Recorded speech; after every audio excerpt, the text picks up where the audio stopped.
Crystal Arrow, the Strangleform is not going to get anybody. Double lift caught in the middle here. Biocross with a big Magnet Storm. Crashing Ball not going to find anybody, but the Piercing Arrow will. And he is monstrous. Double kill for him. Crystal Arrow goes down, but again, another fantastic wombo combo.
Crystal Arrow, the Strangleform is not going to get anybody. Double lift caught in the middle here. Biocross with a big Magnet Storm. Crashing Ball not going to find anybody, but the Piercing Arrow will. And he is monstrous. Double kill for him. Crystal Arrow goes down, but again, another fantastic wombo combo.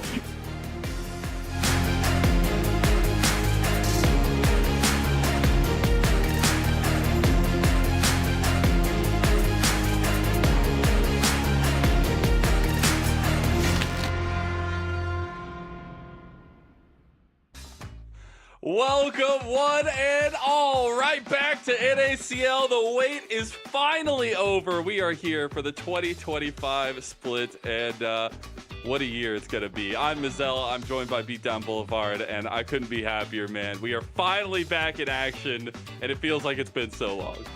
That's because it really has been let in, but we're finally back. That's over now. Winter has passed. We've walked into the first day of spring. Nobody talked to me about March 21st. This is the first day of spring right now. I'm gonna say, like, it's cloudy and rainy and cold outside here in Los Not Angeles. here. We're working our way to spring, but it should be a really good time. I think there's a lot of conversation, obviously, going around the league and the changes and everything going into it. And I think there's a lot riding on this split as well when we look forward with it, at least this year. The split itself, maybe not as much, but it's a journey that a lot of these teams, a lot of these players deserve a spotlight for, because tier 2 is the reason why we end up getting our tier 1 talent in LTA. So it's going to be a fun journey, and I know it's been since America's Challengers since we got to cast together, but hey, we're right back to it. Yeah, and the format changes are so exciting too. I mean, the big thing that, even though we don't have details yet exactly on how that promotion tournament for the LTA North is going to take place at the end of the year, the fact is, what we know for sure is that it is possible once again for a team to climb all the way up from OQs to make it directly to Tier 1. It's been a long time since then, and to break it all down, we even have a video covering how that all works out. We'll go ahead and take a look at the format here. The road to greatness starts here. Welcome to the 2025 NACL Split 1, where the best rising talent in North America battles for their shot at the top. Split 1 is broken down into 3 phases: the Open Qualifier, the regular season, and the playoffs. The journey begins with the Open Qualifier on March 1st. 64 teams step into Summoner's Rift, but only the strongest will advance to the regular season. Every match counts, every play matters, and for the first time, each match day will be broadcasted on the league's official channels. Get ready to witness the battleground. Next comes the regular season, kicking off on March 26th. Here, the best teams will go head-to-head in intense best-of-3 battles. With each win, teams climb the ranks and fight for a chance to make it to the playoffs. This is where legends start to rise. And finally, we reach the playoffs. The top 6 teams will battle for glory. The higher the seed, the greater the advantage. But in the end, only one team will stand at the top. Who will claim the crown? Don't sheathe your weapons just yet. The battle is far from over. Our story continues for the bottom 2 teams from the regular season when they have to fight for survival in the promotion and relegation tournament.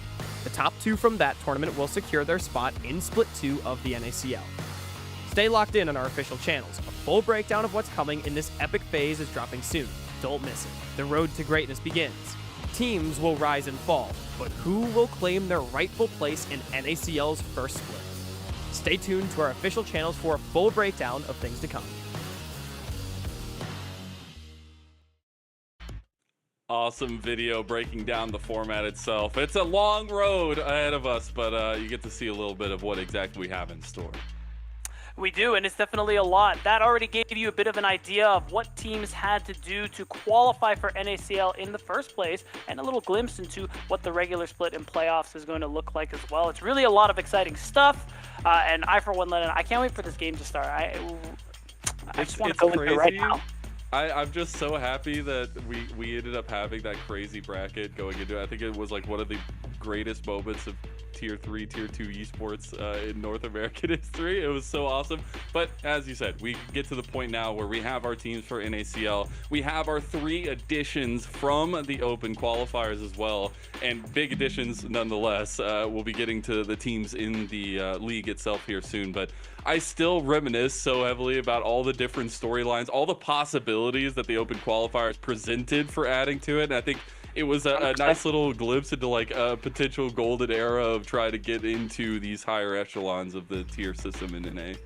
Yeah, absolutely. And it was brutal, especially in the back end of those OQs as well, because there were teams that didn't make it that people were expecting to. I mean, an easy example that comes to mind, a team like Citadel. It had a lot of experienced players in that Tier 2 scene. You look at that roster on paper and you think, oh yeah, those guys will get through. But they got upset. They ended up not making it. They have to try again in that next OQ. But they will get another opportunity, as Hawk so nicely outlined in that video.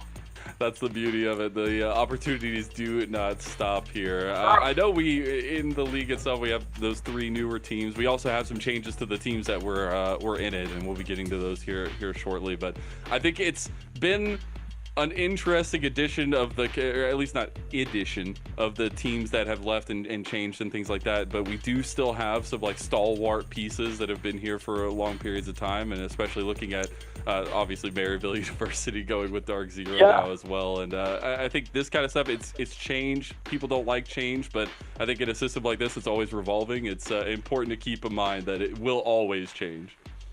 Yeah, and the nice change, too, that we're having, we're even going to see a glimpse of it today, Mazel, as a reminder, is that we have some new faces into the Tier 2 scene as well, which we'll be highlighting very shortly. That alone is already so exciting as well, because while it's true, we do see that revolving door of a lot of the same players trying to make it up there, sometimes making it to the top and falling their way down the mountain. There are new players trying to take that climb even now after all this time. Yeah, exactly that. The 5 friends in a dream can potentially get going here. We're going to take a look at the teams now as well that we have here in ACL. Again, you will recognize some of them, especially if you're Tier 3 fans. You're going to be hyped for some of them, but we do have our list of 10 teams here. Obviously near airport at the top with the nomenclature they have on the team itself. But it looks like a very different in ACL if you're remembering from last year. Absolutely. There's a lot of new faces in terms of orgs, even if you're going to see a lot of familiar faces in terms of players. For those who are watching and wondering, Conviction, wasn't it Tempest who qualified? Where are they? They got picked up, so it is going to be the same players. If you were watching the OQs that you saw get their win.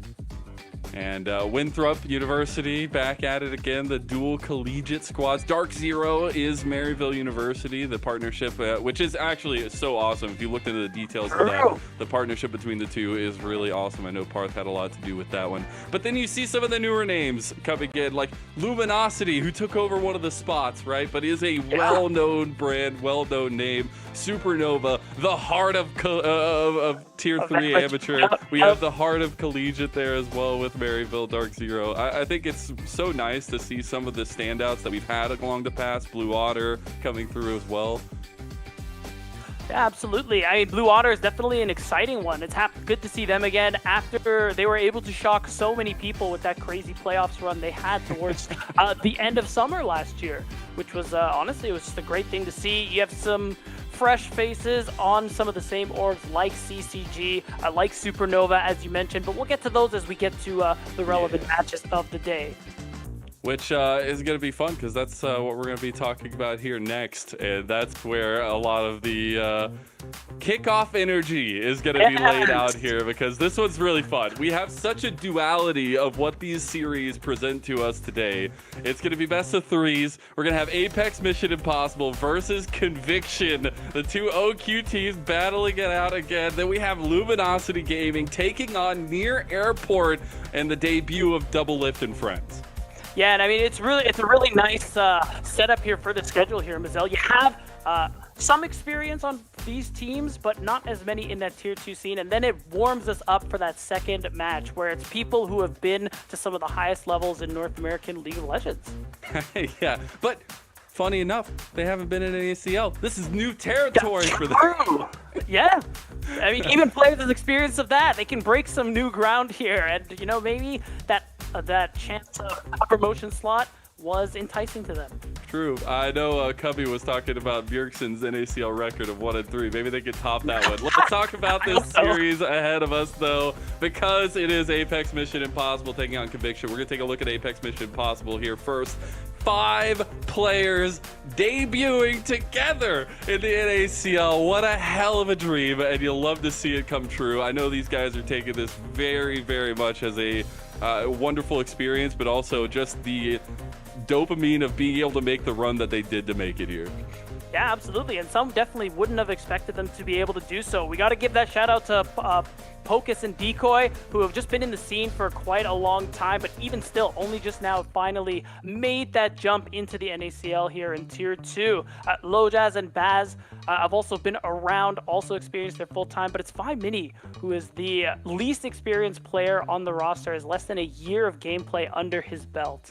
And with the best photo of them all, man. It's just cheesing, having a great time. All of them. Shout out to Baz, resident Jin lover. We all know. We all share the struggle of Jin love. and we're here for you. No, but this Apex Mission Impossible roster, I think it was such a fun run in OQs. They beat the dog fans 3-2 in the end. True. And it was an absolute banger, which was a lot of fun, but now it's a whole different story. Now it's a whole different ball game, and I really want to see what this team can offer us as they're trying to find themselves in this new era of Tier 2 here as well. But on the other side, you do have Conviction, previously Tempest Gaming, who also had a run. There's a little bit more tricky, I'd say, than Apex Mission Impossible for sure. Yeah, probably. And I mean, looking at that roster 2 for Conviction, it's going to be a lot of familiar faces that you're going to see as well here in that Tier 2 scene. Kind of what we were alluding to earlier. Players who have that experience, have been around the block, so to speak. And excited to see how they're going to be able to perform. Yeah, so taking a look at this roster, you're going to know some names. You're going to know some names. Probably. You're going to be happy for some names. You're a ball knower. I promise you, Chrome and Aaron, they're the same person. They're not two different people, I promise. But in all actuality, this team has a high ceiling. I mean, you have a lot of names that are coming up in the scene that are getting their shot. Hoarder, first time in the NACL, getting the starter spot. Manui, role swapping over here, having a big impact there, needing to find consistency beatdown. Yeah, absolutely. I mean, otherwise, yeah, it's as you said, a lot of experience here on this roster. Darkwing's most notable in the mid lane, has definitely played quite a bit here in this Tier 2 scene in North America. And he's had some highs, he's had some lows. And against someone like Fimini in the mid lane, who is a lot newer, it's going to be interesting to see how Fimini matches up. Yeah, that for me is the most interesting one. Not only for maybe a little bit of pride for Darkwings, try to see Isaac have a good time, but he's the kind of guy that has been struggling to find that upper level consistency, right? To always be in the conversation. I think we've seen this guy around in ACL, but the unique picks that he has, I think, will add to the roster, the flavor. I mean, I really want to see this roster have some fun in draft. I mean, we have fearless best of threes. It's not best of fives, but there's a lot that could happen with this roster and what all they can play, and using some of that flexibility very heavily. So it's going to be fun. It was a hell of a run again from them in OQs, but now a different story, just like Apex Mission Impossible. Yeah, that's right. And then I also want to give Darkwings that credit for winning a CLOL with Slew most recently. So those were some of the highs that we had mentioned. Yeah, you know, just a small thing, whatever. All right, we are getting into it. So, game number 1, ready to get kicked off here. We're getting into draft now. Big things about draft, big things about the meta here, Beatdown. We have to watch where Neferi's going, but I think we will see some similarities to the last time we were on the competitive Rift. Probably. I mean, so far, looking at some of the really high-presence champions, especially champions that get banned a lot throughout the OQs, Jace is definitely one of them. The Kisno special is the Kindred. That's probably why you're seeing that one. The Zyra as well. They're throwing a lot of respect to the jungler of Conviction. You mentioned the Fury. The other thing I'm interested in is the Gwen as well. Also recently retooled a little bit. A lot of people are feeling that she is in a really strong position, and there is that flex potential. At least in the LPL, it's been consistently picked into the Ambessa matchup, and actually has a really good time. So, Apex Mission Impossible say, no way, Jose, we're not going to deal with Gwen today. We don't want scissors. We know we're not supposed to run with them. First pick of the Vi here to set up Lojaz and to set up the rest of the team. Yeah, and I mean, literally not a bit of hesitation. Hoarder's immediately going to go and pick up that Rumble as well. In OQs, we're seeing, and even a bit in LPL, correct me if I'm wrong, we're seeing a lot of high priority in that top lane. You're looking for those really strong champions. Rumble's one of them, and Best is one of them, and that's it. They're just going to jump right to the Neferi. Just for those who don't know, is recently reworked. Basically, if you've ever played the champion, the W and the ultimate did a swap. I think it was a great change for this champion, and now the ultimate reset, so you are able to, if you get a kill within 6 or 7 seconds, I believe, you are able to dash to another opponent. I'm gonna be his interpreter. This champ busted. That's pretty good. That's pretty good. Look, this champ is ridiculous, man. I've been watching Rafa go nuts on it in solo queue, and now I'm imagining Kisno having a great time on it as well. I'm sure. We got Ambessa Ezreal locked in for Apex Mission Impossible, though. A really nice kind of 1-2 damage setup for them as well. The Jhin! I was about to say, It's not fourth pick, though. Oh, It's not fourth pick. You know, that actually just changes. So I never really thought of it that way. One thing I want to mention too, Ambessa, we highlighted earlier, is here. The Ezreal, I really like when you're dealing with something like the Nefiri. You do want that bit of mobility so you can keep yourself alive, because this dog is trying to get on top of you. Yeah, the untargetable nature of Nefiri makes her very difficult to deal with. We're in the second phase, though. We're getting different styles of bans going. We have the Karma and the Braum ban by Conviction. Right now, the Azir ban, as well as the Rel ban. So we're taking away a lot of setup. Yeah, and I'm wondering too, what's left there for Pocus to be able to play. I mean, you usually want to pair Vi with some kind of engage support, or maybe we go for a Talia in the mid lane and set up for a Renata or something like that, as it plays well into this comp and Recon. But instead, they're just going to go for old reliable. The Nautilus, you love to see it. Ooh, and the Aurora lock-in. So a lot of damage and engage ability for Apex Mission Impossible, set up mostly by the Vi Nautilus, but the Rise comes in last second for Darkwing. We say he likes to cook. Now he's coming after our hearts here with the Rise pickup. And this comp from Conviction, it's cooking, but I like it. The AMI, I'm really curious to see how things are going to roll out in the end, because Ambessa is that flex pick. We could actually see that in the mid lane. Aurora is actually quite good into the Rumble, so I wouldn't be surprised if we see Decoy actually run with that, so he can get himself the favorable matchup. And I mean, Ambessa just plays well into pretty much every mage. So I actually think AMI are really happy with how some of these lane assignments are working out for them. Pocus has that Nautilus, pairs really well with the Vi for this team's all-in potential, and looks pretty good. And we were talking about the flexibility and all the stuff that Conviction could do, but Apex Mission Impossible, they're the ones swapping things around and changing things up here before they get into their first game. I love it, though. It feels so good to be back. It feels so good to be here at NACL. I know we had to wait longer than typically. Here we are all the way in March, but I know people have been really excited to see the matches kick off here, and especially that we get to debut with Apex Mission Impossible versus Conviction in the first game of NACL 2025. Here we go, beatdown. Oh, it's so exciting, Lennon, and you gotta give a quick shout out to our new TL Liga Esports Ace. I mean, look at those angles. Absolutely. Feels like I'm watching a movie right now. Absolute with the setup as we cinema. get on the summoners. Yes! I wish I thought of that. That's good. How many times can we overuse the meme? Shout out to Liga Ace, though. Easily. Yeah, true. Shout out to Liga Ace, our new partner. It's been really fun to work with them, and they've been really, really awesome. But now we get to talk about the thing that we've been waiting to talk about for months now, and it is League of Legends between two Tier 2 organizations. And I think particularly now that we've seen the drafts, we have to adapt our expectations a little bit. We put a lot of expectations on 5 Midi and Darkwings. I think that matchup will still be extremely impactful, but I'm looking at Lojaz and Kisno right now, and I'm looking at this Nafir. For sure. I mean, seeing Nefiri in this position here in the jungle, you are going to be looking to do a lot of farming. This kind of gives me a similar vibe as sort of the Nocturne. There's not a whole lot you're going to be able to do in those early levels in terms of gank potential, unless someone is just in the most like disgusting overextended position you could imagine. So I'm kind of expecting Kisno to just do a lot of full clearing for the early levels. Lojaz is going to be the one with that opportunity playing the Vi to see what he can get going. And the fact is, he has lanes that are honestly pretty good for him there, especially in the solo lane. So that gives Lojaz the opportunity to get a little aggressive on Kisno too.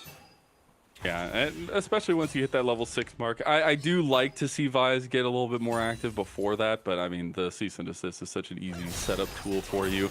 Yeah, it looks like we're getting the 3 lane setup here. See how these laning phases are going. Right now, a little bit of pressure, at least by Conviction's bot lane, trying to fight for that level 2. That's probably the most impactful thing, at least at the moment. Yeah, now we're getting that side-by-side view of the junglers. They're going in that opposite direction, so I think Kisno is just trying to look to avoid Lojaz after that first clearance. I'm seeing dog-on-dog violence here. I don't know. The two-headed nature of things with Kisno actually getting the same timing as Lojaz on the clear. So we're gonna have this fully mirrored start for both junglers.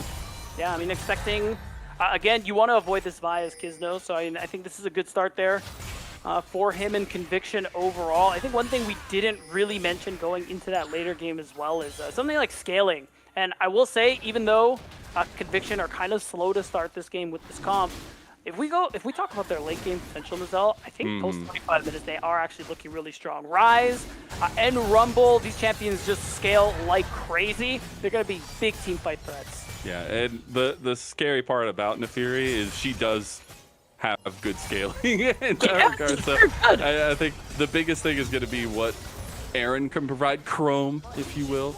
The fact of the matter is you are definitely a more utilitarian champion on the Jhin, but you can enable the rest of the picks. And Kizno trying to get enabled right now with his first gank and see if he can actually connect on the decoy. There you go. Here's the display of the dogs. The flash, the miss. Oh no. And they get the nice little flash from Hoarder just to make sure that Conviction get first blood.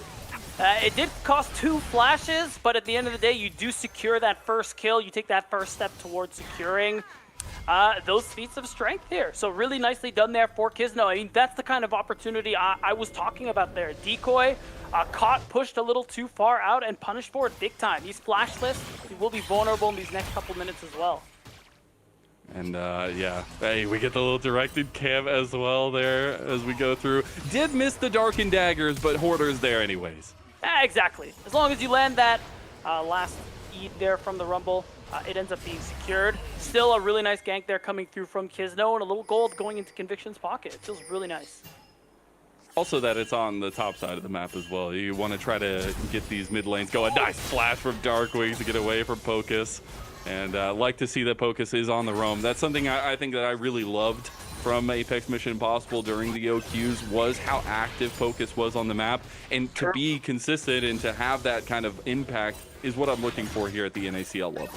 Yeah, and it's interesting to see how Minui is going to compare as someone who is, career 80 carry just this past offseason, took advantage of his chance to boot camp in Korea to swap over to that support role. He told me he got many games in over those last couple of months, and it's definitely been showing in how he performs at OQs. But I mean, Pocus, this is a guy we've seen for a long time who's always been at least solid, so expecting him to be able to get a lot of work done here on the map. Yeah, I think the impact that these supports are going to have for their teams respectively is definitely going to grow over time throughout the split itself, but want to see the testing grounds of what this first iteration can look like for both of them. I love it because you were talking to Minui, obviously, but one of the things he was saying was like, yeah, the boot camping plus, a bunch of the best supports retiring, it's just perfect moment. And speaking of, Darkwing's getting perfect momented by AMI as they will respond in kind with their own kill. I mean, just taking advantage of that previous gank from the Nautilus. Darkwing's lost his flash. I mean, he's playing Rise. So at that moment, it's really easy with that help from Lojaz to be able to jump in there and secure that kill. So AMI go for the response, and it's good timing too because now Kizno... Ooh. Dodge out, though, goes untargetable just in case the damage was actually going to connect. But contesting these grubs, nicely so, are going to back Lojaz off. Did start the back, not going to complete it. Both objectives are up on the table, the Dragon and the Grubs. Grubs has typically been the more important side of things here, and Conviction going for that as well. Yeah, and I see the call, even though they got that kill in the mid lane from AMI, is to just go ahead and let that first Grubs grow, trade it out. Lojaz is level 5 to Kizno's level 6, so I do like that decision. I honestly don't think this first spawn of Grubs is really that important. As long as you're there during the next rotation to ensure that your opponents don't get all 6 Grubs, I mean, I think getting a Drake is fine. Yeah, I'd say so. I don't mind it because I think it opens up decision-making later down the road. I think that's like one of the least talked about things that Dragons provide is, yes, of course, the stats maybe aren't the craziest compared to Grubs, but it enables good decision-making later on if you start stacking those up here. So we'll see if that ends up being the case, as we're getting a little bit of a move into the jungle by Lojaz. Does have some move from his bot lane as well, but the blue buff will be secured by Kizno. Yeah, I mean, this is tough, though. Lojaz, he's been really active on the map, but he's falling behind in the clear as a result. Still level 5 since we last checked. doesn't have access to that cease and desist just yet. Luckily, he has camps to play for. And I'd like that attempt there on the blue buff there, and Kizno using that prio that we were kind of setting up earlier on to get something happen. Even if it didn't work, it's a good look. Random aside, since Baz is the Jhin enjoyer, do you think he's salty that Aaron is using the expensive chroma for Jhin? Do you think he has a different opinion on which Jhin skin is the best? If we somehow get an interview with him, we have to ask. I'm so curious. Because like, I would really be curious. What if he took that personally? You know? I can't believe your skin choice. Oh my goodness.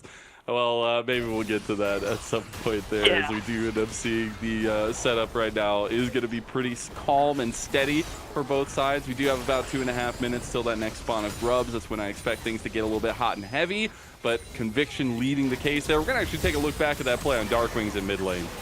Yeah, even though it didn't quite, even though the dredge line didn't quite hit, at the end of the day, you had that secure setup there with 5mini's ultimate. Again, just taking advantage that Darkwing was flashless. He's still currently flashless as well, so I'd even like to see another opportunity play Ooh, they got a gank for in mid. himself. Oh yeah. They did get a Just like hook that. onto Darkwings, but nothing else going to follow it there. We were taking a look at the lane crashing up this way, but I love the point on 5mini, but I also want to focus in a little bit more on this guy. The fact is that he was pretty hyped coming out of the OQs. I know people were kind of maybe not as expecting it at the beginning, but he really showed out throughout their run. And if there's one person I want to have some early gold, it's definitely 5mini on AMI. Yeah, for sure. Especially when you're playing something like the Ambessa, where you do have a lot of damage potential, a lot of backline threat into those later stages of the game. So it is a good look there for AMI as a whole, as, yeah, we're seeing another look in the mid lane. Oh, he's going down. One more. Oh, we get the kill into Hoarder here before, and look at 5mini. He might make it out. No, he cannot. Those Darkened Daggers will seek their prey. So it ends up being a 1-for-1 there, cross map. I like the response there from Conviction. It took them a while, took them a lot, but they secure that kill, and that's what really matters here. Worth noting, we're 1 minute away from that next spawn of grubs. Any advantage Conviction can get in that respect would be a big deal, because again, they get all 6 grubs, that's huge. I'm also a little terrified. Manui, he makes it out alive. I'm also terrified for AMI right now. We're going to take a look at this replay, then I'll talk about it. Yeah, I mean, it's pretty straightforward there. You get the Rune Prism into that Neferi ultimate, and you know, Ambessa, very chill champ, very mobile, it's okay. Honestly, I think the only reason 5mini just walked back into those Darkened Daggers, he sees the Realm Warp, he's like, oh, I'm dead, like, It's going down. Let's just speed this up, get me on the gray screen, whatever. So, terrifying thing here. Kizno has the Eclipse already. It was like 9:39 when he got it or so. He's definitely up in CS over Lojaz, but for this next fight, for these next grubs, you're on the verge of grub again for Conviction, and it seems like it might just have to be a give angle. Yeah, it's pretty tough. I mean, it's a really big spike coming through here, especially with nobody on the other side of AMI really being able to match that. So They're it does worried, seem though. They should be. You don't want to give that away, but at the same time, I look at the setup. Conviction is here early. It's a really good look. They have all this vision as well. AMI, I think at this point, you actually really do have to concede this. Maybe if you can smite, steal one away and get out, it's cool, but... Run, Pocus! They're coming for you! Okay, they get the root over onto Lojaz. Now 5mini coming over. That is the ultimate used as well. They still do have everything going, though. Decoy gets the engage. Pocus looking for an angle, but now they're backing off. They need to be careful because the move down is coming. And Manui tries to go in. Nice double knockup for Pocus, but he still dies as they get the kill over onto Kizno again. This man is starting to light up the rift, and now he's going for grub again. Yeah, I mean, see, that's the tough decision there from AMI. Again, like, you're just...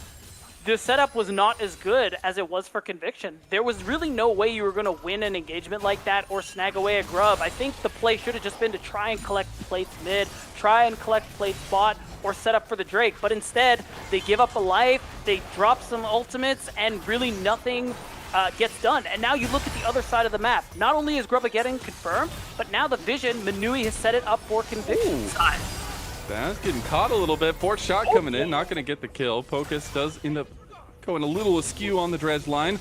Conviction going to keep pressure on this 2v2 in the bot lane, and Baz going to be forced to stop his back to try to stay. Yeah, and again, that setup you're seeing on the bottom side too, really nicely done from Conviction to have this control over both sides of the map because AMI overextend. Now, the Drake stacking we talked about earlier, not really an option because you can see it's a really dangerous thing for them to walk into. I mean, watch this fight again. Remember, Nefiri here already has that first item breakpoint. Nobody else really has it. So if AMI had to go for this Mazel, I'm thinking you have to bring all 5 members or just give it up. And I mean, obviously it's the first game, so there's definitely going to be some rustiness here. But this also may be a signifier of the veterancy, even though it's not like amazing, crazy long veterancy on Conviction. We have seen them around the block here, so I definitely think that their decision making has been a little bit more synergistic. But man, I gotta say, getting some more items on side of AMI, getting this directive of find one pick and get that kill is going to be impactful. Yeah, for sure. You still have that guaranteed combo there with Lojaz and Pocus. So it's just about how they're going to be able to capitalize on that, because a lot of your damage is really upfront burst between things like the Ambessa, Vi, the Aurora as well. So that first kill or two, Mazel, has to be high value. We got some more high value stuff coming up on the Rift here. The Dragon obviously had gotten taken. We're split 1-1 in that regard, but there is the Rift Herald coming up, and Pocus found the flank of a Century here. They get the CC combo. That's what we were just talking about. Find some picks, find some setup, and they're going to get the kill to Pocus, unfortunately, but they still have pressure from bot lane.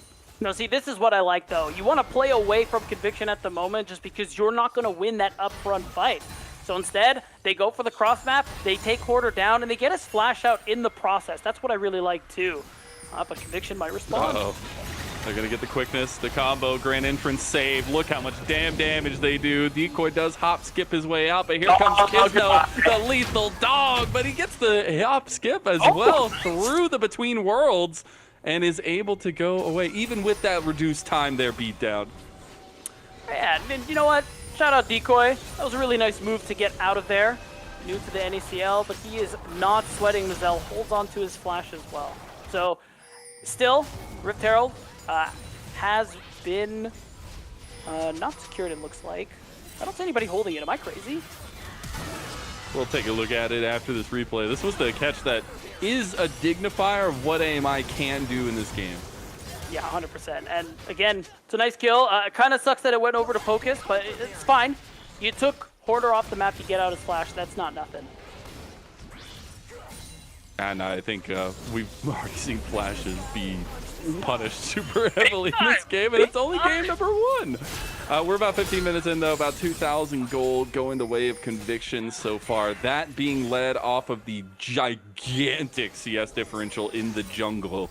And Kisno willing to take out the Nefiri in game number 1, but also willing to make a statement here to open up his 2025 in the lead. Yeah, 100%. As you can see, he's been farming really well this game, but also having his moments where he's having really big impact on his lanes. And that is something that we've seen him do in his last year in the NACL as well. That's why you're seeing those farming junglers taken away from him. Things like the Zyra, things like the Kindred, because he is really good at farming really well and consistently and also having that impact. It's been one of my favorite up-and-coming junglers for sure, just in some of the direction that he can provide to the teams that he is on. Now, Conviction do take that outer tower in mid lane. That'll be the second tower claimed by them, and the 6 grubs make it that much easier. Mini going to try to answer with a side lane turret of his own, but now I'm looking at Conviction to stay pretty active on the Rift. Yeah, and I like this cover too from Lojaz, showing us that they do indeed want Mini to at least push another wave in. Okay, the Herald is up now, and that's just them away from the dog. Exactly. Look at that dog. Dude, pet that dog. Really cool, by the way. It is really cool. Yeah. I'm really excited for the hot dog skid. Honestly, 2 items, by the way. Yeah, he's really strong, and Kisno's a demon in this game. He's going to be the big problem character that AMI are going to have to try and deal with here. But it's tough because even if Lojaz and Pocus do try to go for that all-in on this Nefiri, that W does give you that bit of invulnerability. It's so insane, man. Yeah, They literally can't do what they need to do. They cannot like go all in on Kisno because he will just get away from it, and he has so much strength now as well. It's just so hard to fight him. We'll see if they can find and decipher how to solve this puzzle here. But right now, we're getting set up for a potential other dragon. AMI are gonna be point and center for it. We are gonna get priority push though from Conviction. Yeah, we sure are. You can see Apex Mission Impossible though, also putting a bit of effort there to try and get that push into the mid lane, clear these waves in hopes that they maybe could get that move into the bottom side river and set up for this Drake. But it feels like Drake stacking is just a far off dream for them at this point, because anywhere Kisno goes, you need to leave. Absolutely. You hear the dogs howling, you walk away. I feel like I'm back in Texas now. Got coyotes everywhere. There is the Dragon Bee started now. Again, AMI can't really do anything. And if you're asking what do they do from here on out, I think it's a situation where you just have to wait for a couple items here, especially for Baz. I think the Ezreal is such a high damage participant in a lot of these games. We've seen Ezreal rise in priority here recently as well, and I think Baz has an opportunity to get to a couple items and then have an impact. But they're looking to make an impact right now here and place as Darkwing's taken out in the side lane.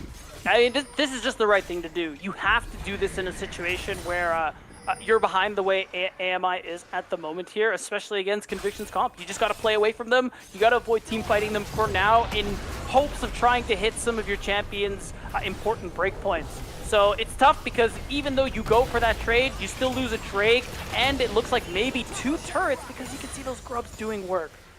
Yeah, it's such a boon when you realize back in the earlier part of the game you took 6 grubs. Like, oh my god, these turrets just melt like butter. And we see actually Conviction playing up with their presence. They are in the jungle of AMI. They are pushing a tier 2 in bot and mid. They're TPing Darkwings here to get away from 5 Mini, and they're going to make a 5-man play towards bot side. Manui getting engaged on though. Manui's in a little bit of trouble. Does dash away to Kisno though, and that tier 2 tower will fall, rightfully so, to Conviction. Yeah, I will say there was that tier 1 taken by 5 Mini on the top side, but yeah, the gold, it really doesn't even out there. Conviction are still in that much stronger position here, and we're going to see a replay of the dive onto Darkwings. And again, this is just what Apex Mission Impossible needs to do for a while in this game. Play away from Kisno, play whoever is weak side right now, and just dive the hell out of them. Yeah, that kind of direction is stuff I love to see at this level, right? They've realized what the pain points are. They've realized what they need to do, and we've seen them execute on it a couple times now. That's multiple picks we've seen from them, and not as much going the way as Conviction. Yes, they still have about a 3,000 gold lead, and that's just because of that pressure, but now this is where the ball goes to Conviction's court. They have presence on the map. There's Atacon there, and yes, teams are very reluctant to start Atacon, but it is a game-winning objective. We'll see. I don't know if it's worth fighting. Yeah, it can be. It's a difficult objective to take down. So even in Conviction's lead, it is dangerous to just do it in the face of AMI. So we'll see what the setup is going to look like. My eyes are also on the Drake that's coming up in a couple minutes time, because it is a Mountain Soul that we're working with, and it will be soul point for Conviction. The more Mountain Drakes they pick up, the tankier they're going to be. They have the potential to get 3 of them. It's just going to make AMI's job that much more difficult in terms of trying to burst down single targets. So we are on 2 item spikes for majority of the map right now. And I think that does provide a little bit more pressure for AMI, especially through 5 Mini, especially through Baz. That setup still going to majorly come from Low Jazz and Focus, but Conviction moving back onto the map.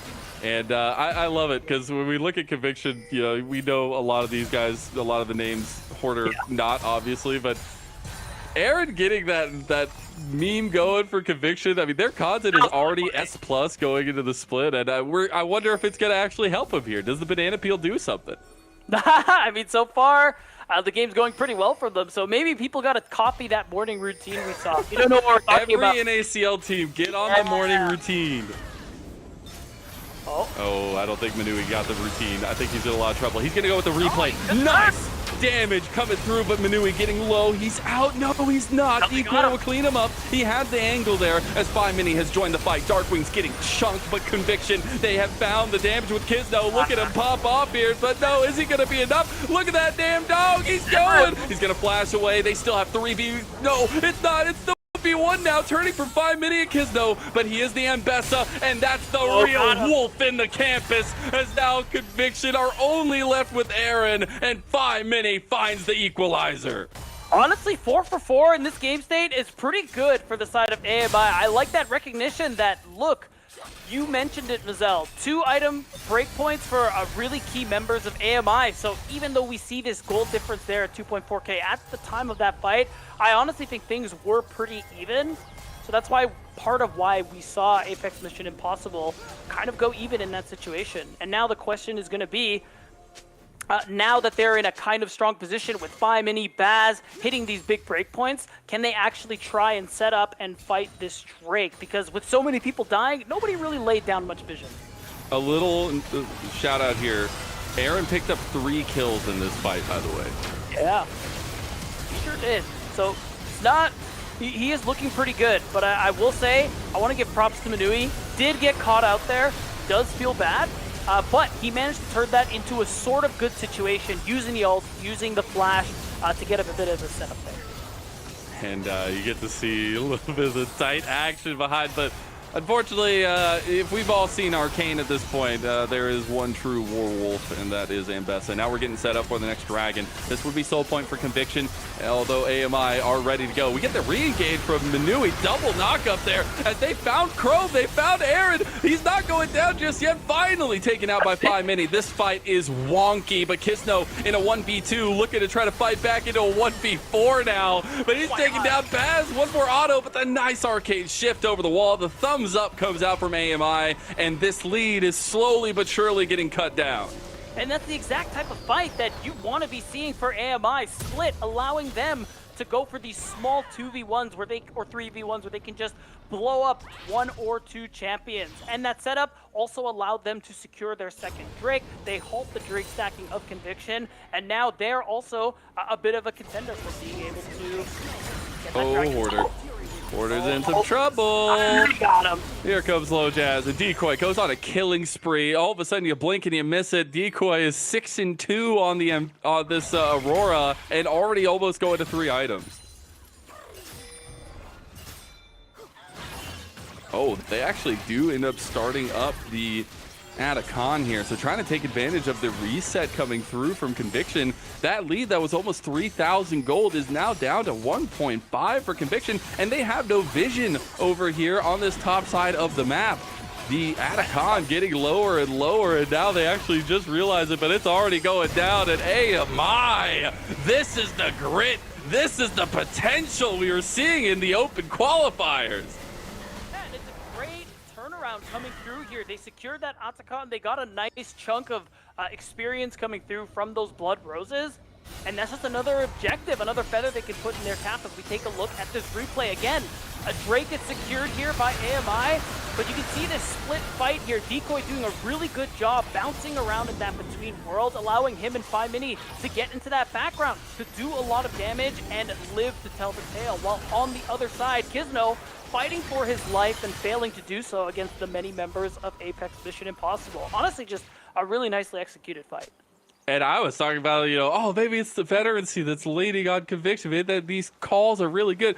That was so split, and AMI knew exactly what to do. And the fact that all of them get out of that situation as well, absolutely insane. And just showing maybe some of that togetherness that the run definitely provided them here. We are going to look back on the map, though. It's about still 1.5K lead for Conviction. We're tied up in the Dragon objectives. That's not going to be for another 2 minutes or so. And I want to take stock. Like, are we feeling more confident in AMI taking the next objective fights, or at least trying for them? They definitely can. Again, we're really just keeping an eye on kind of what Decoy and 5 Mini did in that last team fight, Mazel. Being able to get in there, get your burst damage down, and survive in the process. I think those more traditional front-to-back compositions are what Conviction are looking for. So if I'm AMI, I'm not going to give it to them. Hopefully not. You're gonna try to find some picks like you have been all game long.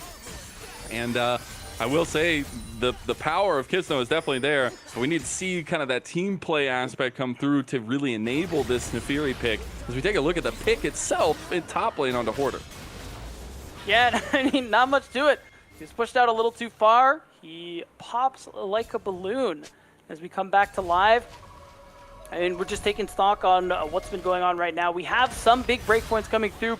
Worth noting, Aaron on the Jhin, he has that Infinity Edge. He is really strong. I know, Mazel, you could probably speak to what a big power spike that's got to be. And Dark Wings, he did hit that 10 stacks on the Roa as well. So really good position here for some of these carries.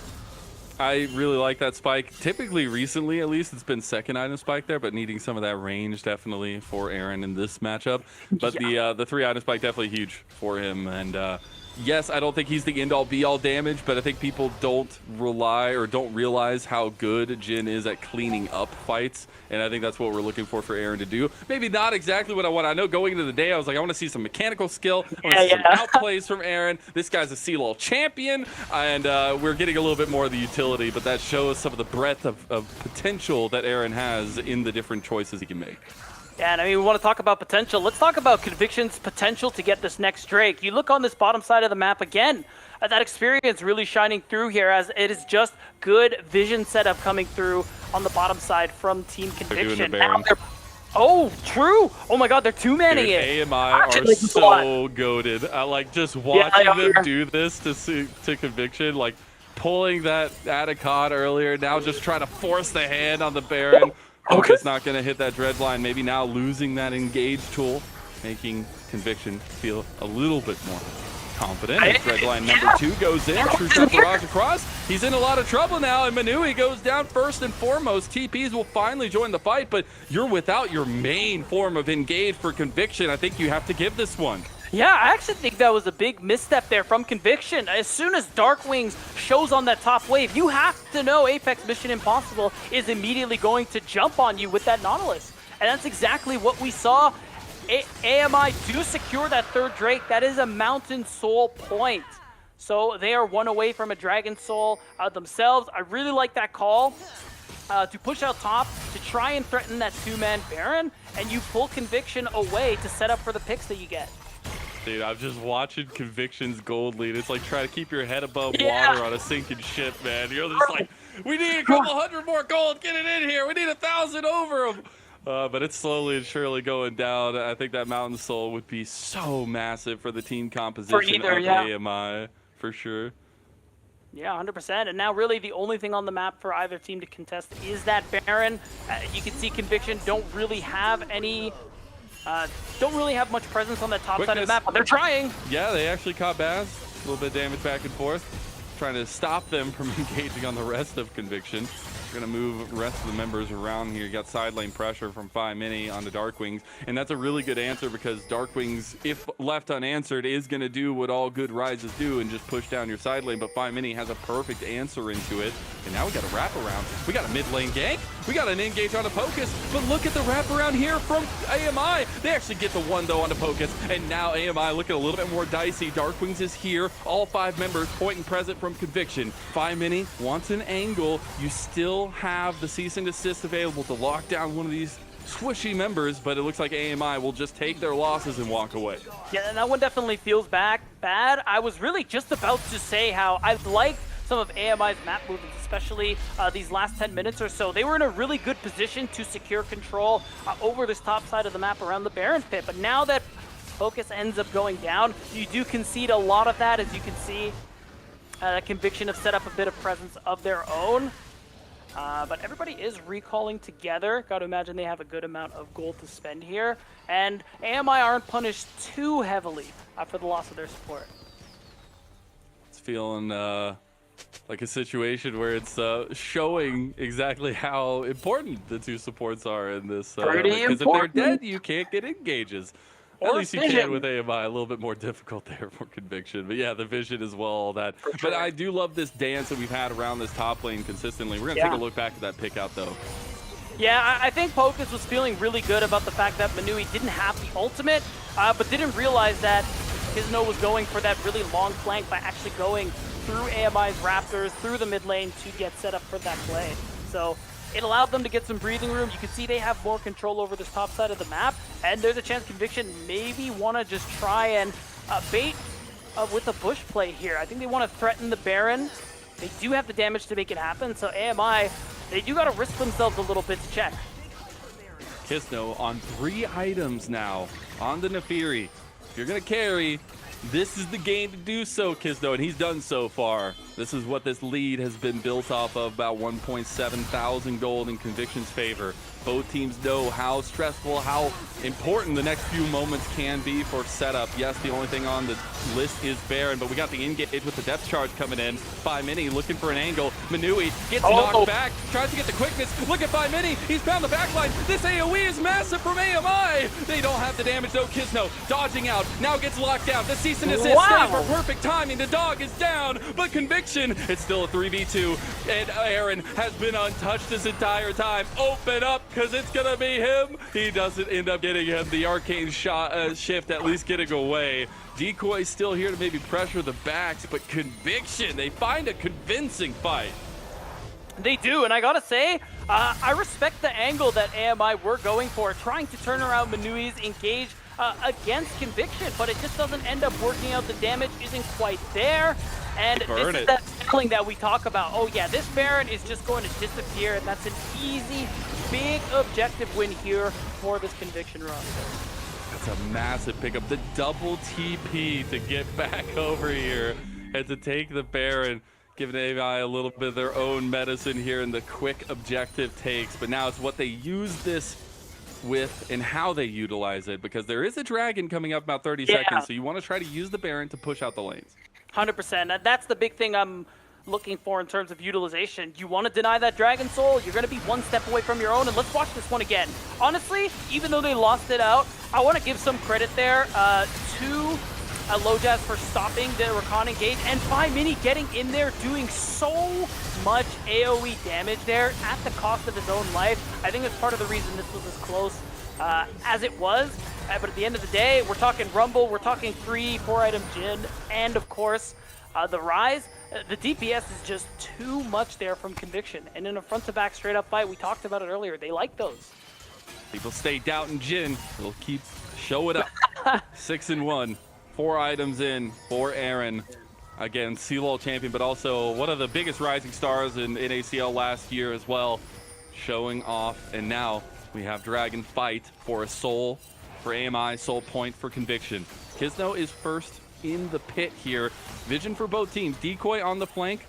Not going to be on Vision just yet. True Shot Barrage is going to be utilized just to scout out a little bit. Engage comes in for Pocus. Nice little double depth charge. Kizno in the pit with By Mini, but they already get the one pick over on a Pocus, and AMI have to flash out. They will live to fight another day, but it looks like they're going to give this soul point. So we're going to be at 3 dragons apiece for both teams. Yeah, I really honestly would have liked AMI to kind of forego this dragon. They weren't in a good position. Conviction are very strong, and I would have liked to see a trade on the other side of the map. I mean, they're still the mid-tier 1 that's been up this entire game on the red side, the top tier 2 as well. They had the wave in a position where they could have gone for it.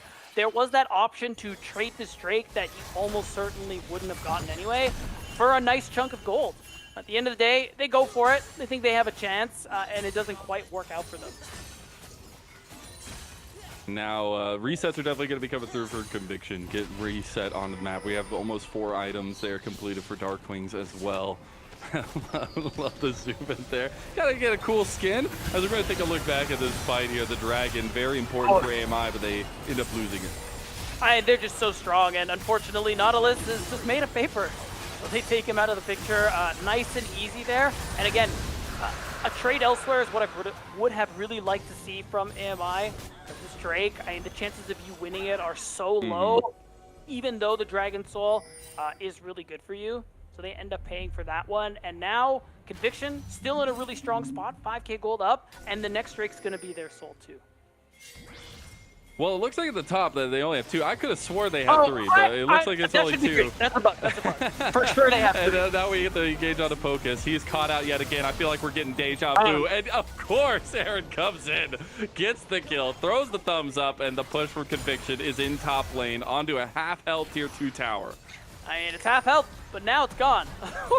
That's going to be an easy chunk of gold. Now they are starting to knock on the base doors. Oh, It's Kids, been impossible. Oh my god. Hey, I hear those dogs howling. Oh my goodness, the scaling has been initiated.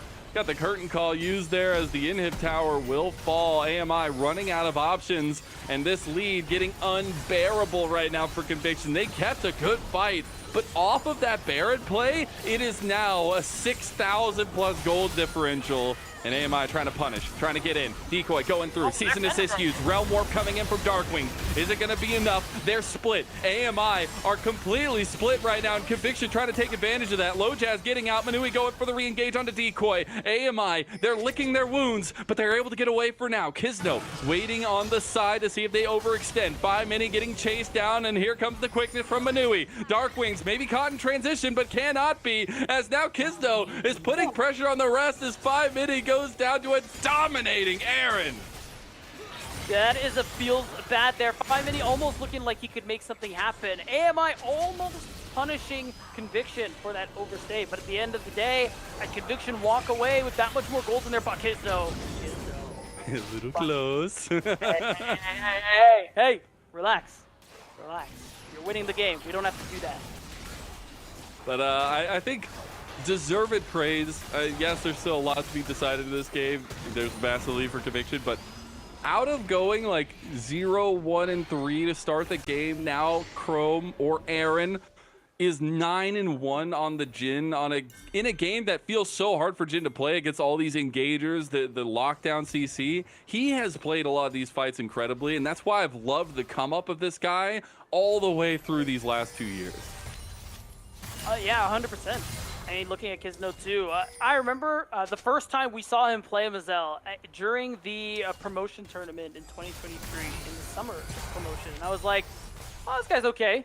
He's kind of new, still has a lot to learn. But I think the growth from him from year to year is definitely something to marvel.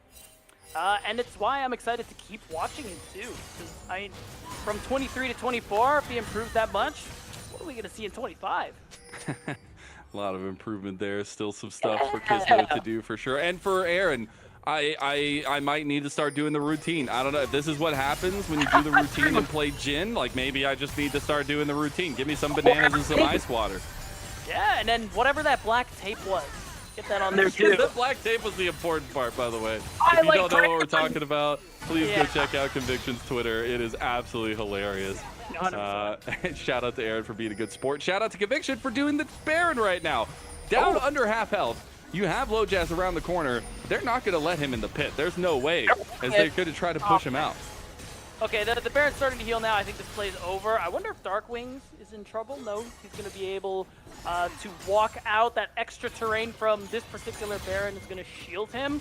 But that opportunity for the Baron is over. It's now Dragon Soul. Again, yeah. I'm certain Conviction have 3 dragons, so either one of these teams are about to get a gigantic buff. AMI getting engaged on Kizno, already about half health. There's the TP coming in. So we have to think back. The Baron let AMI get this position here to be first and to have this angle. Manui going for the quickness, ends up finding Pocus, but the 3-man knock up there, and Baz able to layer down some damage, and look at Low Jazz, he's in the back line, 5 Mini, he's still going, he's still taking, and AMI, they wiped the fight. That's gonna be soul for them. And that is such a big team fight win as well. They get so much gold into their pockets. And yeah, they get that major objective in the Dragon Soul.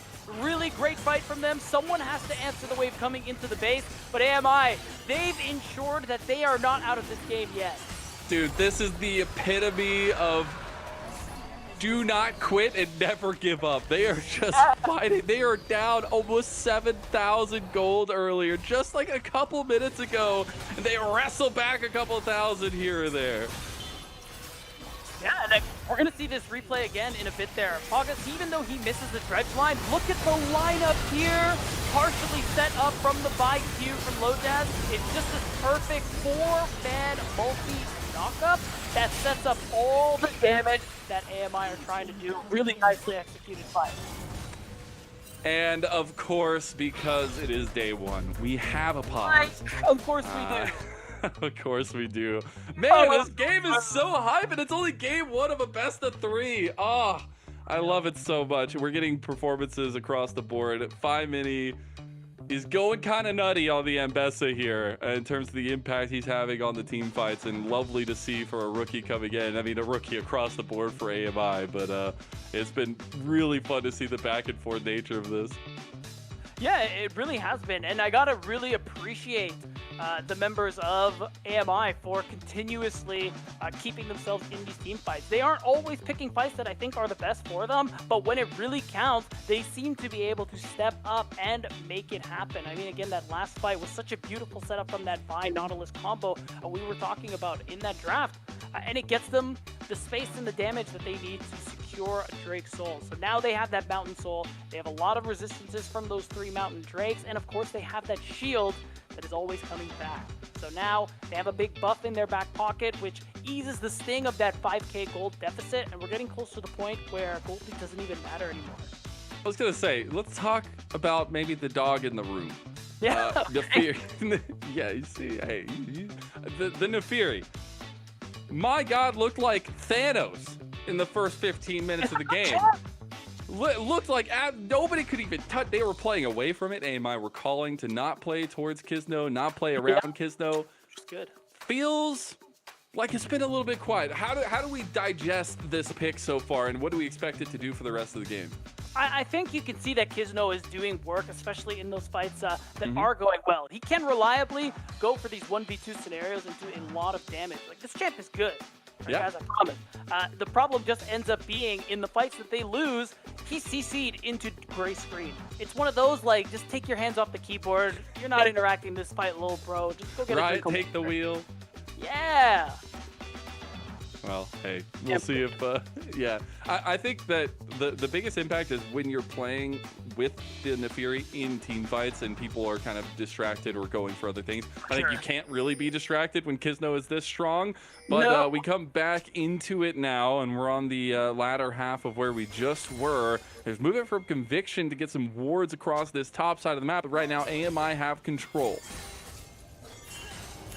Yeah, they do. Really, the only thing to play for at the moment is that Baron on the top side of the map, but the way this game has been going, I have a feeling Elder Dragon is going to be in play as well, Mazel. So it's really just coming down to how these teams execute these fights. I mean, for Conviction, you just want to play these front-to-back style fights with Manui setting you up, with Darkwings and Hoarder just getting, and Aaron getting as much damage out as possible. For AMI, it is pure disruption. Mini, Lojaz, Decoy, you're all trying to get into that backline. You're trying to break down these walls so you can take these people off the map, and if you can burst them down quick enough, the carries of Conviction, that's your way in. And then for Conviction, it's a lot of the setup on who you're getting around Kisno, who you're getting in these team fights, and if you can get kind of the equalizer combo with the cleanup from Aaron. There's a lot more different pieces that need to move around for Conviction, but they've been able to execute it so far. I mean, that's why they have a 5,000 gold lead. Yeah, and even though it was a little greater earlier, they are still in a really strong position. We're just waiting for last items to come through for a couple of members here. The Aurora, the Rumble, Darkwings is getting close too. As I am getting word, we are having another vlog coming up soon. Again, it's day one, guys. Classic. We thought we were just gonna have one pause. You wish. Now we get to spend time looking at this. Yes. I don't quite remember. Oh, this was like way earlier. Just showing that, yeah, you know, Nautilus Paper Champ feels good. That was like literally off the back of that play on Dragon 2 where our focus unfortunately went down. We're taking a look back at that siege, at least onto the inhib turret, and how much damage they were able to put out on AMI under the turret. Yeah. And you can see it too, how much respect they have to play towards that curtain call. This is where a lot of that big gold lead we saw these last 10 minutes came from. I mean, you knocked down 2 inhibitors, a bunch of turrets in this single play. This is where things got a little dangerous. If you remember AMI, they do manage to capitalize on a little bit of overextension here, but in the end, Conviction do walk away. Yeah, they do. We actually see the continuation here as well. Just, again, that's one thing I will note on these fights is they get extremely chaotic. Like, we are literally like zooming out so far away because everybody's getting fully split off, and I think that's just the nature of the compositions. But we are seeing teams be able to turn and pull into the members that are a little bit overextended. For sure. And, you know, I want to give some quick props to Mini. I think he's been playing the Ambessa actually quite well this game. He hasn't missed a single ult, which sounds It's a good crazy, skill. but, It's a good skill. But, you know, it's harder than you think. It's So the good on mid him. lane Ambessa, too. Yeah, which, again, we saw that flex potential coming through from the draft earlier on, and it's been paying off, I think, decently well. Again, Mini, this is, he's the newest player on a roster of players who are new to the NACL, and he's performing pretty well. Still love the storylines of seeing both these teams qualify. The stories in of themselves very different in their own ways, but it's really cool to see them kind of adapt and still have some of that kind of nature from the OQs here in their first series at least. And we still have a long way to go. I mean, this is a best of 3 full fearless, so we won't see the same champions again. We have another best of 3 later. That one's gonna be super hype, but this is the kickoff of a very long tenure for these guys, at least turning this split in a lot of games. So seeing some of this scrappiness and seeing, again, the essence of what we were seeing from them in the OQs is cool to see right off the bat. We're not changing our styles. We're not adapting too much. We're working with what got us here. Yeah, absolutely. I do gotta say, even though I have had some complaints with some of the choices AMI are making, I think overall they are playing out these fights well. I think they're picking their battles decently well, and this is a fight they have to take. The battle's already taken. That's Aaron claiming the Baron for Conviction. Now the flash over the wall to re-engage from Low Jazz, but Decoy is dancing in the pit right now. Kizno all by himself, but here comes Conviction. Low Mini finds the backline, tries to find Aaron, but can't do it. Kizno right back into it. Here comes the Deadly, as now it's the open up from Aaron, who's laying those shots in, but it's the rest of the team cleaning house. The Mini just took down 3 members. Darkwings will clean up a Realm Warp. Is it going to be enough to take down this legendary man, as he will be able to run away? The shutdown of Darkwings, the saving grace for Conviction, but man, Mini is pumping. He is, and now he's trying to escape, and I think Darkwings, he's not going to let him go easily. I wonder if he's going to... There's no way to get to him. Okay, he is going to go for the back here. I like just that, though, winning. putting the focus. Yeah, Aaron is just going into the base, doing all sorts of damage. You're seeing the teleport. These are long death timers, so Mini, man. he can maybe save the game, but it's hard. The Warwolf, oh no, the Jin has encountered their ultimate foe in a top laner, but Darkwing's going for the finish. 1 more auto, 2 more autos, he's got it! And Conviction will clean up game number 1. It was hot and heavy, but damn, it was fun. And what a great scrappy game to start off our series, to start off the split here in spring 2025 as well. And that was an exciting one. We saw a lot of back and forth. Even though AMI looked like they were losing control of this one, they still showed us signs of life, even though Conviction are the ones who win in the end. They are indeed. I just think it was so much fun to watch the very constant lead that Conviction had, but then that AMI kept knocking it down here and there. The Baron take, the Atacon, like, oh, it was so much fun to watch as well. I do think that, you know, for a first game, there definitely were some things to clean up for both teams, but that's what we expected Tier 2. That's what we're here to watch. We're here to watch the future stars of our league. Now, I believe that will be it for our first game here. And do you have a real quick, before we go, any quick takeaways, Beatdown? I mean, really great game to start off the split, I think. I'm really happy with what we've seen, especially from the newer players to the scene overall. Again, I think Mini played a good Ambessa. You know, pat on the back, good job, and we'll see what he plays game 2. Good job, Ambessa. Good job, Mini. Now, we'll see what happens in game number 2. We'll see if AMI can make it a 3-game series after this break.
back, everyone, to NACL 2025. We're here in Split 1. I'm Mazel. I'm joined by Beatdown Boulevard, and we just got done with our first game of the split. And what a banger it was. It was definitely a little bit conviction favored, but AMI gave us a little bit of that magic from OQs, and it was fun to watch. Yeah, it was an exciting first one. I'm curious to see how AMI are going to try and adapt going into the second game, especially with a lot of champions out of the picture. Remember, guys, this is Fearless. We're keeping that from last year, so now we're going to wait and see what else is going to be available. That is going to be the curious part, because we did have some very high-profile bans in game number 1, but like the Mbessa being gone now, things are going to change a little bit in that meta priority. Nefiri no longer available. True. Is 100% win rate here this year so far. I don't know. Results speak for themselves. Kizno, thank you for that It's a one. simple math. We're going to take a look back at some of those highlights from the last game itself, because there was a lot to go through for sure.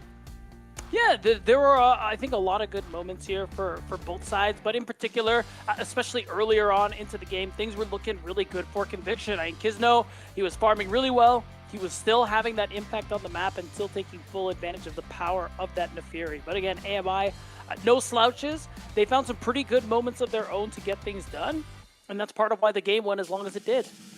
True. Like the quick sneak of the objectives, but also I cannot understate how important and impactful 5-Midi was in this game. Again, one of the prospects that everybody's super hyped about coming out of OQs, and built a lot of that in the OQs as well.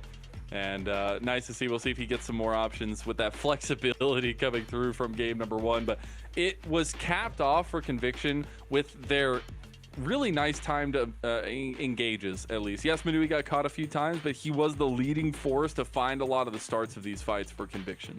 Yeah, and then there was that one fight where he kind of got caught, but he turned that into a fight, which I think ended up working out pretty well for Conviction overall here too. And I think this is where things started to take that dark turn, actually, where they tried to go for that Baron steal. They didn't quite get the fight that they were hoping for here, and oh my god, I just realized Decoy went from 80% to 0. Shout out Jen. It's pretty rough, especially because this was like the mountain slope that it went from like 2,000 gold lead to like almost 8,000 gold lead. It went back down, but still being able to finish off here. This was all off the back of 5-Midi kind of being stopped a little bit by Darkwings running, and Aaron just coming straight down to mid lane and finding the push for the win. It got a little close. It got a little close for sure. Darkwings had a lot of help, so he's able to get it down. And now Conviction, one game away from winning their first series in the split.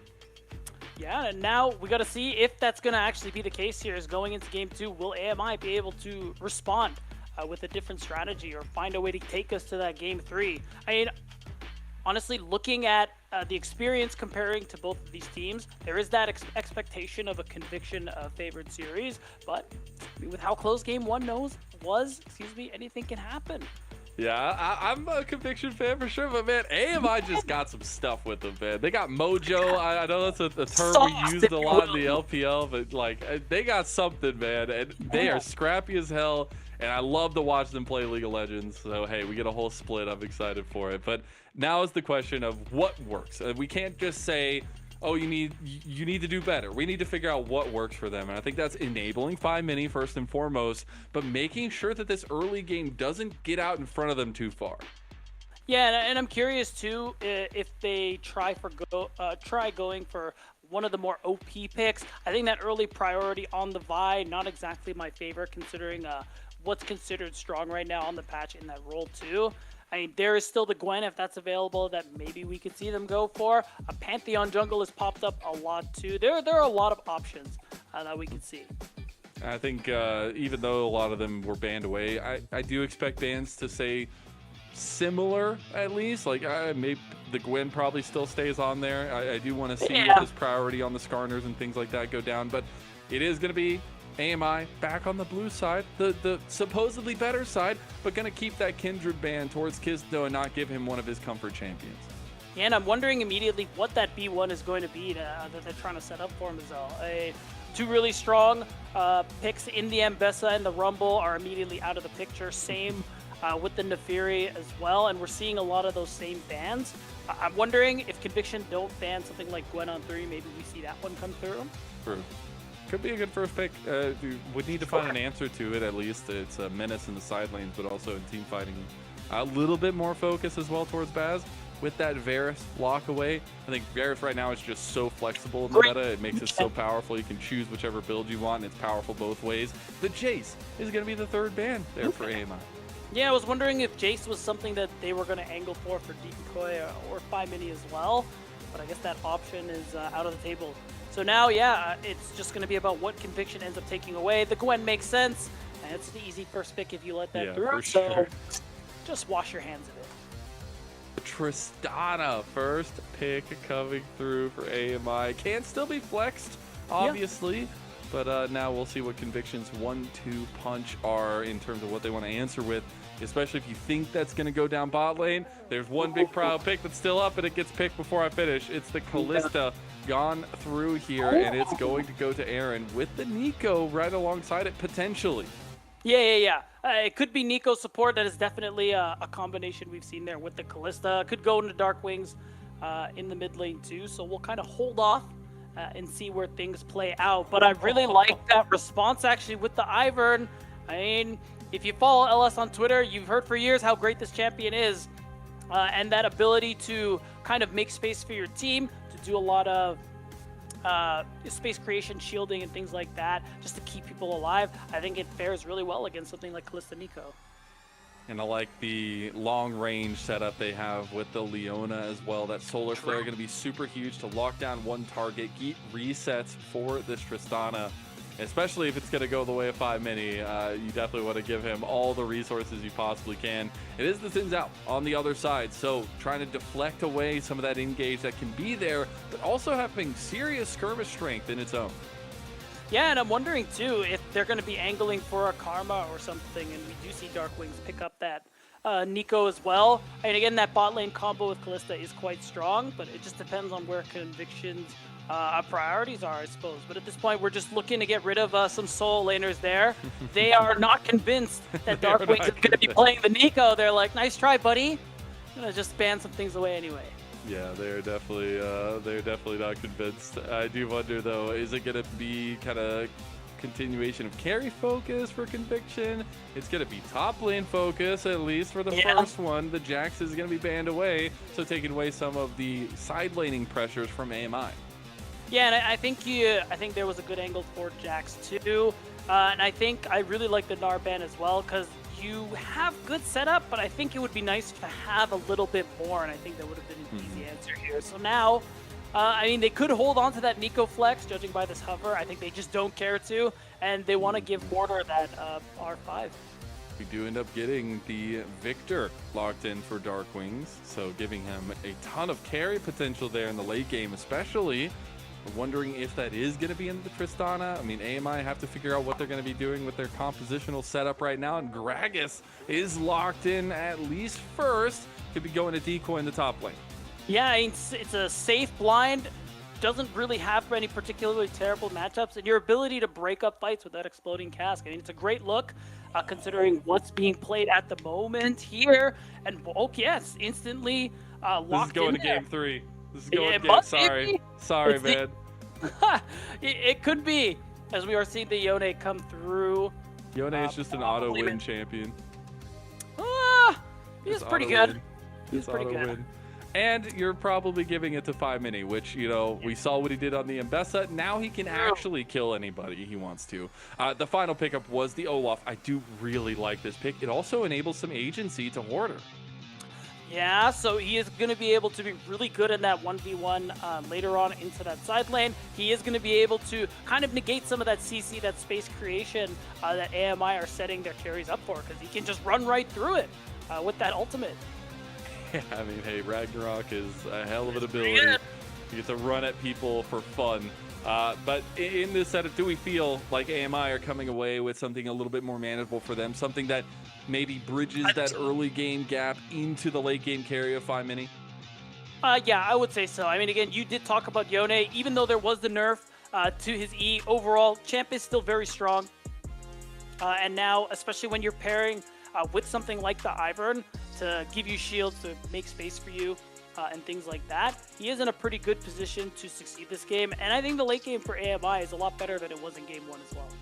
Well, we're off to the races and off to game number 2 on Summoner's Rift here of the day.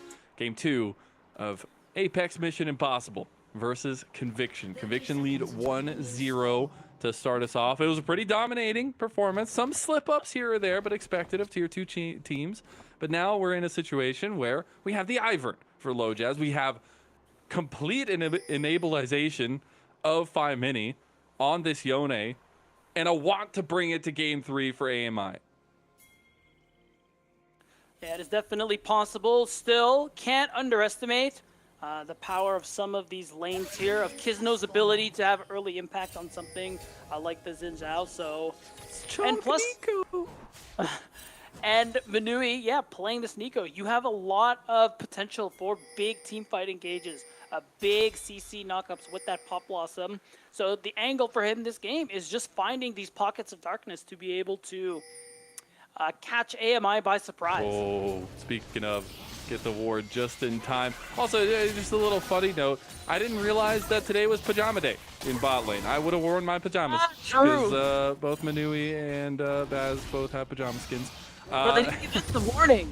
Like, they did, man. It's like those days of school. You show up, everybody's in pajamas, like, what's going on? And there's a poster that says, hey, Thursday is pajama day. But was it always Thursday for you guys too? I have no idea. I picked a random day. Oh, okay, because it was I just unlocked a piece of your childhood. Dude, you did. You scared me, bro. Whoa. He knows. He knows. He actually knows ball. That's crazy. All right, so we're going to take a look at the setup because I think the Nico is huge, but you also look back to the track record of Manui. He was always the guy that played AP champions, that always was very flexible when he was in ADC. Love to see him using that at the support role as well. Yeah, I think that's a really great shout, Lennon, because it's true.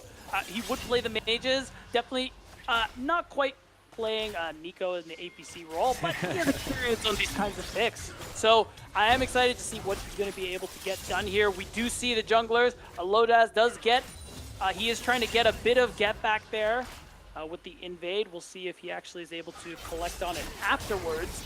Maybe he's just going to go with Blue Gromp into the Raptors. So I think he's going to try and even out what was taken from him. Gonna walk right back around. It's just like taking a stroll, an average midday stroll for LoJazz. So he's gonna finish invading the top side of Kizno's jungle. We'll make it just in time to finish both sides of the vertical jungling. Maybe 3. Yeah, he's 100% guy. I think they've realized the situation that's going on right now, and they have just kind of split the map and how it goes. Now, thinking of that a little bit, does mean that LoJazz wants to play between these solo lanes. 5 Mini's going to need some time to come online, so he's looking topside against Hoarder. And if they can get this down behind, it would be a huge setup for the rest of the map. There's some really good trades from Decoy. Yeah, and you're seeing that's just going to be a really nice first back coming through from LoJazz, who's also secured that Scuttle Crab. As now I think Kizno is going to be a little late to that one. I'm curious to see what the first actual skirmish is going to look like. For now, things are just going chill. Unless there's a really obvious angle, I can't imagine LoJazz actually goes for something. My eyes are more on Kizno on Xin Zhao to see if he finds a 1v1 or a gank that he likes. Trying to get active at least, but the vertical jungling seems to be put to a stop now. As the second respawn will be coming through. We do get moved from LoJazz onto bot side as well. TP being deployed by Decoy on top side. To rejoin that lane. Both top laners will end up using their TPs, but here comes the pings, here comes LoJazz. He can find it. The flash comes out from Aaron early. Maybe they end up finding Manui now, though, with the follow-up, and that CC chain is hell for Manui. He's going to have to flash the fat wall, and he's out of there. Hey, I think really valuable gank coming through from LoJazz, and again, Pocus uses the flash to trade for both Aaron and Manui's flash, but he's running Hex flash as well, so that's just super valuable. We could see another gank come through. Tough spot, though, now with this wave pushing away from them. And Kizno, now he's in the area, trying to see if he can even things out. they step up too far. Oh, and they have That's a the ward. engage. That's initial engage coming through from AMI, but they're going to realize the problem as Baz gets the reset there. He will end up falling. He got first blood, though, but Pocus, he's just going to go down to Kisno here, and that's massive gold going to a carry jungle. And Kisno will come away with that second kill. So it's a 2-for-1 in favor of Conviction, now leading into the Dragon. Yeah, and we're going to see this one again. I mean, they have no knowledge Kisno is here, but I respect the angle from Baz and Pocus to try and go for this one. I think honestly, even without this jungle intervention, this ends up being a pretty successful play for Conviction's bot lane. So it works for this team overall big time, because now Kisno also gets some gold. He's able to secure that first Drake, and Baz and Pocus do lose out on quite a bit of CS because the wave was pushing away from them. I mean, look at the difference in farm right now. Yeah. Literally, Aaron is double Baz's CS. That's what you expect with the Callista as well. I mean, that's why it was an almost instantaneous grab from Conviction. Yeah. And one of Aaron's comforts coming alive once again into the Tristana, because the Tristana, yes, an amazing scaler, incredible hyper carry, but this is a champion. You want to be vibing, you want to be winning, and to be behind that far is tough. Hoarder going to be a little bit far behind now as well, as he's getting ganked by Low Jazz and try to walk his way towards Decoy. You're not locked in here. I'm not locked in here with you. You're locked in here with me. He's going under tower solo Bolo, and he's looking for more. Doesn't get it. The turret shot's there, but no, it's not going to go through, and he's healing so much. Are you kidding me? God! Hoarder, you magnificent monster!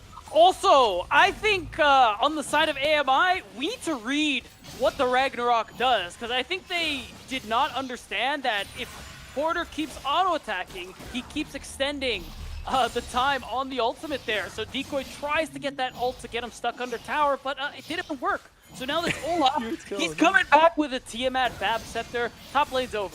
Don't talk to me about top lane anymore, Mazel. Like, it's done. I'm just going to say Hoarder's the GOAT because he is. Dude, this is the guy, like, this is the newbie on the team. They just came at him. He said, come at me, bro. Yeah, I mean, again, the idea is fine. The problem just ends up being, I mean, look what's happening here. He's trying to wait out the ultimate, but again, he keeps auto-attacking, he keeps extending it, so he's still immune. Oh, that's so heartbreaking. The fact that the turret shot isn't onto him either there, and you just get the fade away undertow. Oh, what a play and what a start to this second game for Conviction. They are 2,000 gold up under 8 minutes, and Hoarder knows how much this opportunity means to him and to this team. This is his first start. He's skirted around here. He's been a prodigy, but he is finally here. And now we're looking at bot lane because Manui is going to get fates called into safety here. But man, I just love to see the story paying off and this guy getting to show his stuff on the Olaf of all things in game 2. Yeah, it is a really good start there. You're seeing Lojaz trying to get something back on the bot side of the map, Giselle. But all it really does is get Aaron's ult out there. The Fate's Call is out of the picture. And right now, there isn't really much else to be fighting for. I mean, we're still a few minutes away from that second spawn of Grubs. Yeah. A few minutes away from the next Drake. It's just about farming and seeing what these junglers are going to be able to take. And I literally think Hoarder is like Thanos in this game on Olaf. It is going to be very difficult to deal with him. And when I talk to him, that's where the kind of motivation of, I know he knows this is a big opportunity, because when I talk to him, he's so excited about the opportunity. He was so, but he realizes he needs to zone in and focus, because in the future he's going to be an LTA player, and so he wants to make sure he's taking the right steps, he's taking the right motions to make it to that point, even if it's going to be in the far future. So love to see the guy show it off. We'll see if it actually means that he carries the game, but a 2-0 start on Olaf you'll take all day. Yeah, I mean, that's a really great way to set yourself up to carry. So he definitely has that opportunity. I think he is going to be really difficult to deal with in the side lane later on, especially with this lead that he's picked up on. So we're going to have to see how AMI actually deals with that. I mean, across the board, early lane phase actually going really well for the side of Conviction. Oh, gotta hold that thought. Still going well, You're still doing good. Yeah, no, it's still going great. I just, I wanted to give you your moment. I didn't want to. But what I was going to say is, I mean, you look at the farm.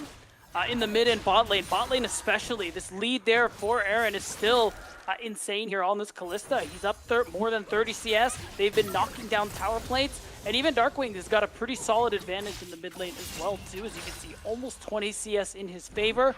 And that constant push from these lanes means Kizno, he's honestly free to farm. He doesn't have to do a whole lot besides stack these objectives, call his laners to him. It's like, you got prio. I don't want to hear it. Get in here. I'm now realizing how, you know, reliant I am on the client. I know one of these teams got a dragon. I just don't know which team it was. It was but Conviction. One of these teams. I got you, bro. Yeah, Don't so worry. Conviction is going to be on 2 dragons now.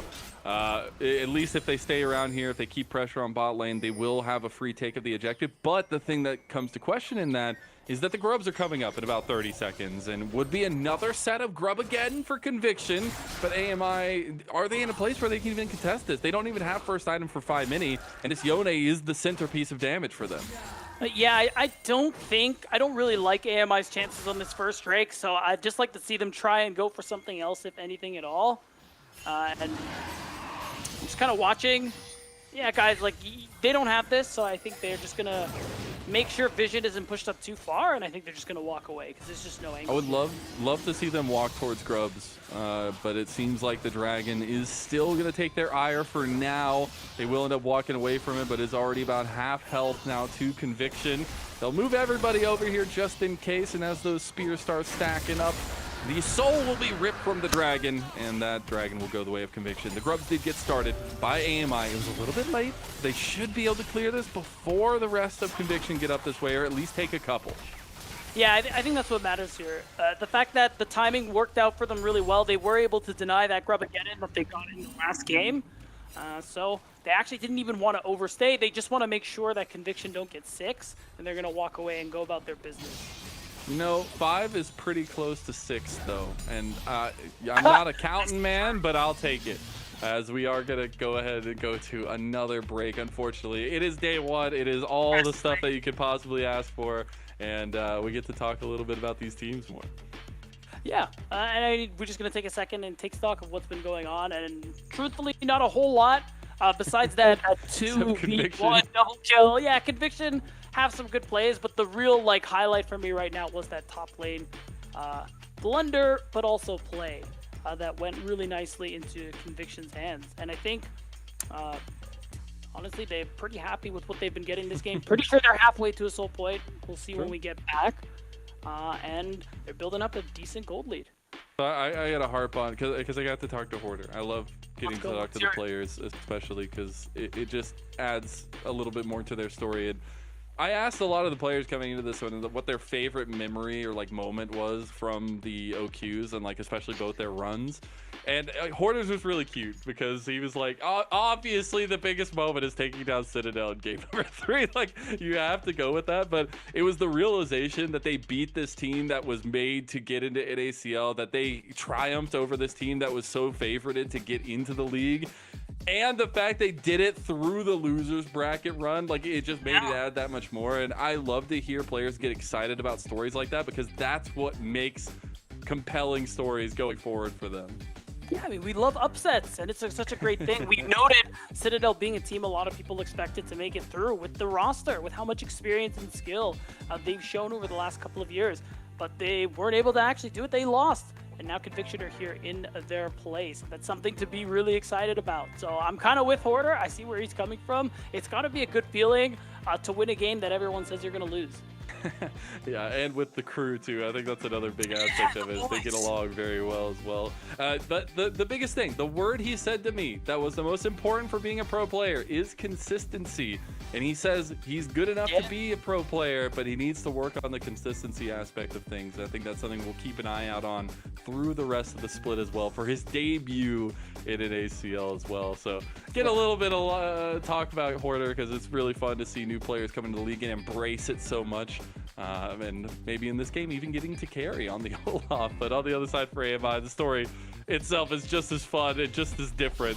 And we'll see if the 5 guys in his lead can make it work. Yeah, and right now, it is going to be that 5th grub going over to Conviction. Still a nice chunk of turret damage. And as we're seeing a bit of a change up here in the lane assignments, now Hoarder I mean, again, he's in such a strong position in this 1v1. He's already finished that Ravenous Hydra. He's able to collect another turret plate, pushing his lead further. First items across the board for Conviction. Provide them with a decent amount of damage potential in these next fights. As well as that Blade of the Rune King there for Aaron. He's really big on the Callista as well. And still waiting. I mean, the Yone, it'll come online. You need 2 items, 3 items. I mean, the Blade of the Rune King is nice. See Order actually getting kind of worked on up here by Decoy.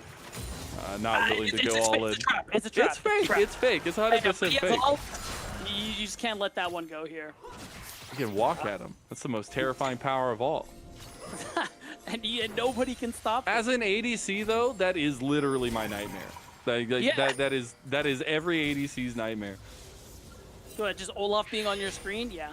I was talking to Jan yesterday from Team Liquid, and he was like, yeah, it's just a top lane meta this time. As we see Conviction miss a little bit of the engage on a Pocus. That's going to be the Pop Blossom used, and that's a massive tool for Conviction.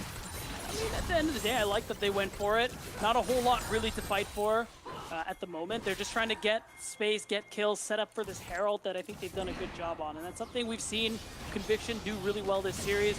The objective setup has been pretty good, and it's not surprising considering almost all these players, a lot of experience, excuse me, here 2C. Knew he almost caught Pocus there. They are going to catch the blue buff, though, as AMI cannot stop that from being taken. We do see the I believe Cloud Rift taking over, give a little bit more speed in there. Yes. 5 Mini pushing over. They have a play here if they want to try to defend 5 Mini. Oh my God, he's taking chunks from this Chaos Storm. Darkwing's laying in the hurt. Another beam hits. They're going to need to try to get out of this one as Kisno and Manui right around the corner. But they just want the turret. They just want the pressure. And they're playing the map so strongly. Hey, they are. And you can see, like, I like the way they're holding this wave and just making it so that it's going to be easy for Darkwings to clear it up and get damage onto this turret. Now we're seeing the teleport here from Decoy. I mean, I feel like, Order doesn't have ult, so it's possible. He doesn't. He's going to get slowed down. Decoy, he doesn't have anything left. You just have to walk at him and hope you get cooldowns back. Not going to find it. Gets a thumbs up from Hoarder, though. Friendly as it goes. His first turret will end up falling to Conviction. Yeah, so that's still, I mean, really good play here for Conviction to be able to get this gold. You can see now they have this 3,000 gold lead in their favor. We get a cool shot right here on the screen, but not a whole lot of actual fighting. And I'm wondering if we're going to see a similar performance from AMI in this last game. Are they going to be trying to play away from the Hoarder, who is super strong right now? Are they going to try and focus on the people who are isolated on the weak side? Yeah, I would think that's a good play for sure, especially because you're kind of falling behind me. You're almost at 3,000 gold. Yes, there was a couple kills, but a lot of this lead is going to be is being developed by the kind of laning advantages that we have, and trying to see if they can actually turn that into anything and maybe have a little bit of a fight back. We are getting closer and closer to at least 5 Mini getting his first item. But the problem is we're going to start having fights coming down here back and forth as the Rift Herald's coming up. Next Dragon is coming up as well. And Conviction are already present, at least around this top side.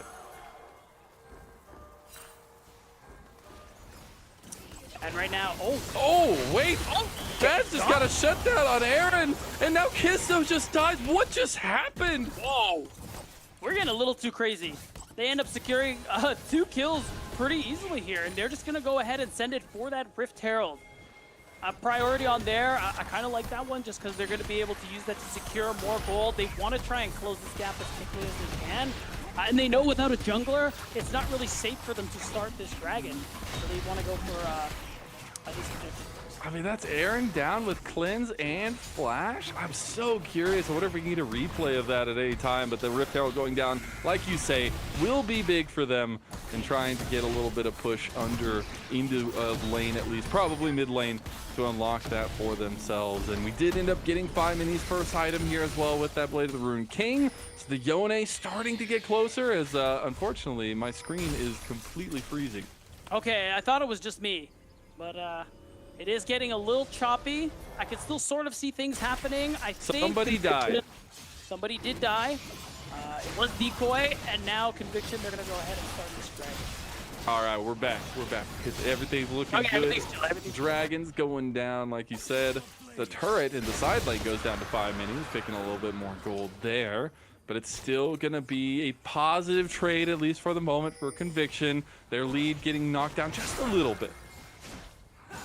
Yeah, I mean, between that double kill they got earlier on and that turret, they are starting to close that gap a little bit. We're going to see a replay, I think, of what happened in the spot side. Yeah, I mean, this is a really low turret. We have 3 people here in the process. Kind of feels bad that Manui died, but you still got the kill that you wanted. And we'll see now as we get back onto the map a little bit. It's going to be mostly positioned around mid, as it seems. My feed, unfortunately, is still just freezing every now and then, so it's going to be a little bit difficult.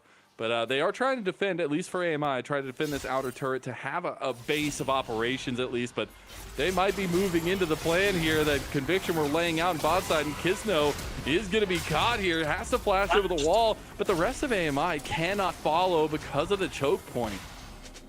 Yeah, so I mean, you get a flash out of Kisno, but not a whole lot else. They are going to hopefully try and capitalize on that in the coming minutes. But we're actually going to see a replay of that double kill. Or that 2 kills that ended up coming through Baz. And then last second shield from the trigger seed was a big deal. And being able to root Kisno under the turret. I mean, this is the new season, guys. Those turrets do damage. You don't want to be stuck there. He definitely does. The ramp up is nuts. And it also doesn't fall down for like 4 or 5 seconds. So yeah, you could walk away, come back, and still get completely chunked. Eviscerated. So now we've got the lane adaptations. We've got Baz in mid lane. We've got Aaron in mid lane.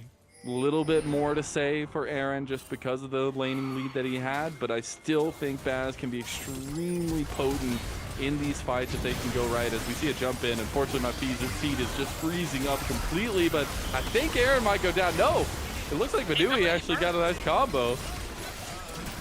Okay, after all the fights done, we saw that Kisno's coming in. And now Darkwings gets engaged on by 5 mini himself. Decoys come around, tries to cast, tries to get Darkwings, can't get him. And that is a lot of ultimates, a lot of chaos, but Baz, Pocus, and Aaron are down.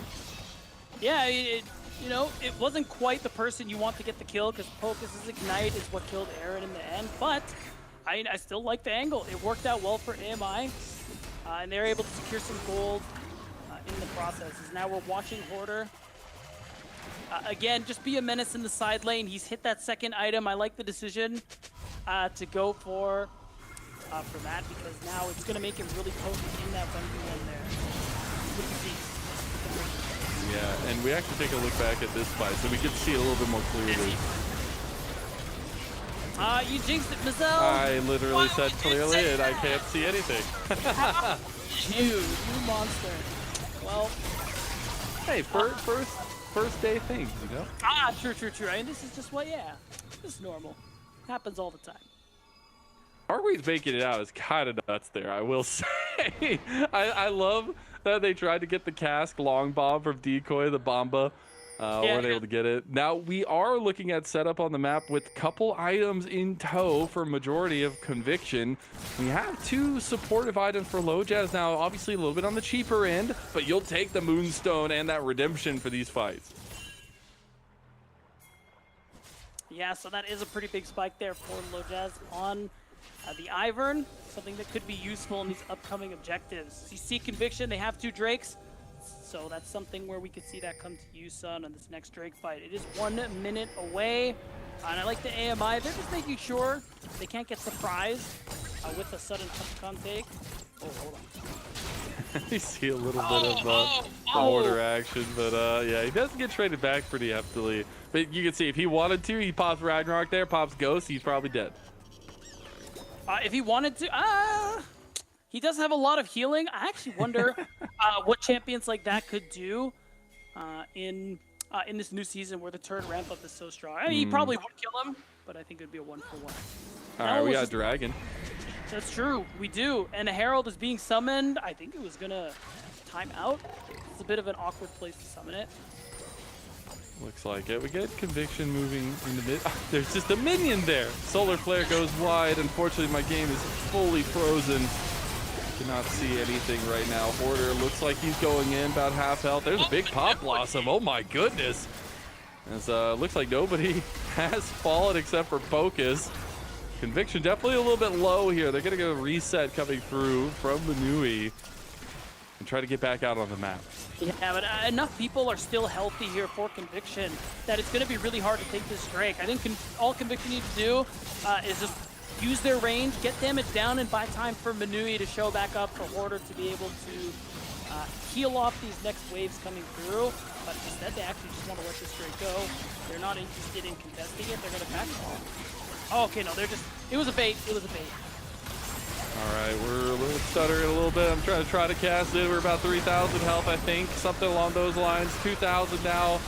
The dragon went over the way of Hoarder, I guess. As now, unfortunately, Decoy died. 5 Mini has died. That will be the soul point, at least. Or soul, rather, because that other dragon didn't get recorded on the screen. They fixed it. Oh, yeah, you're right. But they have soul now, so there's one dragon missing. So, Conviction have Dragon Soul, and it's a Cloud Soul. Yes. So, but that and the individual Cloud Drakes, that's a lot of move speed, which actually feels really good.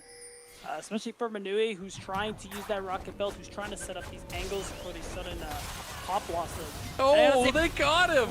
Is Focus enough? Focus, support on combat, and Manui dies. And nice and easy. They just do the Atacon?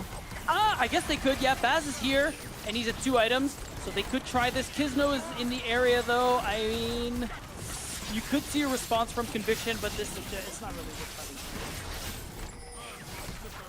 Fortunately, yeah, okay. Yeah, I was gonna say my screen unfroze. It does look like no contest is coming through, and the Atacon will go the way of AMI. So this is second game in a row where they find little advantages somewhere. Now they have the Atacon GA.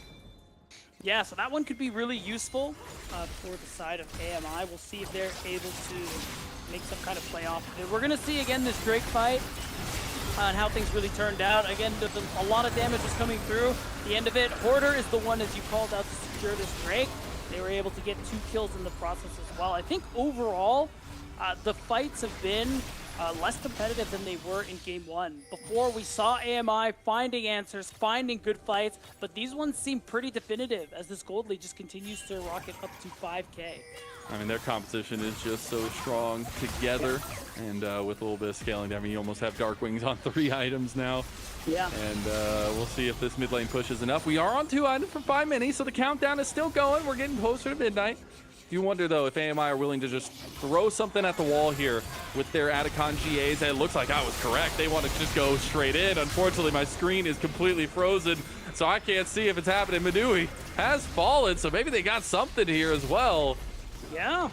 I mean, that's 2 ults out of the way here. If they want to play this one...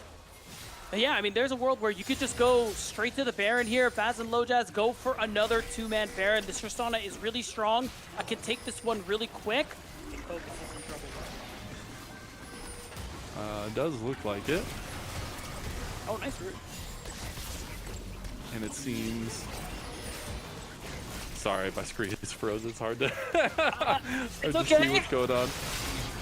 All right, we're back. Maybe we get the fight. They still have the GAs for a little bit. They could get more. Oh, that's one. Okay, they got the shutdown, at least onto Hoarder. That's actually a pretty big shutdown. So they're making it work. I mean, they've carved this lead down about 1,000 gold already. 5 Mini, though, getting engaged on now. They get the doubled out as Kizno waiting to go in. You got to remember, they still have the Atacon GAs, so they're going to get cleaned up, but it will be a quick reset, and Baz will be stopped mid-rocket jump. Lojaz now getting run down by Kizno. Oh no, that 3-talent strike, and he will claim another one. Do they get the final one? It's like all the pieces to the Millennium Puzzle. Focus, he's going in. He's trying to get away. Is he gonna give the gold? Oh, the knock up there. Kizno comes away with the clean kills. Yeah, and I think the only thing really saving AMI from losing that Baron off a big play like that is just the fact that they had those revivals coming through from the Atacon. So, I mean, Conviction, they get their gold back up to 5K, and AMI certainly not out of the woods yet, because now, with these item spikes coming through for the side of Conviction, this gold spent that they earned, there is a real world that they can turn this into a Dragon Soul, where they can turn this into a Baron. And take a look back at that one. See how it all started with Decoy's kind of flank angle there. Nice cast to set it all up and cause a rift there at least. But unfortunately, they just didn't have the follow through. No, not quite really, and it's tough because Kizno is able to play a little bit of keep away and watch Aaron in this fight. I really like the confidence that we're seeing from him too. He knows he's strong. He is getting in there, getting into melee range even because he knows he's able to do so much damage. It is a lot, and honestly, I think that's one of the favorite moments of this draft, at least for Conviction, is it feels like they enabled all of their picks here. It feels like they enabled all their players as well with those picks, and obviously we do get the clean up here at the end of all the GAs. But Conviction running away with this series so far, and it is a statement coming into the league. I mean, this is also Conviction's debut in NACL. Yeah, that's right. As a roster, it is Hoarder's first time as well. So definitely a lot of fresh faces as we fight. Oh, task in. Manui's gone. And now they don't have that big Pop Blossom setup for themselves. They still do have a lot of strength behind them, though. Manui's not going to be the crux that they rely on as we go into the fight. Unfortunately, it's still frozen a little bit. I can only see Hoarder as he's trying to get on the back line. He gets the redemption used on him. He's killed Ivor, and so Lojaz is down. Get the other side of the fight, though. 5 Mini taking a fight onto Kizno, 1v1. I think he might win that one as well. Oh, he does. No, Kizno sits down 5 Mini in his first series in the NACL. Yeah, now I think it's just going to walk it straight to this Baron here. You still have a bit of lifesteal there onto Kizno. You still have Aaron, which is so important here for your damage. So at the end of it, even though we are seeing a bit of those signs of life from AMI, Conviction come out on top, and now they have a Baron in their back pocket as well. That's a big leaping off point here. It feels a little bit akin to that first game where that Baron play just opened the floodgates of like over 6,000 gold now. It's the floodgates even further as Hoarder in a 1v3. My God, man, what are you doing? These people have friends. They have family. You gotta get out of there, AMI, because this man is a murderer. He's taking them all down, and Hoarder making them pay one by little one. And they might even continue the fight as now 5 Mini has TP'd into his oblivion. Those axes rain hell, and it sounds like Ragnarok as they get the nice combo on a 5 Mini, but they are just running away with it. And Manui and Kizno get the fate sealed rather out of 5 Mini, and he still dies. As now Kizno's just under turret, he's just making it look filthy. And there it is. Game 1 was a little close, but Game 2 is a slam dunk, Mazel, as these spawn timers are way too long. Elder Dragon not needed. They will clean this series up. The first series of NACL will end up in a 2-0 in favor of Conviction, as their run may have been a tempest, but they have the conviction to make NACL a stalwart force. And here we are with a very convincing win over AMI, this new blood who's coming in here. And I'll say it was a fun series nonetheless, even if it was a 2-0. Yeah, I mean, especially that first game as well. I think that's a good example of something that AMI can take away from this series. How they got some good hits in, they got some good looks, and this is only the first game of the split. These players are new to this level of play, so there is time for them to learn, to adjust, and to grow. So that's something I think worth looking forward to. Absolutely. I mean, there's so much more left to play, and so much more time left in the year of NACL, not even just this split. So I love that Apex Mission Impossible is sticking to their guns and playing similarly to what got them here in OQs. They're playing together in a lot of cases, and they're playing around 5 Mini, which for a first series, even if it was 2-0, this guy is the legend. This guy is the carry, and I want to see more of him because it was very fun to watch first on the Mbessa. The Yone fell a little bit short, but still trying to find angles. Yeah, absolutely. I mean, again, it's just some really bright spots there for the side of AMI, but of course the experience still reigns strong there for the side of Conviction, and it was a really good look for them overall.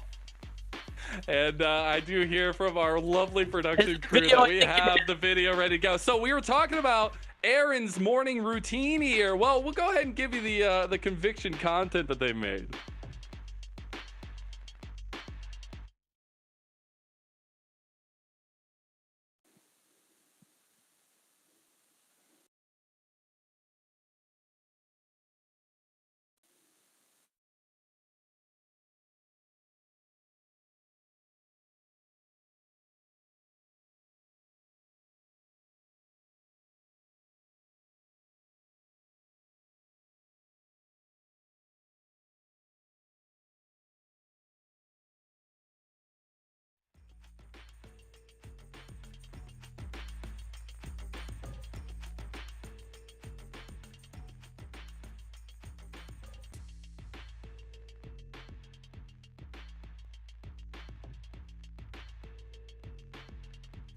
I wish I had some bananas. I wish I had some Saratoga water. I wish I could recreate this because this man popped off today. First on the Jhin, the Callista as well, having a massive lead in the 2v2. And you now know the average morning routine for an NACL player that wins games. I was about to say, this is obviously a key to his success. So you want to win NACL games, you gotta stop judging. You gotta start looking into what he's doing. Shout out to Conviction. Anytime we get content from the teams, we absolutely want to show it because we want to see more content from our teams, and it means a lot to get this kind of connection here as well. That's gonna be it for our first series of the day, though. Conviction came out with a convincing 2-0 win over Apex Mission Impossible. We'll see you after the break.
Welcome back, everyone. We have a little bit of a stopgap replacement for the moment, at least. I'm Mazel, joined by Hawk. Thank you for joining us while we get Beatdown's audio figured out. I do believe that we are going to have an interview with Mr. Manui himself from Conviction. So I believe soon we'll have that coming up here as well. But I know you said you watched the games themselves, so it should be a lot of fun to get to hear Manui's side of things here. And I think in general, seeing the changeover to support is really fun. So Manui is going to be joining us right now, and we'll get to ask him a couple questions. Manui, my friend, it's been a long time since I got to talk to you, man. You switched roles and everything, but I know Beatdown had talked to you before and said this was something you've been thinking about for years. So how do you feel? Feels pretty good, except that I feel like I played really bad to my standards. I think there's a lot for me to look at after these games, but glad we were able to win. Yeah. I mean, definitely still pulling out the win against another AMI team that promoted up alongside you guys as well. And I actually got the chance, funnily, to talk to Hoarder yesterday, and he kind of credited you with being one of the big catalysts for this team coming together and talked about how much your team has all grown over the last couple weeks. And I kind of want to hear it directly from you as, how would you describe Conviction's journey so far, making it to the NACL, and expectations moving forward? I think we came together as 5 just with the hopes of promoting, and then with me role swapping to support and me being in the scene for quite a while, I always wanted to kind of take on I feel like you can't call me rookie anymore because I've been on, I've been the rookie on a lot of veteran teams before, and I'm kind of the vet now. And also I feel like in this team I wanted a lot of say in even in my previous teams I've had a lot of say in draft and and my ideas about how we should approach the games and stuff. So I'm glad that the team is allowing me to express fully that part of what I'm good at. And then as for everyone else, I think we're trying our best to scrim as much as possible. We get 2 scrims a week if we're even lucky because of everyone's schedule. So we're just looking to do as much damage as we can right now. I think we can win it all low key not with how I played today, but with how everyone on the team is playing in scrims and how we approach things. I think we can win it all. Yeah. I have a note on that though, guys. You're being pretty down on yourself, but I gotta say, we could literally see your direction, especially in the Recon game, of what you were doing in a lot of those situations and kind of leading the team. So how do you feel you've adapted to that kind of leadership role, and do you feel like you have kind of say over strategies and stuff with mid-game? When does your leadership take effect? I think it takes effect starting from draft because I like to build comps that make sense in my head and make sense versus the enemy teams. And throughout the game, I'm always trying to say what we're playing for, what we can do around the map exactly. But then obviously sometimes people have to chime in because I'm not I'm still a new player in the role, but I'm still trying to get through my veterancy in the game, game knowledge wise. Yeah. And I mean, last major question I really have for you is, you said, hey, this series, bit of a rougher start maybe for you individually, but I mean, the fact that you even are acknowledging that, I think shows a lot. And also, I guess the question that I have for you is, if this wasn't quite it, what do you want people to get out of seeing from the Manui support experience moving forward? Oh, I mean, I think on a good day, I'm top 3. Myself personally, I'm just gonna say that I think there's a lot of frauds in the league and a lot of really bad players. I think that for me, I wanted to see a lot of consistency and patience and just looking for good angles, which is, it's basically what all good supports want to have in their pool. And I didn't really showcase that today. I wasn't really too patient in my contests and my engages. I was kind of, more I just instantly went in for it. So yeah, just more calculated, more understanding of how to play around the team. Yeah. Well, I gotta say, purple looks good on you yet again. Coming into Conviction this time around, all the way from Fear. Man, it's so cool to have seen your growth throughout the time. So really, really appreciate you.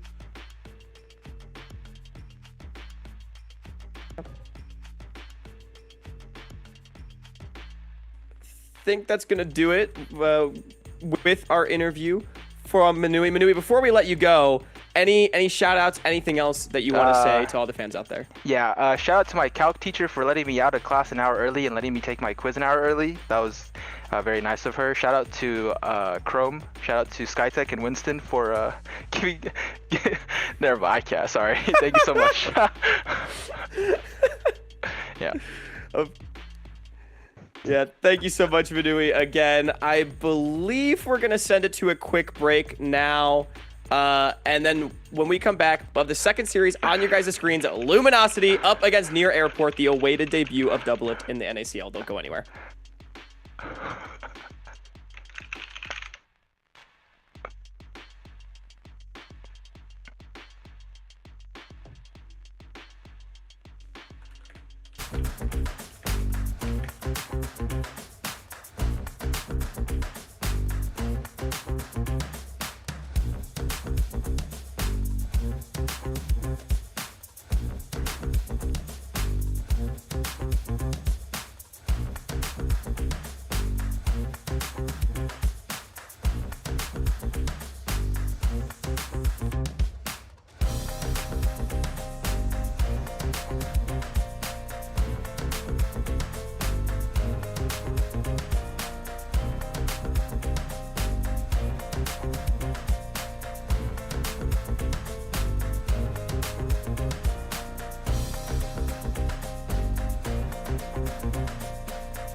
Welcome back, everyone. Well, we are now here with the permanent replacement of Hawk. Hello, welcome. Thank you so much for joining me. We're getting into the second series. I'm Mazel. Oh, that was fancy. By Hawk. Yeah, I know. Gotta add a little bouginess to it, especially with this next matchup, because we got some more debuts in the NACL, and we got a hype matchup here. We got Luminosity Gaming's debut, which obviously a big name org coming back into the space of League of Legends, but we have 5 new guys who've never played in NACL. We don't know where they came from, and it's near airport. Who are these guys? Yeah, I know. 5 NACL rookies making their debut here in Tier 2. Haven't heard of them. Oh, wait. Doublelift. That name looks just a little bit familiar to me. It might be their first time at an ACL, but they are names you know very, very well. It is the debut of Near Airport in the NACL. There was all the question marks if they were going to play, if they were going to keep the spot. They are here. They are present. And their goal is to get that LTA promotion spot. So we're going to see exactly how the work from the OQs transitions over, because they had a dominant run, Hawk. Yeah. And it was a bit unexpected, too. You know, after all the stream scrims against teams like Supernova and the old Pulse roster, right? We were like, man, this team might not just smoke everyone. And then they came into the OQs, went 10-0, and rolled over everyone. And they did. Looked effortless, right?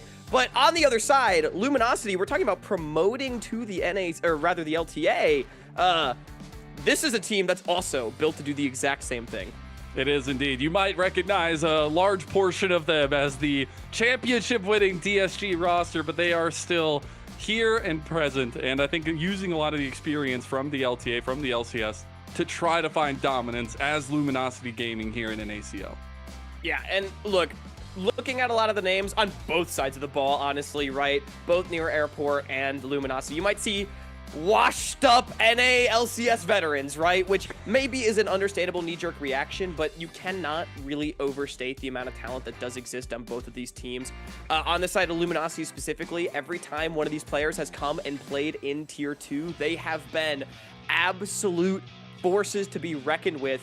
Specifically for, you know, Fake God and Zazel and Tomio. They won NACL just a couple short years ago, and most certainly looking to do it again. I think the big question is just going to be, how quickly does Near Airport hit the ground running against one of the 2 expected favorites of the league? Yeah, I love to see Tomio and Zazel back at it again. These 2 guys were such a dominant duo back in those days. Now, I do believe that the logos are backwards here. Near Airport will be on the blue side, it seems like, for game number 1 of this best of 3 full Fearless. That's where we have to talk about the drafts. That's where we have to talk about the priority. Nefiri already in that game number 1. Kisno showed out. It was incredible. Do we get it here again as we see these bans coming through?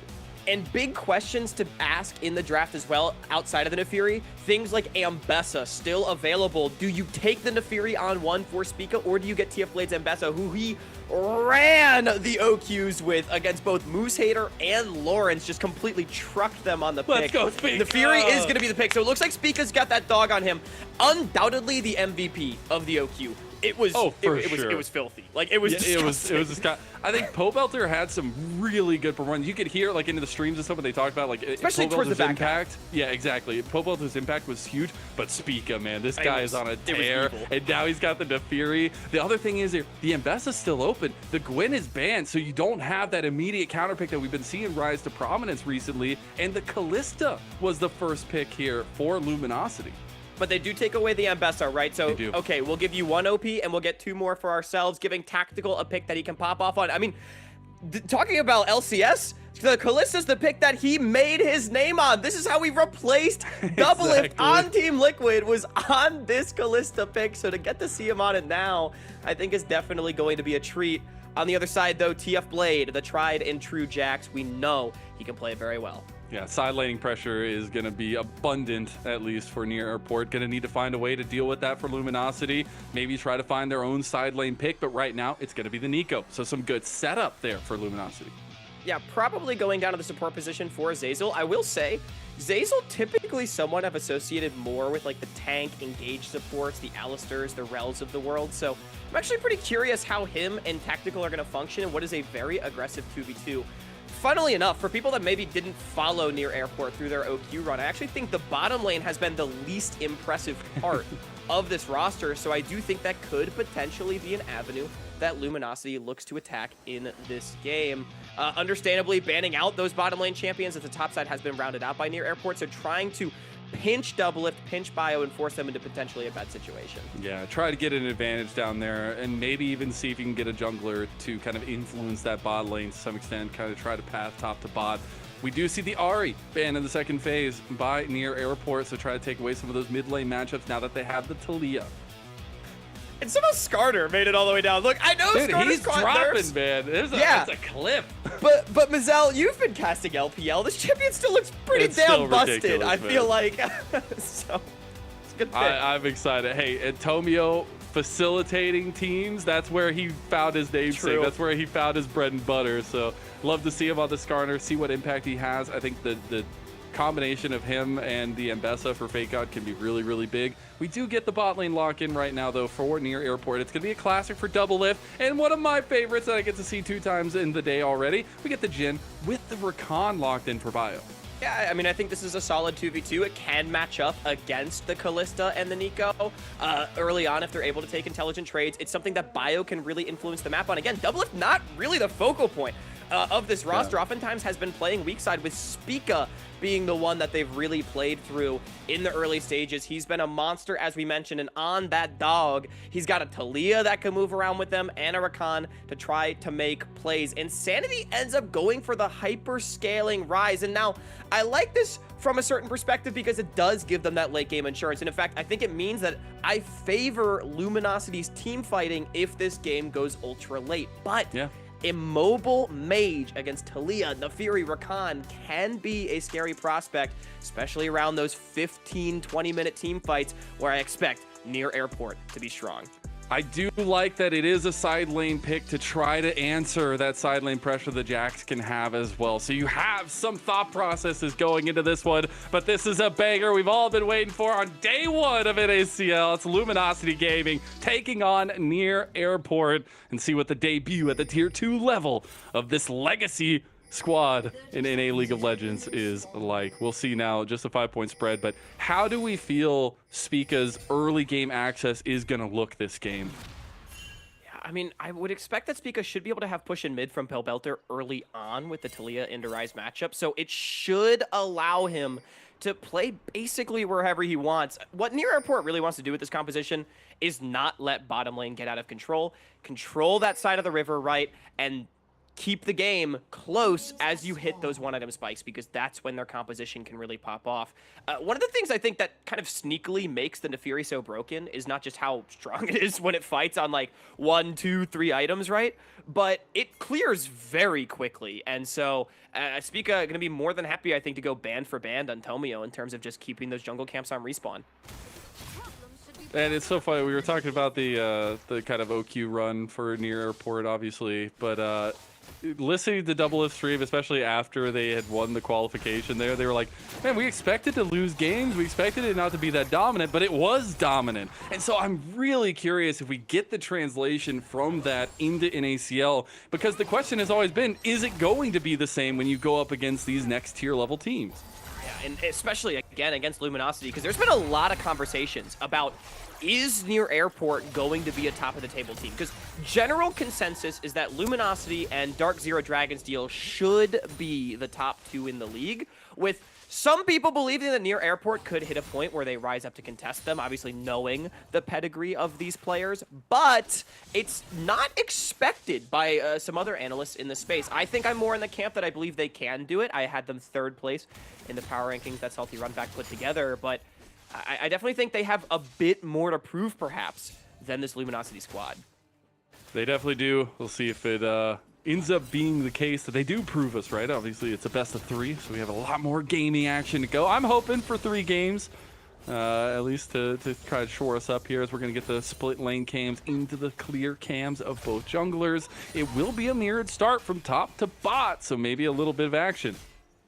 Yeah, and I mean, again, bottom lane expected to be the volatile lane. You've got the Kalista Nico on one side, and Near Airport really just wants to make sure Biofrost in particular is in a position where he can get active on the map and try to play the game with the Nefiri, with the Talia, but that's not going to come without help, right? And so that's why Spica is going down towards this side. On the top side of the map, it should be a fairly even matchup in the 1v1 Fake God with maybe a bit of an early advantage on the Investa, but TF Blade, once you start to get towards that later game, should be a strong side lane threat. He's going to be a menace. He's going to be an absolute menace, and also has really good angles of engage to set up Spica. I think that's the thing I realized from game number 1, and also playing a bunch of games with Rafa, who is just incessantly spamming Nefiri because she's broken. It's about playing together with him, because she can't be that solo engage. She can't be the main person being focused, because she'll just get CC'd down and done. So you got to find a way to kind of connect with the team. As we get to kind of look across all the lanes here, it does seem like LG at least have priority in the bot lane too, with that Kalista lane. Yep, which is to be expected. Scuttle Crabs, though, being traded on either side. Tomio was able to get the priority crab in the bottom lane, though, with that aforementioned push. And everything, I'm honestly expecting a fairly calm early game. Again, it's really the mid game when I think these teams are going to explode. We're looking towards that first Grubs, first Dragon spawn. It's likely going to be a trade of Grubs for near airport with the Dragon for Luminosity, but we're getting the time in just a minute or so where maybe we could see some swaps come through if they wanted to contest on the top side of the map. Spica was hunting again in mid lane, really looking to punish Insanity here as well. Wasn't able to find anything there, but now we will have the next conversations to come in how these compositions do in terms of objectives. We have Dragon about 15, Grubs in about 1 minute and 15, and we've seen a lot of Grubs side focus, at least in the meta so far. Yeah, and it's going to be strong this game. You mentioned the side lane power of the Rise, also the Jax, right? You don't really want to give 6 over this game. I think both teams would be very pleased if they could trade 3 for 3, but obviously they would like to have more. So I wouldn't be entirely surprised to see the team scrap for him, but it looks like the priority for Tomio is just going to be to play towards that pushing lane. Onto the Dragon now. Spica in the area. I don't think there's a contest to be had. This is actually really good from Luminosity Gaming to just take advantage of the pushing lanes to take the early objective and not have to split the Grubs for the Dragon and be able to contest that if you need to. And you see bot lane is starting to get a little bit dicey for Double Lift and Biofrost. They will end up getting that reset coming out, but that first objective going to be claimed by Luminosity. Yeah, I mean, again, just really good stuff to get on it as soon as it spawns, right? Knowing that Spica likely wants to play towards that top side of the map, this allows you the option as Luminosity to still reset your bottom lane and maybe contest these Grubs. And in fact, Tactical is going to take it up, you know, just a couple CS. Credit to Double Lift and Bio for keeping things relatively close in that lane. But pings on towards the Grubs now from near airport. But look at this. Here comes Tactical onto the top side. So yeah, Luminosity, they're going to try to get their cake and eat it too. I like it. Lane swaps after lane swaps. Let's go. They are going to try to get a little bit of presence up towards topside to make this a contest. Everybody's going to be up there. It's a party. Did we get invited, Hawk? No, I mean, maybe. I hope so. I don't know. I gotta Speaking check my about level mailbox. 6, though, I will say, level 6 of the Nefiri, pretty important for the gap close ability. You know, you've got the dive squad of the Rakan and the Jax to try to lock down some targets for you, but let's see if the fight ends up coming through. Okay, so it looks like Tactical's gonna be a little bit late to this join. Nice little shove there. Tobio's already going down. That's a massive pick and a first blood straight to Spica. The gold goes where you want it to. Oh. Now we're getting the re-engage here as Fake God in the back line, trying to get Pobelter, but can't do it. Fake God wheeling and dealing, and now Tactical's here. Tactical kills a Biofrost as well, so we'll get the trade back to Luminosity. The Grubs respawn, and what a chaotic fight. Yeah, chaotic fight, and ends up being pretty even on both sides as Pobelter, multiple clutch flicks that I think saved near airport from losing multiple members in the play, as Tomio was just a bit too far ahead of the team, but Luminosity were able to salvage it on the back end now. Okay, Double Lift, I know he's old, but he ain't that old. He knows the Nico tag. No, there's just a minion there. Don't worry about it. As he will not be fooled. He will not be duped, but the lanes still stay the same. Double Lift under half health now, though, and needs to be very careful because level 6s are going to be coming up for the LG bot lane. As Tactical does hit it, Fate's Call is going to be available to them. They are potentially going to be moving Pobelter now, who has the Weaver's Wall. They have connection abilities. Ooh, Root connects, but they are worried, and rightfully so for LG. I mean, not only is Double Lift chunked very low, but look at the CS lead now in bottom lane. It was Tactical and Zazel that were able to swap first, and Although they lost Tomio for it, with Tactical being a bit later to the fight as hold that bot. This is a kill. Oh, man. That boy is dead. Dude, Pobelter just got dragged and dropped. Tomio coming away with that kill. Yeah, future's now, old man. Look, last time Pobelter played in the LTA, Skarner had not been reworked yet. Walked where he thought he was safe, but it ain't safe right there, brother. That was nicely done by Tomio to get one back for the team. And Luminosity, they're approaching a really good mid-game position with the lead that they have in both bottom and now mid. Yeah, I mean, you're going to get some serious tankiness from Insanity on the rise as time goes on. Looks like he's going for that Rod of Ages first as well. And the strength and the team fight potential, kind of the brawling potential of Luminosity is going to come to bear here onto near airport. But I still think this is a situation where if they continue playing around Spica and keep being proactive with it, Spica can be the difference maker. As we're going to take a look back to that initial fight. Yeah, so Tomio's just a bit too far ahead of the team. The bottom lane's still on that top wave, and a great collapse from near airport to take one down, but then Pobelter just kind of gets isolated on the side. Root and follow-up from Insanity and Fake God. But again, the seismic shove that comes through right here, I think saves the entire team. Tactical was about to pop off in this fight, but it ends up being only a 1-for-1, is now fighting the top side. Well, 2v2 actually going on here. Tactical and Zazel taking him to task. Will end up getting the curtain call as a little bit of a warning sign. Warning shots fired. As Double Lift will try to clear the wave as best as possible to get that pushing out that wave. And now you have to also think about, yeah, it's tough. I mean, you are not having fun here, and Kalista runs your life in team fights as the Jhin. How do they get out of that? Well, maybe the Grubs coming up in about a minute or so will end up being their saving grace of a fight. Spica getting called up here as well, but I mean, they cannot push this wave, and good stuff here from Zazel and Tactical, knowing that it's volatile. Now, Tomio has R. Pale is up. They have it. The flash play on the double lift, and that's just a little Jhin, and that will be a huge pickup by Luminosity.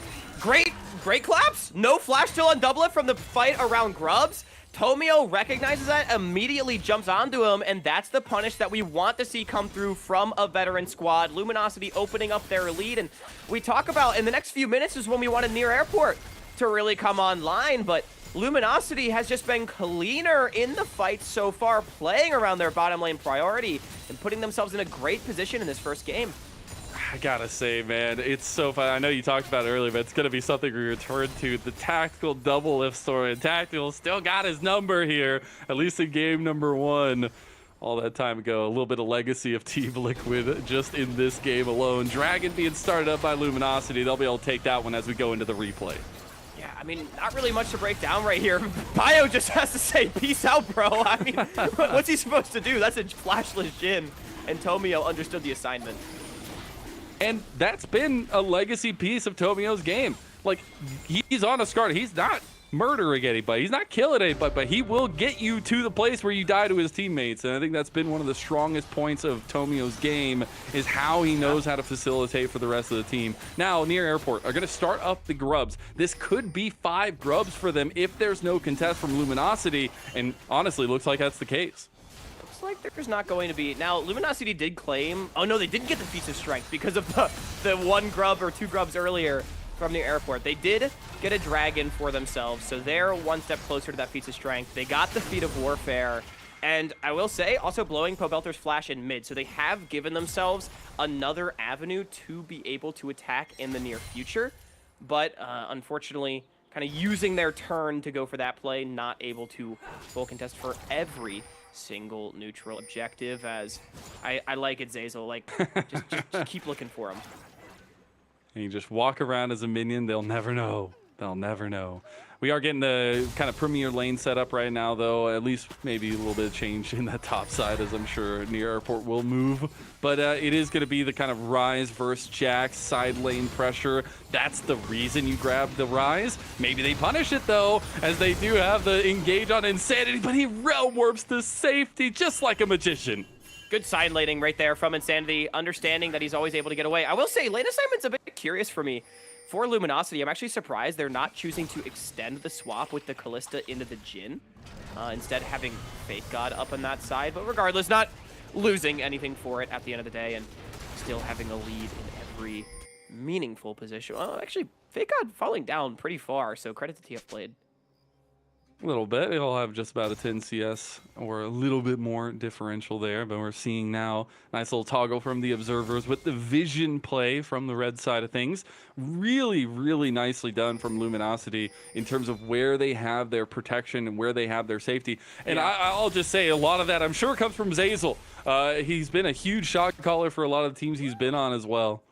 Yeah, I mean, I think so highly of Zeyzal. I know he's struggled with, you know, tier 1 in a couple of recent years, but you will never be able to take away from this guy the fact that he is a Worlds semifinalist with Cloud9 and such a great leader. Every time he plays in tier 2, he is an absolute stud, and definitely agree, having a great game 1 so far. And we talked about a big win condition for Near Airport was, can Bio get out on the map and link up with Spica and Pobelter? And he has been completely jailed on this recon so far. Tactical and Zeyzal have done a great job of controlling the push in that lane and not allowing those moves to come through from the opposition, and it's exactly what you want to see if you are a Luminosity fan. Their gold lead has basically vanished, actually, thanks to some of the, you know, the waves that have been picked up by Near Airport, as well as a couple of tower plates, but I do still just favor Luminosity's position in this game as a whole with the champions that they have.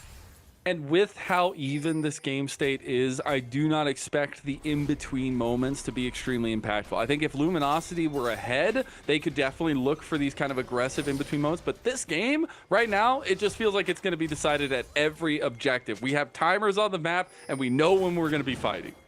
Dragon in a minute and a half, so the setup starts now. Aforementioned control for Luminosity in that bottom side. It's up to Near Airport to jostle back for some of that control. Pobelter and Spica teaming up to clear one ward, but you know, they got to take their reset, go back to base, and figure out another way to get towards it. I'm going to be honest, I think this is a really difficult fight to approach if you are Near Airport. Pobelter has yet to complete his Seraphs, and I don't think it'll be done by the time this Dragon ends up spawning. Meanwhile, I mean, I guess Roa Rise isn't the most impressive, but you have Heartsteel, strong white item spike for Tomio, and then the Blade of the Ruined King on the Callista. Feeling really good about their position in this game. Tactical setup to take down Double Lift in game number 1. See if he can make that come true here, but that Dragon going to be a stepping off point there, as Soul Point on the map just feels so powerful in this day and age of League of Legends, just because you can pick and choose where you want to put pressure, how you want to put pressure when you're on that tipping point. Ocean Soul, maybe not the highest roll, though I will say some pretty beefy guys on the side of Luminosity. You got Bessa, Skarner, Rise, that can definitely benefit from it. That was up to the top side from Fake God. Seems a cross map from Near Airport. Yeah. They want the play. They want to take down Fake God. They got to execute it, though. They want Spica to get more gold. They get Fake God out from turret, and the flash from TF Blade puts him down. Yeah, great cross map right there. Near Airport opting to drop the objective and instead play for gold, recognizing that this is not their time to fight the full 5 versus 5, and they punish the teleport from Fake God. Extremely good claps. First tower ends up going their way. Should still be feats on the bottom side of the map here for Luminosity, but maybe even going for 2. They have 5 grubs, Lennon. I like this call. I mean, this is one of those calls that you get from veterancy, that you get from knowing the game and having game as they take down a tier 2, get that extra side lane gold over there for TF Blade. And now we'll just have to think about how they approach the next fights. Is Ocean Soul worth giving, or how do you fight that Soul Point fight? Or at least Soul fight. I mean, I think a lot of teams in the NACL try to ram their head through the wall and fight for that third Dragon, but I think Near Airport, now up 1,000 gold, ends up getting quite a bit off the back of this. Talk about TF Blade in a side lane later on in the game. 1-0-1 now on the Jax as he was able to pick up this kill. Spica just so early to this one. Fake got completely unaware of the claps coming towards him. Tries his best to outplay, but I mean, there's just far too much damage in the 3 champions that are diving him. And you didn't even get to really see Spica's champion do like all the crazy stuff that Fury can do, because TF Blade just sat him down with the Counter-Strike combo. So nice to see where Near Airport are playing towards. Luminosity still have a lot going for them in these team fights, but 1,000 gold lead going to NA. Is it going to be taken from them here as Tomio has come join bot side? Turret goes down. TF Blade just going to clear the wave, realizing his life is forfeit to Luminosity Gaming. Now we got to figure out who's going to get the kill in the end as he buys a ton of time. Spica and the rest of the team are on top side. Yeah, they're going to be able to deny a couple waves. I think the Rift Herald going to get picked up as well. Insanity, maybe force a flash. Oh, he's definitely caught. That's a nice seismic shove, but Insanity's going to try to fight back. He's pretty tanky with that Rod of Ages, and the phase shift gets him out of there. Phase rush, rather. But that Rift Herald will go the way of Spica, so they can utilize that for objectives later. Oh, yes. I guess we don't get to the flash from Tomio. He gets Seismic shoved away. Pop Blossom flashed away from by Double Lift. Now the rest of Near Airport need to try to get out of here, but that was a lot of tools by Luminosity used. Yeah, very aggressive move right there. Luminosity wanting to force Near Airport out of their jungle, and they do so successfully, but it ends up being a couple of flashes for just that one off of Double Lift. I like giving this kill over to Fake God here from Luminosity, though. We talk about the Jax getting strong. Well, keep your Ambessa just as much in the game so that he's able to match on the side. Just a good collapse. If I had to liken what I've seen TF Blade, what I've seen out of TF Blade so far to a former pro, it funnily enough, I think would be a guy like Huni Lennon, where we see him play a lot of these really aggressive side laners. He's strong in the 1v1s, mechanically gifted, but sometimes goes pretty far up in the side lanes, and you're not sure if it's intentional or not, you know, buying space for the team to do the Rift Herald on the opposite side. But you can claim that it is, and at the very least, a bit of a global taunt factor coming through. Is it in A's Bouse? I guess the conversation will continue going. As we take a look at the map states now, though, again, this game is 100 going to be settled on these objectives. We are not going to get as many fights in between, but I love that Luminosity have been looking for the aggressive takes. Ooh. Look at Fate's call on the mid lane, onto Zazel as they take down Double Lift. That's going to be a pickup by Insanity. TF Blade now coming over on the side. Tomio coming to join. Both the engages from Near Airport not able to be used there, and Luminosity will pick the pick and now also move towards topside potentially. Yeah, I feel bad for Double Lift, man. Every time he's not had flash, they have Jhin. Just killed this guy. I have seen that's been one of the issues I've had with Double Lift's game since returning to Near Airport is I think just sometimes over-contesting mid-wave is a little too much, does get punished for right here. We'll say that is flash off of Tactical, and they don't really get too much off of it other than a kill for the Kalista. So honestly, you can debate whether or not it is worth it at the end of the day for Luminosity. That's a resource that will not be available for the Dragon fight for their AD carry, but ends up being a kill and not much else. The thing is with the Jhin, even at a position like this, it's utility to set up other picks. So I still think Double Lift has a lot of impact. I would like to see Tactical continue getting some of this gold to really be that hyper carry, at least Kalista in this mid game, in this late game. But Spica will start bumping damage. He's already on 2 items here as well on this Nefiri, and you can see that Near Airport are utilizing that. There's the Dragon coming up in a minute, but they want to keep strength out on the map preemptively.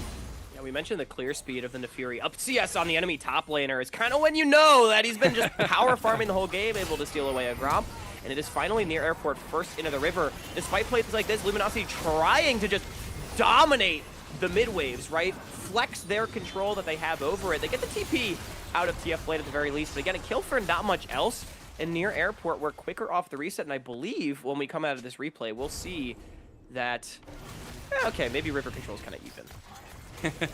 We're just going to get a hotly contested next objective because this is Soul for Luminosity. It's the Ocean Soul. Like you said, a couple beefy members over there that would really love that, especially as time goes on. But Near Airport, they're positioning to the south of the Dragon Pit. Luminosity are to the north. They will potentially get flanked on by Pobelter on the west side of things. But Fate God now coming down to join the 5-man stack. Dragon not started up just yet. Spica just feeling out the waters here. Does feel like Luminosity have the preemptive strike here. They're going to get the Dragon out of the pit. Feeling a little bit apprehensive of this. This is a little tough. Spica down a quarter health, just trying to buy his time here. Fake God looking for an angle as Pobelter waiting for the Weaver's Wall to cast him across. Here goes the quickness combo as Biofrost hits on a 4, hits the Grand Entrance on a 3, and now you got the damage coming through. Spica's getting the damage, Spica's getting the kills, and he do have that dog in him. Zazel's going down low, and Double Lift gets on the board. Near Airport take the fight, now move back to the Dragon.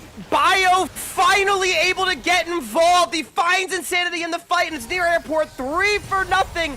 This was the part of the game where they wanted to fight, and they get it. Dragon Soul denied, and now Otacon on the map. Moving towards it might be a little over ambitious to go for it. No TPs on the dead members. Spica's big, though. They do get a tier 1.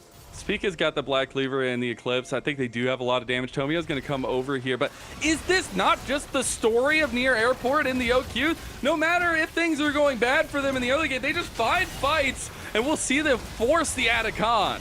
And this is why I've mentioned Bio so much in that early game, and I think he's been so instrumental to this team's success. The way that him and Spica have been able to play together has been incredibly impressive. Tomio gonna get boxed out of this Otacon, and now he's just dead. Oh, the seismic shove on a fake god. He's the one that goes down first. Now Tomio about to join him in that box, as now you have that restart from Spica. They have the Otacon GA, and now they're looking for more. Deadly Flourish flashed out of by Tomio. They're still trying to keep up. That Runic Prison's big, but the seismic shove was bigger, and it's near airport, killing Insanity outright. Now Spica, he's looking, he's on the hunt, he's a bloodhound in the night. The Deadly Flourish connects again, and he gets another one. A killing spree for Spica as they look to push into the inhib turret in top lane. They're gonna take this avalanche and shove it in the face of Luminosity. Yeah, I mean, I don't think they can end. Surely not, right, Basil? Surely not, right? Five They're grubs. killing another one. They're taking the inhib, and they will do lasting damage to Luminosity's base. The impale onto 2 there. They get a lot of damage. They get the reset there coming through with that Otacon GA, but the damage is done. 2 inhibs down. The gold lead has gone from barely 1,000 to 7.7K in just 3 minutes time, as Luminosity throwing themselves to the literal wolf as Spica and co just run down the opposition. I mean, what are we doing here? Over contesting towards the Otacon. Fake God gets picked off. Double if free hitting on Tomio has the movement speed passive from the Jhin. Fleet footwork, able to walk forward, forces the flash with an Insanity. Second fight in a row, an uncharacteristic misposition, takes a shove, gets taken down. And I mean, this is just an incredible punish coming out from the veterans. I'm seeing, like, literally in real time how much impact this Jhin has to set up the rest of the team. That was multiple Deadly Flourishes to secure kills, and it's just enabling the powerhouse combo of Spica and Biofrost. Those seismic shoves from Pobelt are unlocking things here.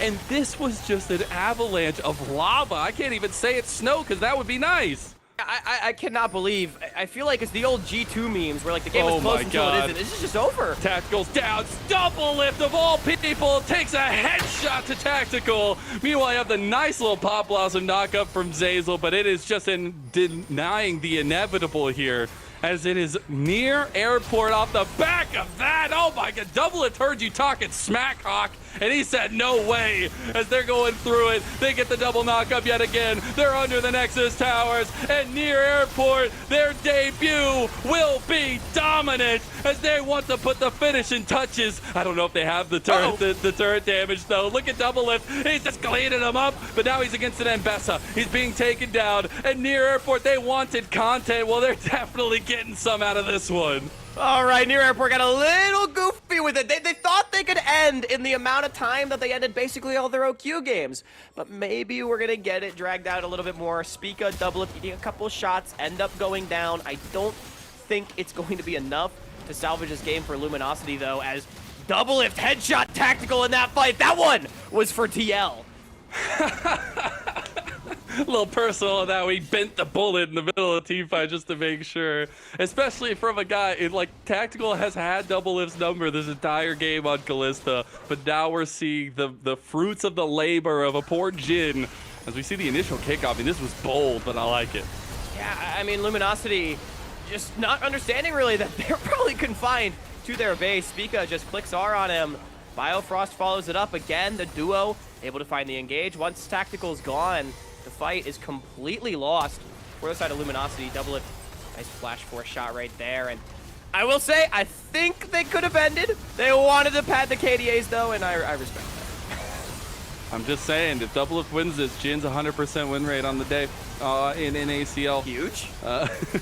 It's been really nice to see though that this team, even like Luminosity looked damn good in like the first 10-15 minutes of this game, right? Like it looked like all those other times in the OQs where you're like, okay, maybe this is the final one. This is the one that near airport lose. But the veterancy, the mechanics on this team, and just the way they fight together has been the most impressive part of this team's building. Yeah, I mean, honestly, I feel like that's why it's been so baffling to me that Luminosity lost the plot so quickly in this game, because they did play a very good first 20 minutes or so, having a marginal lead over, rather near airport, but I mean, again, talking about veterancy, Near Airport staying calm, cool, collected. One great team fight completely blows things open in their favor. Able to take the last turret outside of the enemy base. Pings now towards the Baron. I mean, they should be able to reset it with 2 inhibitors still dead. It's definitely theirs for the taking. We have just bought 3rd items for majority members on Near Airport. Almost a 4th item already for Spica on the Nefiri. And right now, Luminosity just trying to find out what can work for them on the map. Where can they put vision down? Where can they defend? Because we need to talk about what, if there is any, how Luminosity can take fights like this with a very team fight focused composition. I mean, they just really need to be able to isolate out one individual member. Their single target damage is so impressive with nearly a 3-item rise and then also this 2-item Callista, right? If they're able to hit onto somebody, but what Near Airport has done so well is their ability to weave in and out of the fights with the Rakan, with the Jax, the Nefiri untargetability that's made this champion very frustrating to play against, right? It can be difficult to isolate out that single member. And you know, Tomio and Zeyzal, they've just not been able to find that big engage in the same way that we saw in the mid game. Bum, bum, bum, bum, bum, bum, bum, bum. Who's gonna get caught by Jaws? It looks like it might just be Luminosity as Spica has gotten one. The Impale gonna go wide. TF Blade is now here too. Zeyzal finally coming to join the fight, but it's already to tatters for LG as now Near Airport. They look to put the finishing touches, the last slice of the throat to LG's game number 1. Yeah, we'll see if they go for the end. At least 2 inhibitors to the taking if they want it, but they have the 5 grubs again. Only 3 members alive. Tomio's arrived back in the base. See if they go for it. It's the clone. It's the clone. TF Blade gonna queue up that counter strike, but can't find it. Nice double shove as a 3-man pop blossom comes through from Zeyzal. Is that the saving grace? Insanity is cooking. Insanity goes golden. Near Airport. They need 1. They need 2. Double lift looking for even more. He's going 7-3 in the first game of the series. And Near Airport will do at least lasting damage to the Nexus turrets. They get the other inhib turret here, and that will be all 3 inhibs open. They will not be able to get the 3rd inhib taken down. But Zell, Near Airport's looking like us in our flex games trying to end these. I mean, just running out of minions, unfortunately. I saw the angle. They only get 1 inhibitor and a tier 3 tower. Their gold league grows to 10,000. No doubt in my mind that they will still be the victors in this one, but just not quite able to get it done as great recognition, understanding that the only way they lose the game is by flipping a Baron, so just force Luminosity out of their own jungle. Bio goes for the engage, almost dies, but does not quite, ends up trading out with Tactical. Fake God goes down from that point. Luminosity scatters to the wind. I will say, in the extension though, Zeyzal and Insanity did a good job of holding the line. 3-man Pop Blossom into what is starting to become some strong AoE damage from this rise. Meant that Near Airport lost the push. Not able to continue going forward. Yeah, the minion clear from Luminosity was very nice. Dude, Popelta just keeps hitting these double shoves. It's actually just insane. But it gets a little bit dicey under the charts for sure. The ramp up that we've been seeing take lives all day long. Definitely helping LG here as we look back into it. And it's Biofrost. He's caught by Tactical.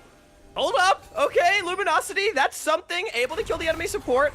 Buying themselves about another minute in this game. Shouldn't result in any major objectives, though. Dragon spawning in under a minute, but Bio will be up in time. And the rest of Near Airport controlling the bottom side jungle to make sure that they don't lose too much vision control with their support going. We got about 45 seconds till Dragon, but Luminosity, they're positioned around the top side of the map. It will mean that Near Airport can get to the Dragon first and foremost. Will be a 3rd Dragon for Near Airport at least on their way to an Ocean Soul. They've done a really good job of denying Luminosity ever since that 3rd Dragon got taken.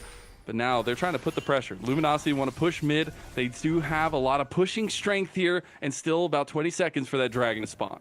I mean, they have been able to successfully retake a lot of vision in their bottom side jungle. That would not have been possible without the pick, so it does give them the ability to potentially flip the game for the Soul, should they so choose. They have the 3 items now on a Tactical. TF Blade seems to be the target, but ooh, Jack's Spica. slippery. Pika might get locked down here. He does get pulled in. There's Zazel going for the engage. Look at the back line. DF Blade. He just takes him down with the help there. And now they go on Insanity. He's going to try to rail more out, and he does make it away. But it looks like LT have put up the white flag, and they can't get out of here as Popelter takes him down. The flank of the century and Near Airport are making it look easy in game number 1 of their NACL debut. Over 10,000 gold, and it might just be a veterancy dip. Surely 4 kills is the magic number that they need to end the game. They have a wave in mid. They have a wave in bottom. Near Airport going to take their first game of the season.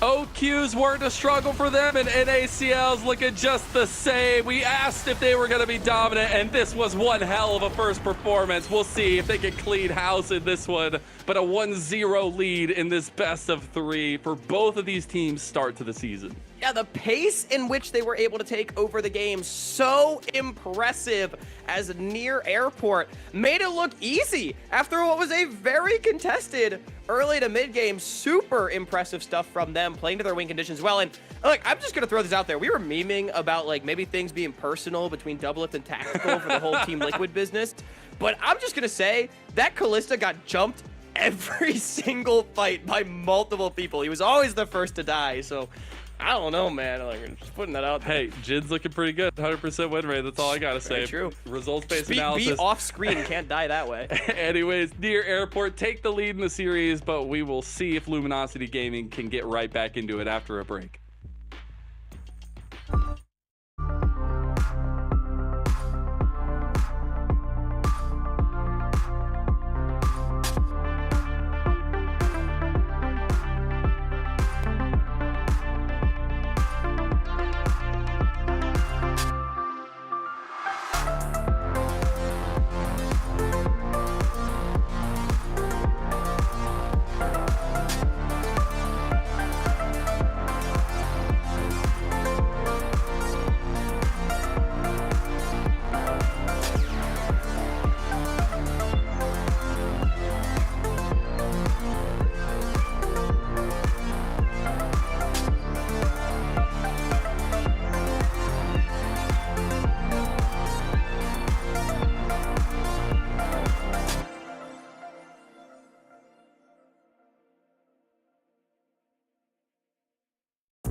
Welcome back, everyone. We're taking a look at the highlights from the last game a game that quickly slipped out of the hands of Luminosity Gaming. I'm Mazel, I'm joined by Hawk, and yeah, man, it was definitely a near airport style game.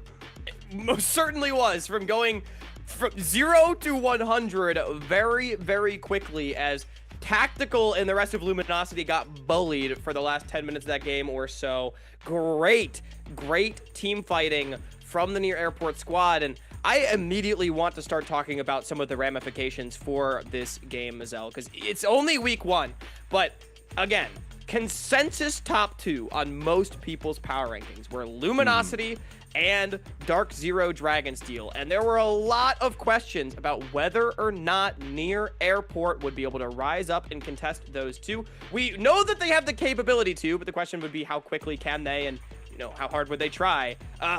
Really good start, I would say, with the game 1 win. I would say so. There were so many questions. There were so many conversations about people throughout the community, even conversations from Near Airport say, like, what is NA Tier 2 going to be like? What is NACL going to be like? Is it going to be a massive difference from OQs? The game style stayed the same. Near Airport sometimes losing out a little bit in the early game and then somehow just turning around to a dominant victory. But it's a continuation of kind of what now people expect from this team. Yeah, and maybe against expectations for many, but again, what we've come to expect from their run here, that Doublelift, not the main character, right? Just taking the Jhin. I thought he performed exceptionally well on the pick. It was really Spica, Pobelter, TF Blade that have put on their carry pants. We saw a Nefiri Jax, Talia topside. That is very aggressive, very good ability to fight in that sort of 20 to 30 minute mark, and they played it out extremely well. They did indeed. Now Luminosity need to search for what works for them. They had a laning lead in bot lane. They had a lot of setup, but just not able to put it together from a team that I actually would expect a lot of cohesion and kind of direction from that because of what we've seen from the combinations of members. You have the pieces from Shopify Rebellion, the pieces from Disguise. You have all these things going for you, and I'm hoping to see some of that grit, some of that tenacity coming into game number 2. Yeah, I mean, they had such a good early game, so at least that is not the problem, right? They understand, I think, to an extent, how they want to play the game. It was just execution in the team fights. They looked a bit directionless in some of their later jungle and river contests, just not quite expecting where Near Airport was going to come from, who their targets were, and I think, you know, it's definitely a composition that as you fall behind, you start to lose some of those go buttons, some of that ability to dive into the enemy. They really rely on having first access to those spaces. I'd be curious to see if they go back to that sort of style, though, right? It was a fantastic 2v2 laning phase from Tactical and Zazel that did get them a lead in the first 3 dragons. Is that what they go to now? Do they play something, you know, like... Shoot, I think Lucian Nami is like back on the menu from what I've heard, or do they go towards something more scaling, more team fight oriented?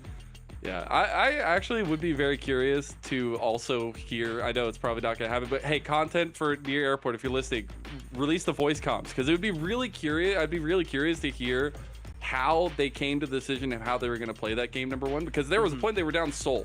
Like they were on Soul fight against Luminosity, but they were able to take that around. So like figuring out how this team works has been my most curious point coming out of the OQs.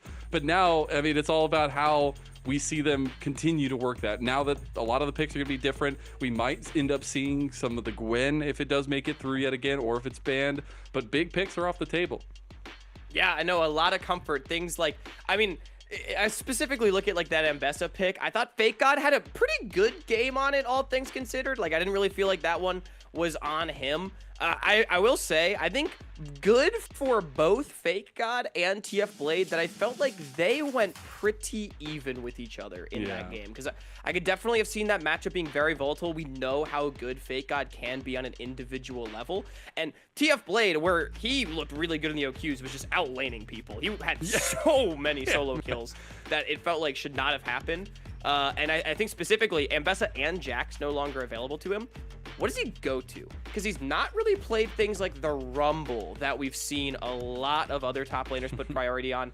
He's not played too many of the true tanks. It's been more of like those side lane bruisery type stuff, like maybe a Renekton still on the table. I'm not sure. I would be very curious. I'm sure, like, the thing that's worked for them this entire time has been kind of side lane pressure from Diablade. Still stuff that has impact in team fights if you find good flanks and things like that, but something that gives him onus on the side lane, which I think is really important. So we'll see what ends up going. The Gwen, I think, is just banned away, so we don't even get to talk about that. Yeah, here, I would expect that. That champion is so good right now. There's a lot of those.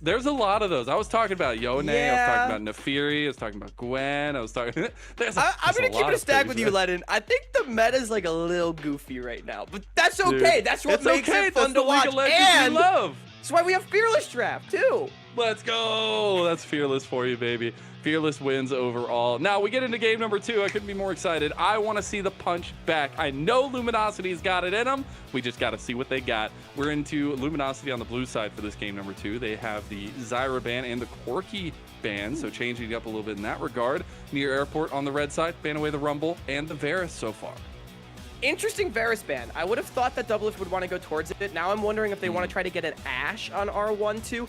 In OQs, Doublelift's priority list was literally Corki, Varus, Ashe, and then Jhin. That was like the 4 characters he played in exactly that order every single series, and it worked out pretty well for him. It worked out. So you know, Trendemir, let's go. That's a funny They're ban. cooking. They're cooking. That's They're a like- really funny ban. I will mention too, you know, we were talking about funny side lane type champions, Rumble getting banned, right? So I mentioned TF Blade doesn't really play that one. Now Jace getting picked up. This is definitely a flex between Insanity and Fake God. What is sure. the choice into this? I think there's still some options for you. It just depends on what you can get in terms Yeah, it's of the Ashe. that side lane pressure for TF Blade. Again, the Ashe. Now it's more so, yes, Ashe can do wonderful things. I think Ashe can do a ton of damage. It's awesome. The biggest point right now is giving a veteran like Doublelift the engage potential with the Enchanted Crystal Arrows. One of my favorite Ashes of all time was Ruler on JDG in 2023 because that man literally won his team games with this pick. And Doublelift, he's got a lot going for him in this one if they can build a comp around that, and they're already doing that. They're giving Spica some carry potential to set that up. And Spica did dastardly things with this Nidalee pick against Respawn on the It was NACL insane, stream. man. It was, look, Chad, I love you if you're watching, but it was a bit of a jungle gap that game as the Nidalee. I think it finished with like 16 kills that was game, so I insane. love this pick coming up for Spica. It's pure comfort. Dude, Spica's going for the dog, going for the cougar. The man's just a zoologist. I need to talk to this man. We need to talk about his love of animals. He's just, he's a true jungler, man. He's a true really jungler. putting on his explorer hat. All right, we got the Sejuani locked in for a little bit of stability between the Ezreal and the Jace for Luminosity. Another win condition flags up right here as Yone locked in for Pole Belter, and this champion can win games easily. Interesting Yone lock, because this is definitely partially a denial, right, from the famed Sejuani Yone combo that It we've is. seen so many times. But I'm actually curious to see what they pair with the Yone, because this is typically a champion, like most squishy divers, that wants somebody else that can go in alongside him. Nidalee doesn't really count because the way Nidalee team fights, it's just not quite like that.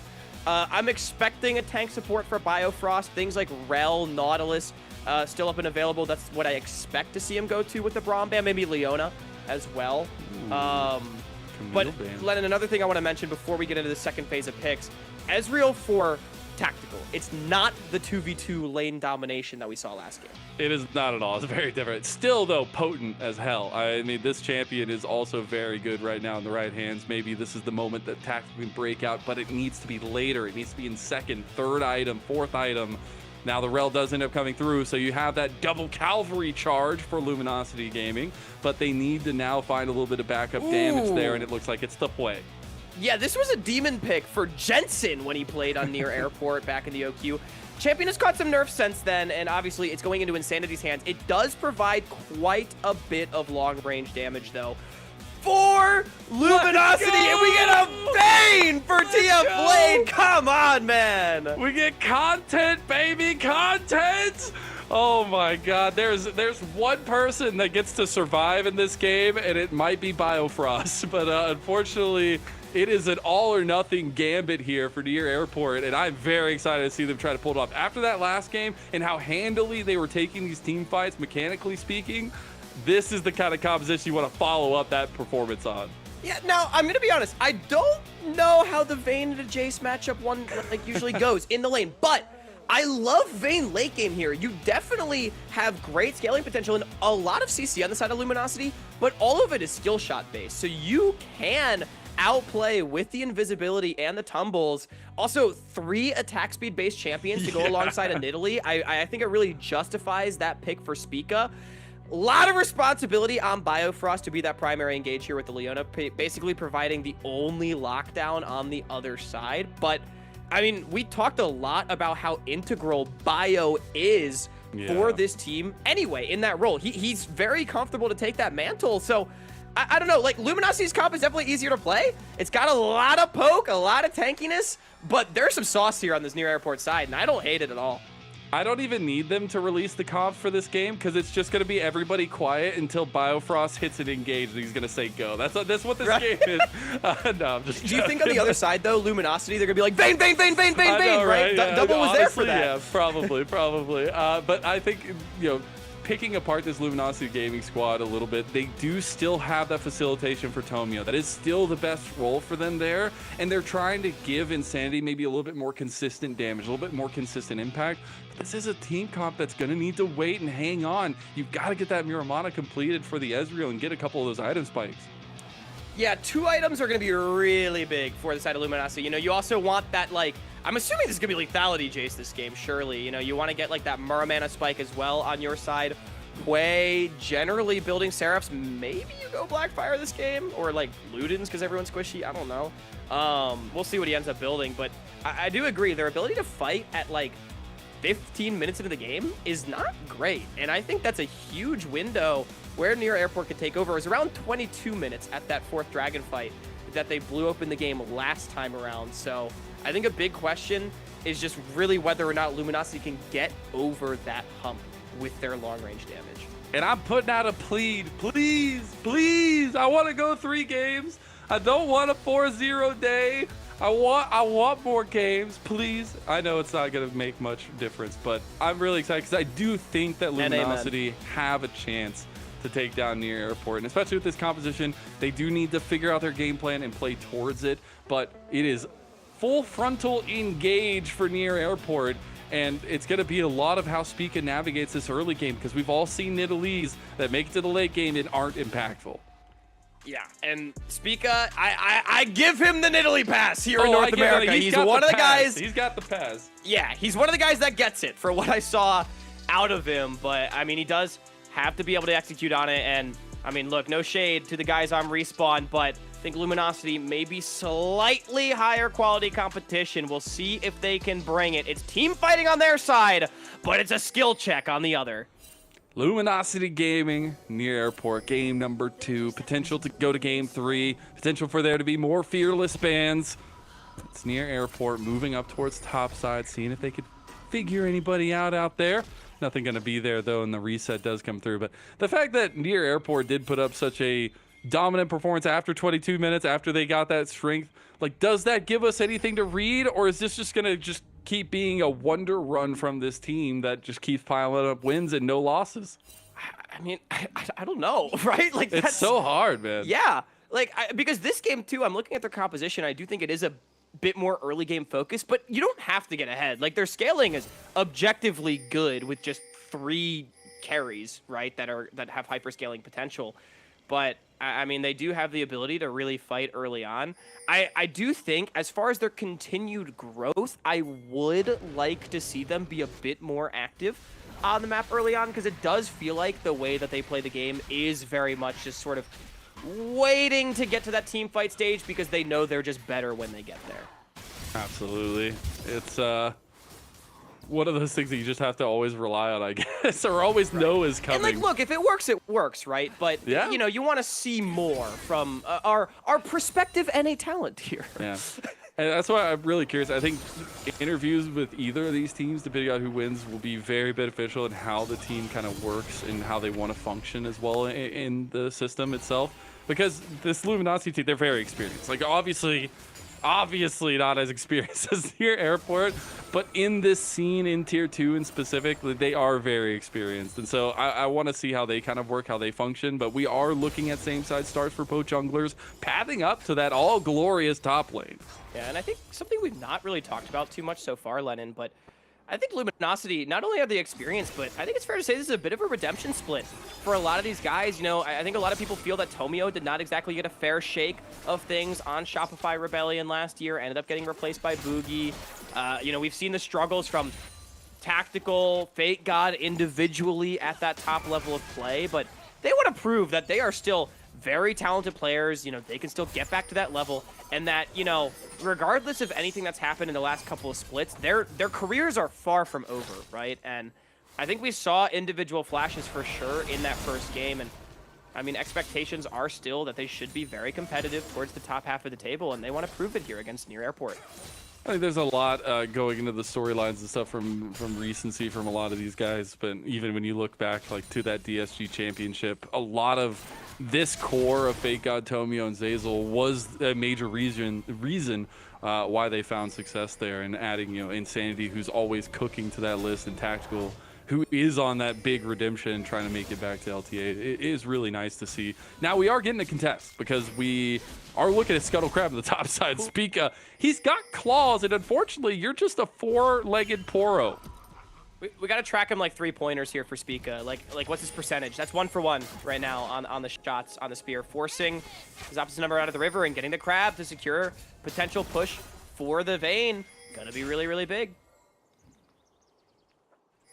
We get a little look at the bot lane setup, where actually Double Lift and Biofrost have had a little bit of an advantage in that. Yeah, he's going for a little bit of an invade, but will be collapsed on. Knows that he's being collapsed on and gets out of there. It will be a chicken nugget soiree for Tomio. Yeah, but I mean, Spica's still going to be able to get the double crab. Good move right there from Zeyzal. That's some of that experience from him coming onto full display, understanding that he needs to cover a jungler, make sure he's able to get that camp and not fall too far behind. But already the pressure of the Nidalee, you can see what Spica brings to the table with this pick. He's just been on one, man. I mean, not only in the OQs like we were talking about earlier, but in this series, the Nefiri having good advantages there, having good playmaking decisions, and now on the Nidalee where you have to carry. There's a reason on Salty Runback we rated him 99 overall with our little Madden power rankings. I would say he deserves it for how he's been playing. Nice. Tomio going to be going mid lane, though, try to catch out Pobelter. As he does get the engage onto him, the flash will come out. He will also have that Q3. Double Lift almost dead on the bot side, but they got the kill with Spica. Yeah, I didn't see what happened down there. It was a good look on the mid from Luminosity. Not quite able to find the kill. Do get the flash and a chunk of health, but on the other side, I'm sure we'll get a replay as it was just clean stuff. Near Airport, able to punish enemy jungler being mid and find one for themselves. I mean, that's pretty huge as well. Again, we were saying that Ezreal really wants to stack up, wants to take some time.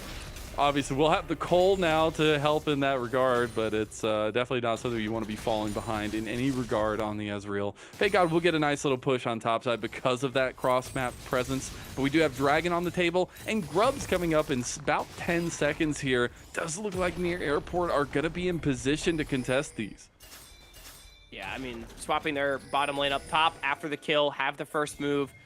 Luminosity not even opting to match, understanding that this Ezreal with a Cole does not really want to fight right now. They know that their spike's not until 2 items, so that's going to be an uncontested objective going the way of Spica, unless... Oh, they pulled a fast one on you. This Biofrost getting locked out, goes That's down. huge. Spica can't do anything but watch as LG will take a little bit of something and go for the Grubs. He smites away that one so it doesn't get stolen by the spear. Yeah, Pobelter coming around, but he's on the wrong side of the fight. Spica going to be forced to flash out. This is Luminosity Gaming finding the combos, finding the strike as Insanity takes down Spica, and they'll turn right back to the Grubs. That's massive, as it was Near Airport. They were the ones committed towards the top side of the map, but we see the same thing 2 games in a row, Lennon. As first we can get a look at this kill in the bottom side. It was Tactical shifting aggressive, but Bio did a great job locking up those Qs, and then Zeyzal re-engages, can't get away with the arrival of Spica. I mean, it was just Luminosity. They went so deep trying to find that kill. They were winning the 2v2, but ultimately not able to secure the kill. Good play by near airport, but I really would like to take a look at that grub fight again because it was double lift this time. He is still hitting the top wave while his jungler is doing the grubs. It's exactly what we saw with Tomio last game. So now Bio ends up being the one to die for it. Luminosity gets 2 kills. They get the whole pot of grubs, and they have completely flipped this early game on its head. Apparently it's just a blue side diff. Enchanted Crystal Arrow will come across, going towards nobody as he tries to find a combo there. Will not. Dragon could be point and present for Luminosity as they're going to take some turret plates down in bot side as well. We take a look back. Yeah, here it is. So double lift is just not here yet, and neither is Poe Belter. Still sitting on the mid wave. Insanity can really easily jail him out with the range advantage, and understanding that they have great lockdown onto individual targets. So they take down the level 4 Leona, and then Spica still wants to scrap now that his AD carry is unlocked, but at this point, it's a 4v3. They don't have the support anymore. Tomio just able to get in a permafrost range. Great commit forward, and the damage is just not there from near airport. Excellent punish, and now Tomio gets out with the Drake. Dude, it's just a cavalry diff. Like, I don't know. Zeyzal and Tomio just running the rift. They got mounts. That's all that matters. He got the Dragon, too, outside of near airport's attempt. It will be Spica trying to take down this red, though, and steal a little bit of something away. And that is going to be the story, is that even though Luminosity get those couple of kills, they're up 2-0 in neutral objectives. Near airport, by prioritizing the waves, they have some CS advantages in critical roles, particularly in bottom and top, where both TF Blade and Double Lift are just ahead of their opposite number after a better swap. Yeah, their fight is so deadly. If they can all center on the right targets, I think near airport have such strong 5v5 team fights. It's going to be 2 LG to try to get that stacking going. They have the Sheen now for tactical, so they're going to have a little bit more prodding, at least in the lane itself. That will be nice. But man, this LG team, like when we saw it coming together, we were wondering what all this experience at these levels do, what all these redemption stories add up to. I love to see Tomio, man. He is still finding advantages and showing a little bit of that stuff in jungle. He's so calm and cool and collected in that moment. Didn't even press smite. Just doesn't I don't know if that man could be calm, cool, collected once in his entire life. But that's why we love him. Oh, that's yeah. exactly You're why right. You're we right. love him. Tomio's a great personality, man. I'm so happy to see him back in competitive He's League of incredible, Legends in man. general. Like, I loved Tomio from the minute when I was watching Disguised win, NACL, and I just see Tomio with that yellow Disguise shirt and bright red gym shorts on stage popping off. I was like, oh my god, that guy's a king. It's awesome too. I know this is a little bit old story, but when he streams, you always find players in his chat. I think that's a good dignifier of a fun or like interactive player in the community. So it's really nice to see. So him and Zeyzal back at it again. The core pieces to that DSG team that really led that shot calling nature, and now they have a small advantage over near airport. We see a little bit of setup on bot side. Not another objective coming up down here for a while. The thing is though, grubs across the map. We have Enchanted Crystal Arrow up for double lift. Engage comes in onto Zeyzal here. They're going to look for the True Shot Barrage, though. Biofrost getting the Magnet Storm used on him. Look how much damage they do. Flashed out of the Enchanted Crystal Arrow, but they do end up getting the trade here as long as Spica can stay alive, but I don't think he can. He's going to try to dash out. Does end up making it out alive after that Mystic shot. I have no idea how Spica was able to dodge that way route. I thought for sure that was going to land and he was going to die. Insanity did too. Committed the Severing Bolt. Doesn't find it. Ends up being a 1-for-1. I thought Bio was cooked. He definitely had no way out, but Leona just so damn tanky, even at level 5. It's so annoying Kindle to play Jim Go against. Burr. Yeah. I mean, he's got the Aftershock. He's got the Eclipse. And, I mean, good sidestep, but actually a lot of the CC avoids getting stunned up. And this Ashe, with the lethal tempo, will do quite a bit of damage with the Nidalee alongside. Yeah, and I think out of all of this, that's what's so crazy is Double Lift has so much utility, but also damage to set them up. The slows against this team are going to be deadly. As another bolt goes in, TP coming in the top side. We're setting up for this grub fight.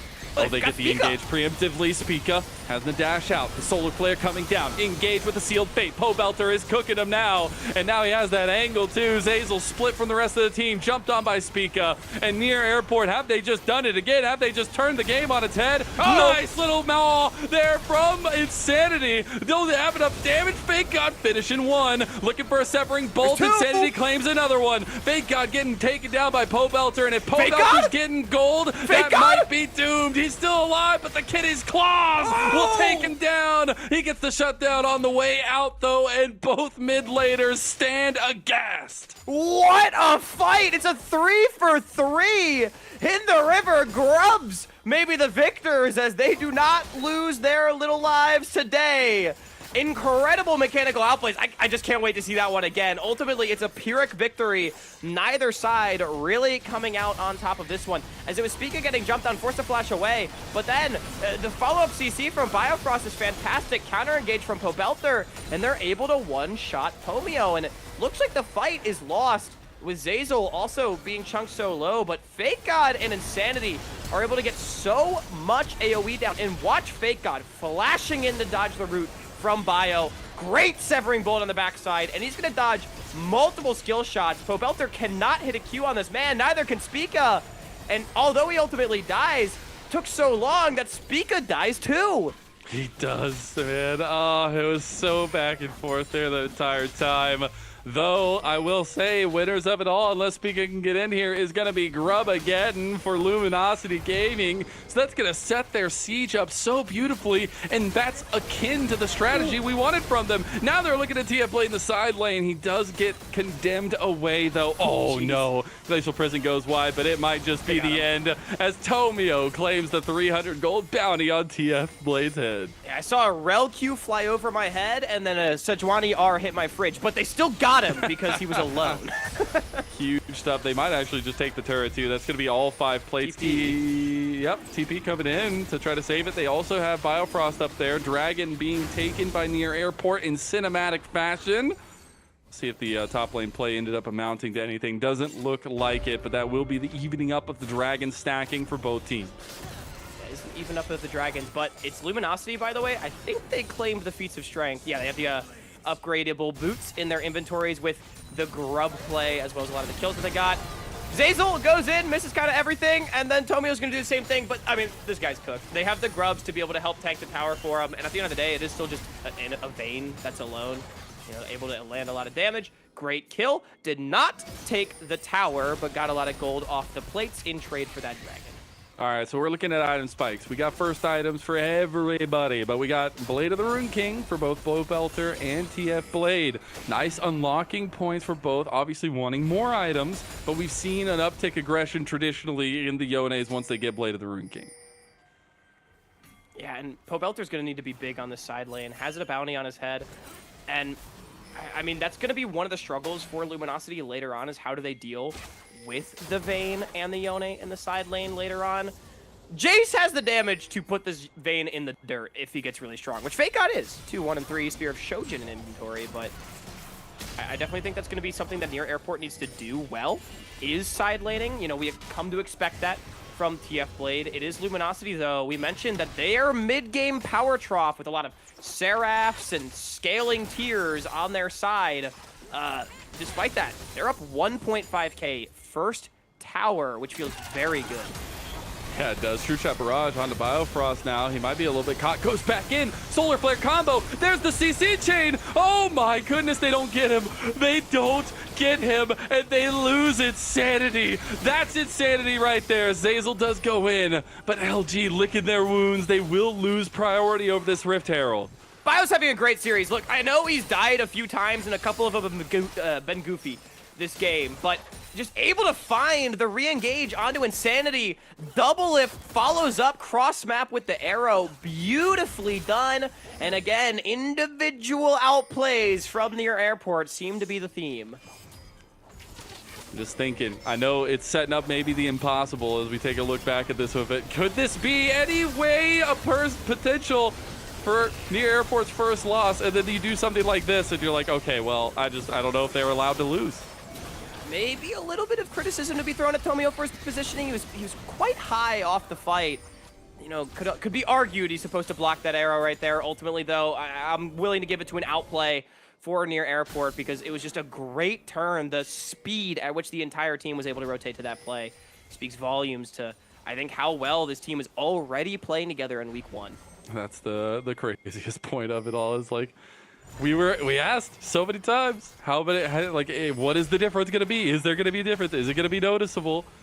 And somehow they just stick in it. These are literally reminiscent to their OQ runs and how their games went. A lot of weird early games, bad early games, and then somehow just turning things around. It seems inevitable, but we do have another inevitability, and it's that Rift Herald is up and in the eyes of Luminosity. So they're going to start this one up. There is not too much pressure to have over here, but near airport's still going to push. Completed Seraphs for Insanity as well, so this Way is stronger than he was in the previous fight. Near Airport wants to contest, but that's a TP from Fake God, and they're pretty late here.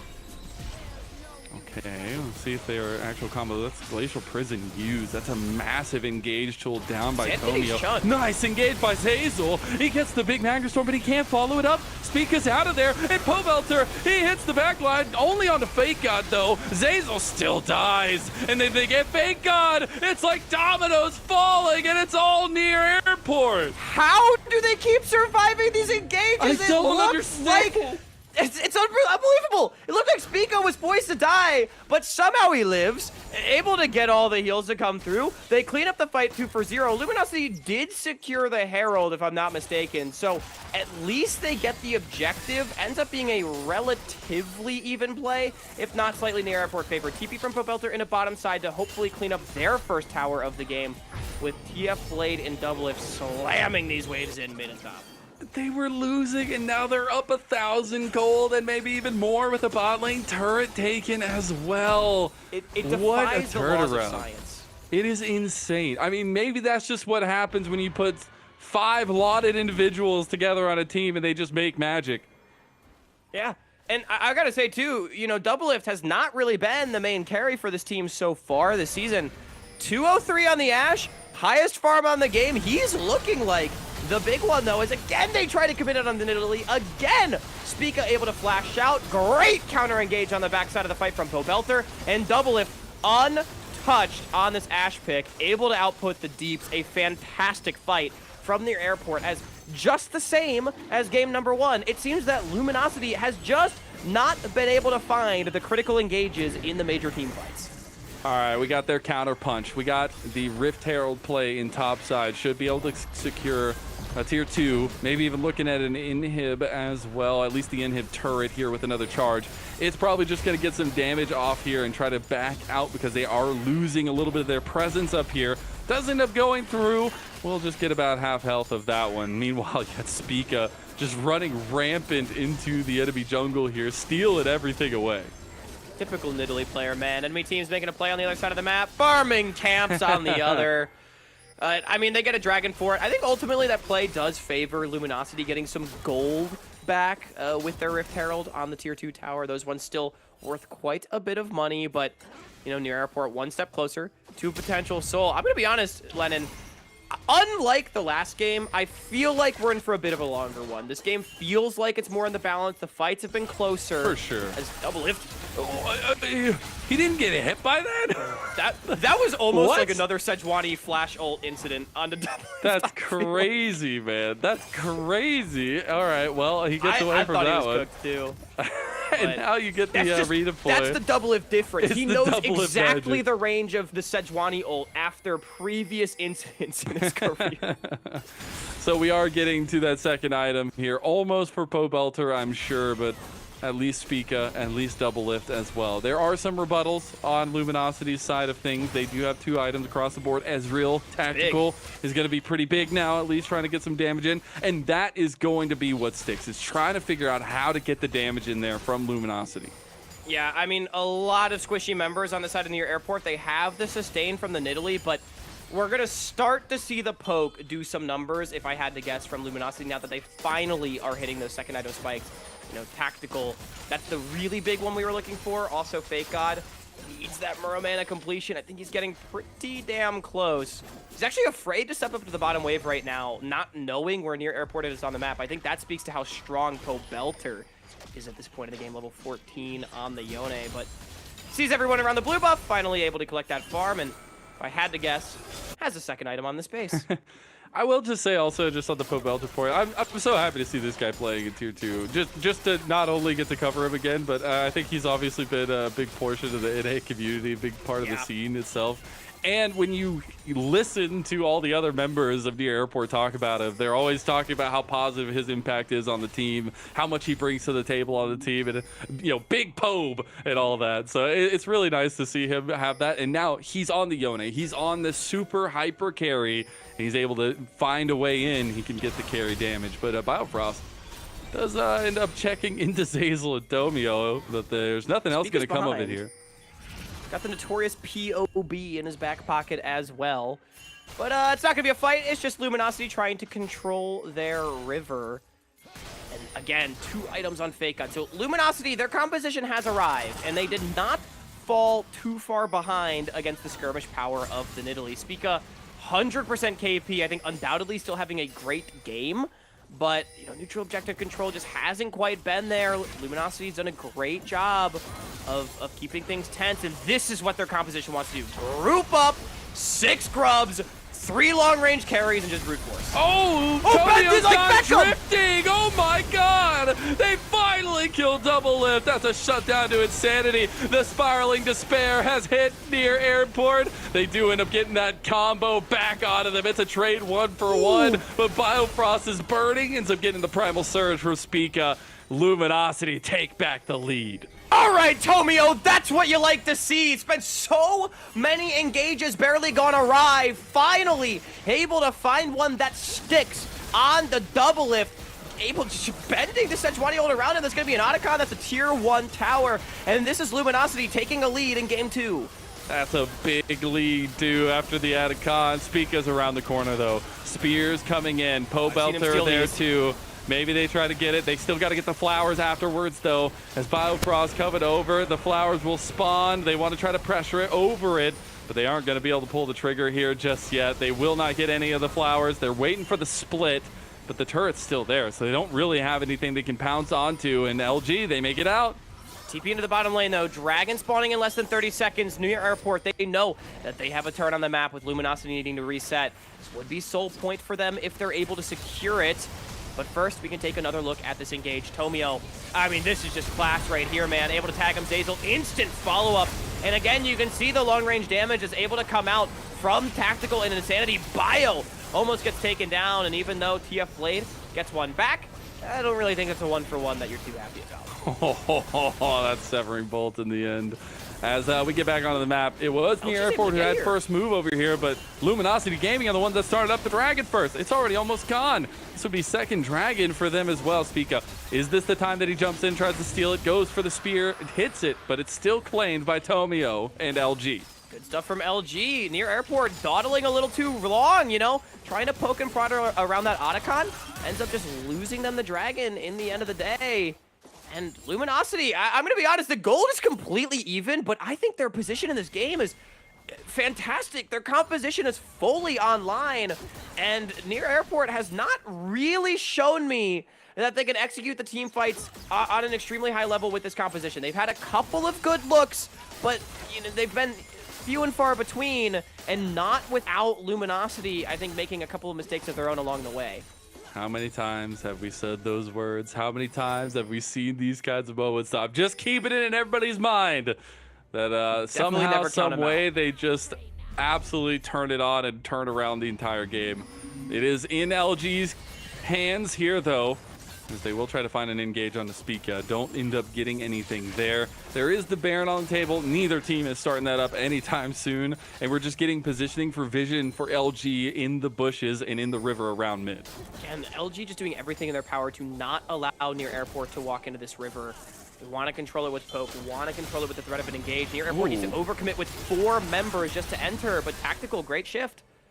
Really, really good buffer there. Meanwhile, bot lane, TF Blade in a 1v2 falls down. You can't have that going down You can see why Near Airport wanted to try to make a play in that other combination, but it didn't work out. Airport will at least be able to take some topside river control for trade. I don't think they can pull the Baron right here, though. In fact, they will just back away after dropping a few wards. You know Luminosity, they thought about it. they thought about it, but TF Blade, he didn't. I don't think he drew enough pressure. You know, he's not. It's not a Huni Baron angle yet. True. We'll get there. We're building up to it. This game definitely, repeating your point though, is definitely feeling like more of a long haul than that last game. The last like 8 minutes were just Near Airport struggling to end the game. But at this point, it is a dead even game with a slight advantage to Luminosity. And this is the potential. This is why we were so excited for this matchup, because we can see that fight back. Absolutely. Pretty clinical pick on the bottom side here from Luminosity. I really like this one. Understanding that the Baron does not need to be the prize for them. They can always contest the 3 versus 4 on the top side of the map with their long-range damage. It allows them to open up the map finally with the 3rd tier 1 being taken. And Lennon, I do just want to add to your point about the game potentially being longer. By this time, Near Airport had already blown the doors off of Luminosity about 5 minutes ago in the previous game. And this is where we're also going to start to see not only scaling advantage for Luminosity in terms of, you know, good long-range poke into a squishy composition, but feats of strength. Didn't really come into play last game, but you can see Spellslinger's shoes in the inventory there of Insanity. Everybody else has the upgradable boots. It does add that little bit of extra stats to your side as the game progresses here for LG. It does indeed. I still think respect needs to be paid to Pobelter on this Yone. This champion is not okay at 3 items, but I agree. I think the stability right now that LG are playing with is just so hard to tap into, but that's the double-edged sword that Near Airport drafted for themselves, and that double-edged sword about to cut into their hand. Nice little sidestep, though. Magnet Storm, you can't dodge that. Nobody else can join the fight, though. Zazel's in trouble. Zazel goes down. Is this happening again? There's no damn way this is happening again. No way. Pobelter is looking for tactical. He doesn't get him. Oh my God. We are seeing magic happen in front of us as Spica is trying to chase down Fake God. But Near Airport swarming around the Baron. Okay, everybody chill out, man. Because Zazel, I respect it, tries to go in, but DL buys enough time. We talked about over-contesting mid-waves. That was the mistake. Loses his flash for it, but ends up converting it to a kill. However, Luminosity, they're able to execute the kite back. They don't lose any more members. It's just going to be a little control over the dragon. It's not the crazy BS team fight win from Near Airport, at least not yet. Not yet. We're going to take a look back at that one. Double lift, initial flash over the wall, and a nice little sidestep there, actually. Yeah, and I just think this is, like, again, something that Luminosity can work on over the course of the season, right? Why are we fighting? Absolutely. We want to get double it, right? But not understanding, I think, the limits of where their composition can go at that moment, especially once the Sejuani ult goes wide. I think it's completely fine to call that fight off. Instead, Zazel ends up giving one over, but ultimately, you know, they don't lose too terribly much for it. It's flashes off of both of the mid laners on the ensuing chase, with double lift summoner spell being the main difference. We have 3 items completed for Tactical, 3 items completed for Fake God. You've got a lot packed into that 3 items, but you also have some of that on the other side of things. Double lift now on 3, as well as Speak Up. We got the dragon fight coming up. This would be Soul. They get the engage, or Soul Point rather. They nice little fate sealed there as well. Biofrost gets this big Zenith Blade onto the back line and flashes away from it. Dodges away from the Shock Blast. Zazel's not going to let him live with that one. Charging forth goes the Cavalry Diff, and a nice little Shock Blast from Fake God will get the kill. But it is Near Airport doing the dragon, and it's already gone. Shock Blast not going to be the saving grace of LG this time, and they will even up the dragon score. Luminosity wants something, though. They know they won that fight. Tomio a little low. No Warmogs on this Sejuani. Wants to do the Raptors to heal and push in mid, but I think this is a risky prospect on the Baron. A lot of damage still alive for Near Airport, and in fact, it will just be resets. That's Soul Point, remember. We have a scoreboard bug at the top, so Near Airport 1 step away from, I believe it's Infernal this game, yeah, with a very high damage composition, and it's a nice engage from Zazel, but Pobelter and Biofrost do a beautiful job of buying space. Nobody from LG is able to follow up with the brunt of their damage, and even though they lose their support, they have the DPS to burn down the dragon. Luminosity does not quite have the health bars, and again, it's funny, they kind of lose the battle but win the war. We do indeed. We are dead even at 31.5 minutes in. Near Airport moving around this top side again, trying to fill out some wards here.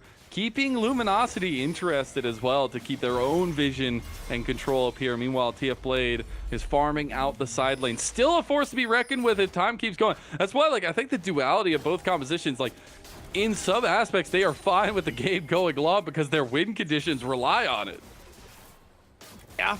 I mean, 3 items on basically everybody, like, they do still have the ability to go, you know, any distance in these team fights. It's just about getting it to come together. Luminosity is just, they've struggled so much to find those closes, and for Near Airport, they've been, I think this team is extremely clutch. That's a big one. They got Spica. He's going to flash. He's going to get into the bush. He's going to try to go, but the flail is there. He might just be caught out. He's going to try to get the corner angle here. Throws up the thumbs up, knows that Doom is coming for him. Look at Baron. They are burning it, and he's buying so much damn time. Tomio doesn't know if he needs to go or stay. Spica, he'll fall, but the Baron, it's already been taken. Maybe Insanity with the most insane moment. No, Severing Bolt does not do it, and Near Airport take the Baron. But again, clutch is the word I would use to describe their Airport. They lose their jungler, but they immediately are prepared with the counter punch. That is the kind of play that only years of LCS experience can teach you. Maybe I'm giving Spica too much credit, but it's definitely a team effort to be able to make that happen. Losing a tier 2 on the back end, now a fight. Enchanted Crystal Arrow went wide there, so they don't have that tool, and Biofrost going low. Pobelter wanted an angle. Biofrost is already down. He's already half health there. Pobelter as well. There is the combo as well with the Spiraling Despair and the Severing Bolt, getting double it down to a quarter health. Luminosity, even with this Baron buff at the backs of Near Airport, they're pushing down the base, and they're able to push onto this inhib turret. All right, this is maybe what's going to make it worth it for Luminosity. Near Airport goes too far forward. Bio gives up his life for the cause. 3 towers, an inhibitor, and 2 kills in trade for the Nash. If you take that one, still looking for the siege. Spica almost just dies there. Is out of the fight here, and this might be the first loss. This might be LG knocking on the door. Well, could be. I don't think they end here on this push. Should just be 2 inhibitors and a back away arrow. TF Blade wants to get an angle here. He hasn't hit third item yet, but maybe he's got the skills. They got Spica coming around the side. Looks like Near Airport want to make a play. Another spear connects. Spica wants the eviscerate. Can't get across. Gets hit, though. We'll end up taking those chicken nuggets there as Luminosity still looking for the exit strategy here with Near Airport right at their backs. That Baron buff going to be used to try to get the wave states into normalcy now. LG going to try to hang on to this mid lane tier 1. I feel like they should just take their resets as a team and give this one over with the soul fight in a minute, but all right, they can do it after this wave. Near Airport just going to go get the crab, get their control over the river, and try to fight for the soul. Ledin, this is a very interesting game 2 right here. Luminosity marginally ahead. 2 inhibitors down, but Near Airport continues to scrap over 3 items on everybody that it matters, with TF Blade finally arriving at that mark. Tactical on 4.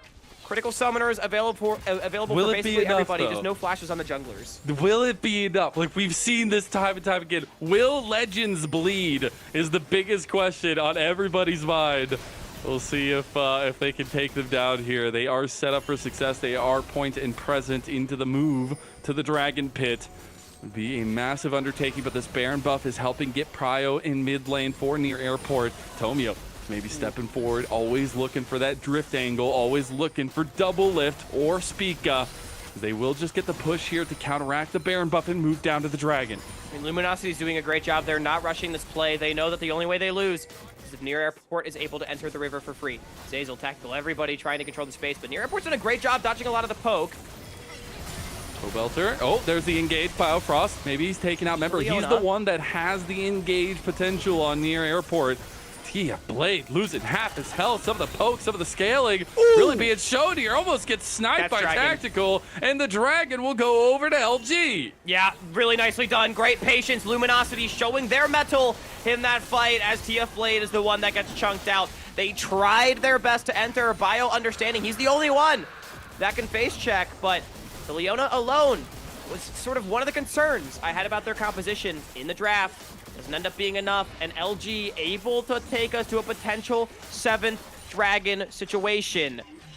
But the game critically continues. It does indeed. We'll get the resets coming out from the rest of Near Airport. Redeploy from Luminosity onto this top side of the map. Still not anything for a long while here in terms of the Baron spawning, things like that. But maybe trying to find any kind of presence they can on the map, because now in this kind of position, even though it's only 1,000 gold data, 37 minutes into the game, the driving force has been LG's multiple engage routes. Yeah, and again, Near Airport needs target access. They have 3 auto attackers and an Italy. They cannot do damage unless they're on top of you, and Luminosity just hits from so far away. Oof. And Doublelift may be caught out here, but Zeyzal didn't want to go for the chase. Don't know where the rest of Near Airport could be. Instead, it's just controlling the top side of the map with Baron spawning in a minute 15. God, and this is the Luminosity that we were hoping for that game number 1. That started to show up in that game number 1. Again, the first 20 minutes were Luminosity favored, and now they show us what a comeback can really be. There's a big name returning to the fold, League of Legends, that we do see in the top side. The wave's going to be coming very soon. This would be the last inhib turret at the moment. Near Airport do not want to give double supers over in this wave state as well. See if they can get a positioning over here. It's a little bit dicey from LG. It's just so hard to play the siege against Ezreal, Wei, Jace, 6 grubs. This Enchanted is a doomsday scenario.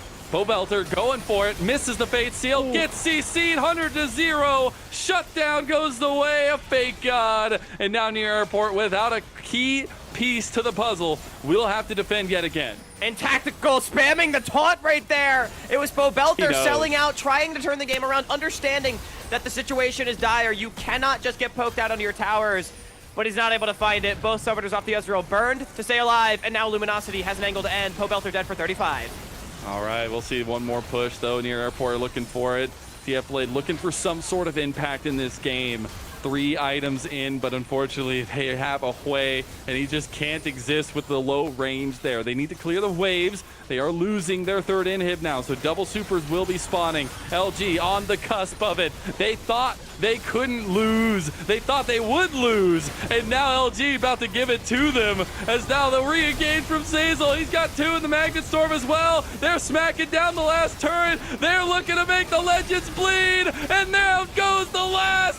Near Airport down. Luminosity Gaming tie up the series. And letting you get your wish, we are going to have a game 3 between 2 teams expected to be contending for the top of the table. It's the first loss of 2025 for Near Airport at the hands of Luminosity Gaming after a very solid game 2. This is what Tier 2 veterancy gets you as well. I love to see the back and forth action between the two. It definitely wasn't easy. You can see how difficult it is to take down this Near Airport team. That's why we saw so many games in the OQ look really good for teams, and then they lose the game. But Luminosity has that togetherness. They have the clear game plan as well to get to that late game and to find the execution. Yeah, I mean, it was just so nicely done. Their composition, very clear cut. And again, I think this is another game where Luminosity, despite having weaker champions in the early stages and falling behind in some aspects because of that, they kept things very, very competitive. And I'm continuously impressed with the way this team navigates the early to mid stages. Late game maybe could use some cleanliness, but they had the composition to be able to pull it off. They were able to get it done, and now only one more game stands between these 2 teams and their first win of the NACL split of 2025. We get 3 games. Let's go! All right, we're going to send it to a break. We're getting ready for the last game of the day on day 1 of NACL.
Welcome back, everyone, to NACL. We got a little bit of Flintstones action going on here as we are back to it. I'm Mazel, I'm joined by Hawk, and we finally have a series. On the first day, we find out that the legends of Near Airport, they can lose games, and it was to the hand of Luminosity Gaming.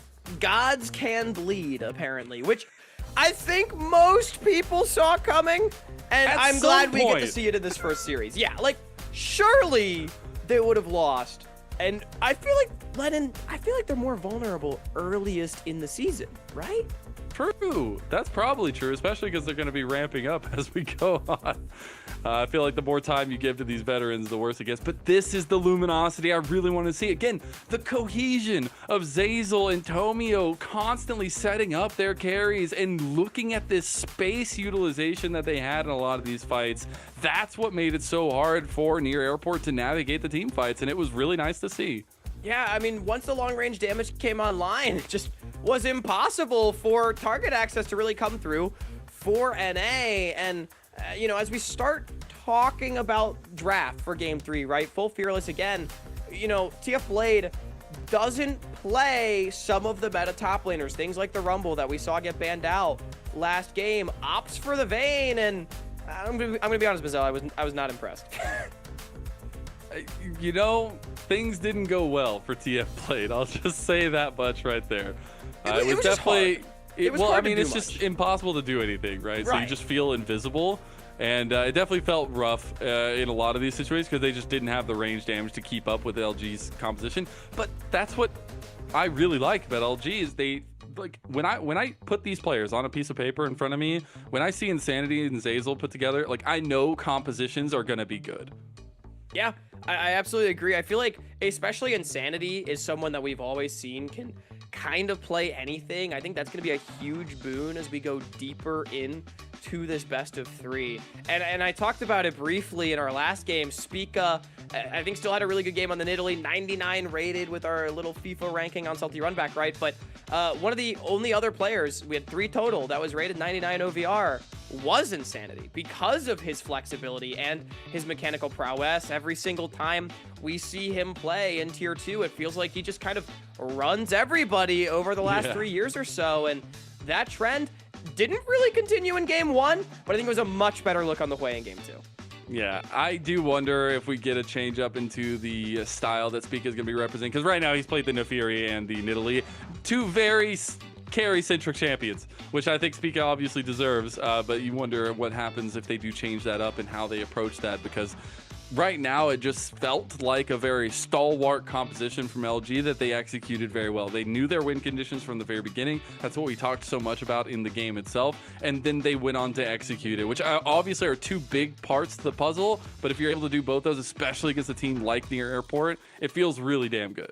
No, exactly, and I think, you know, a big takeaway too is that Near Airport, for as individually talented as these players are, they don't quite have the sauce to win with just like a straight hands check comp. At least not against the top of the table teams like Luminosity, right? And so, you know, they get, I think, humbled a little bit in this previous game, but we did still see really good things from them. This game was close for a while. Luminosity did not run away with it at any point, and I think I would just like to see this team go back to basics a little bit more. You know what I mean? Pick something a little bit easier. You don't have to abandon your identity of carry junglers for Spica, but, you know, what about like a Kindred or something, right? It gets banned. It's going to be banned probably at this point. If you're playing carries all day, maybe they're just going to ban it. We'll see though, because I do believe that means that Near Airport are going to be on blue side. We have seen very strong representation in this series from blue side itself, and trying to figure out now what's left on the table with that full Fearless you were talking about earlier. There are a lot of meta options that are off the table, but then we start thinking of all that kind of flexibility you mentioned in terms of the picks for Luminosity, but also that veterancy leaning to the champion pools of a lot of the members of Near Airport. Yeah, and we've not seen Near Airport go to a Game 3 Fearless situation yet. Again, I kind of said Double Lift has just played Corky Varus every game, right? Those ones actually, funnily enough, still available if he wants to go towards him. But yeah, we don't really know what it looks like when they're forced to dig deep. You know, I'm expecting things like Spica's Zyra should just be banned. Gwen should still just be banned as well by Luminosity, assuming they are on the red side. You know, do you I would personally ban Varus and force Doublelift onto less of a utility-focused pick. I think that's the option I would take. I wonder if there's something else, though, that Luminosity would identify as more of an issue. I think as long as they stick to kind of facilitation for Tomio and trying to find things that can get active on the map for Zeyzal, I don't really mind what it is, but just finding those key rules and kind of structure setups for them is the most important thing to me. But now also you got to think, like, what happens to this near airport team after they lose, right? Like, what is it? Is it one of those situations where you knock them down and now they're like a million times stronger because they felt the loss? Or is it a situation where we see another very contested game to finish out the series? It's big questions. Yeah, and I mean, a lot of people have questions about how is this team going to handle adversity. You know, oh, TF Blade, he's toxic in the top lane. Why'd you guys get him instead of someone like Dokla? You know, whatever. But like, I do think like it is a question of, you know, how well does this team rebound from defeat? Something tells me they've probably not, they're not at a breaking point here going into Absolutely not. week 1, game 3. But, you know, it's just something that we definitely want to track throughout the season of, you know, hey, like sometimes you're going to get punched in the mouth here in the NACL, but can you punch back? And honestly, no problems with this. I promise it's not biased. I'm just happy that we have teams at ACL that could take down near airport. I'm glad that we can have No. Full bias. I'm really glad that our boys in tier 2 here are showing some fight. OQ scared me, man. OQ scared. I was like, nobody? I know, it scared me too. Literally, when we casted Respawn against Near Airport, I was like, guys, don't get me wrong. I love Near Airport. These guys are amazing in League of Legends, but like, I'm kind of pulling for Respawn like a little bit. I want to see what they could do. And they lost in 25 minutes both games. It was brutal. But now we get into the ultimate game of the day, the final game of the day. I'm so sad as the first day of NACL has to come to a close at some point. It is Luminosity Gaming on the red side, Near Airport on that blue side. We already see that Rumble ban away, so trying to take away those picks. The Zyra towards Spica banned by LG. Yeah, so Zyra, Gwen, and Watt. That's the question I'm asking because I think that's going to tell us a lot about how the draft shakes out. Because I'm expecting a B1 prio pick here for Doublelift because I don't think there's really much else that's contested between anybody else. Unless, like, I don't know, like maybe... Oh, no, but Brahm's still up, so you don't really want to B1 a tank support. Yeah, I'm expecting a prio pick for DL. What does Gnar ban tell me here? There's a lot of top lane bans right now. Like, they are a little bit worried about this top lane matchup here and figuring out what they can get, what they can enable TF Blade. Because I will say, even though that game was very quiet from TF Blade, he has been a pretty central piece to how they win games. The side laning pressure that he provides enables the rest of the team. So getting him something that he can feel at least a little bit adjacent to the carry comp.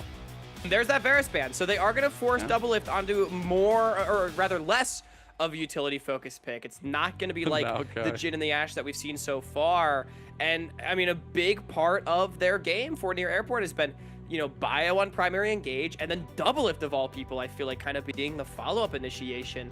That's not going to be available anymore. Now, Corki, still a favorite of his. Wouldn't be surprised to see that one get snapped up. You know, I'm just thinking about, like, potential other options. Kaisa has been a favorite that we've seen throughout global leagues so far. I also do really like the Maokai ban here. talking about bans towards Tomio on the facilitator side. All right, well, Near Airport, first pick. I haven't seen this since last year in the LPL. First pick, B1 Renekton. And that's throwing a gauntlet, man. That's throwing a gauntlet. I mean, I talked about this pick last game. I said, I don't really know what TF Blade's going to play without Jackson Bessa. Renekton has been what I've seen, and so he's just going to go towards it. So, I mean, this to me does say, like, lack of deep champion pool for TF Blade, at least at this point in the season. But look, Renekton, it's a strong pick. It's something he's going to be able to have impact on. The Pantheon on the flip side here, either for Tomio, maybe Fake God, maybe Zeyzal, maybe Insanity. Insanity would totally play it. He would totally play it. It's a more aggressive pick than what we saw last game. Which I think can be good, right? That, if you look back to what worked, at least in game number 1 to some extent until magic happened for Near Airport. The early game was looking good for Luminosity. They were able to try to find advantages now. And this is another game of Tristana on the day that we're going to be getting. Obviously a different team, but the Tristana logged in for Luminosity. Yeah, we've been seeing the Tristana become more popular, I feel like, over the course of both this split here in Tier 3, now into Tier 2, and then also over in regions like the LPL. Tristana 80 carry has been a thing. We've also seen Tristana mid. So it could be for either Insanity or Tactical. I like this pick. It didn't look too good for Bazby earlier, but I trust Tactical and Insanity to be able to pilot this champion. Misfortune, though, the response from DL.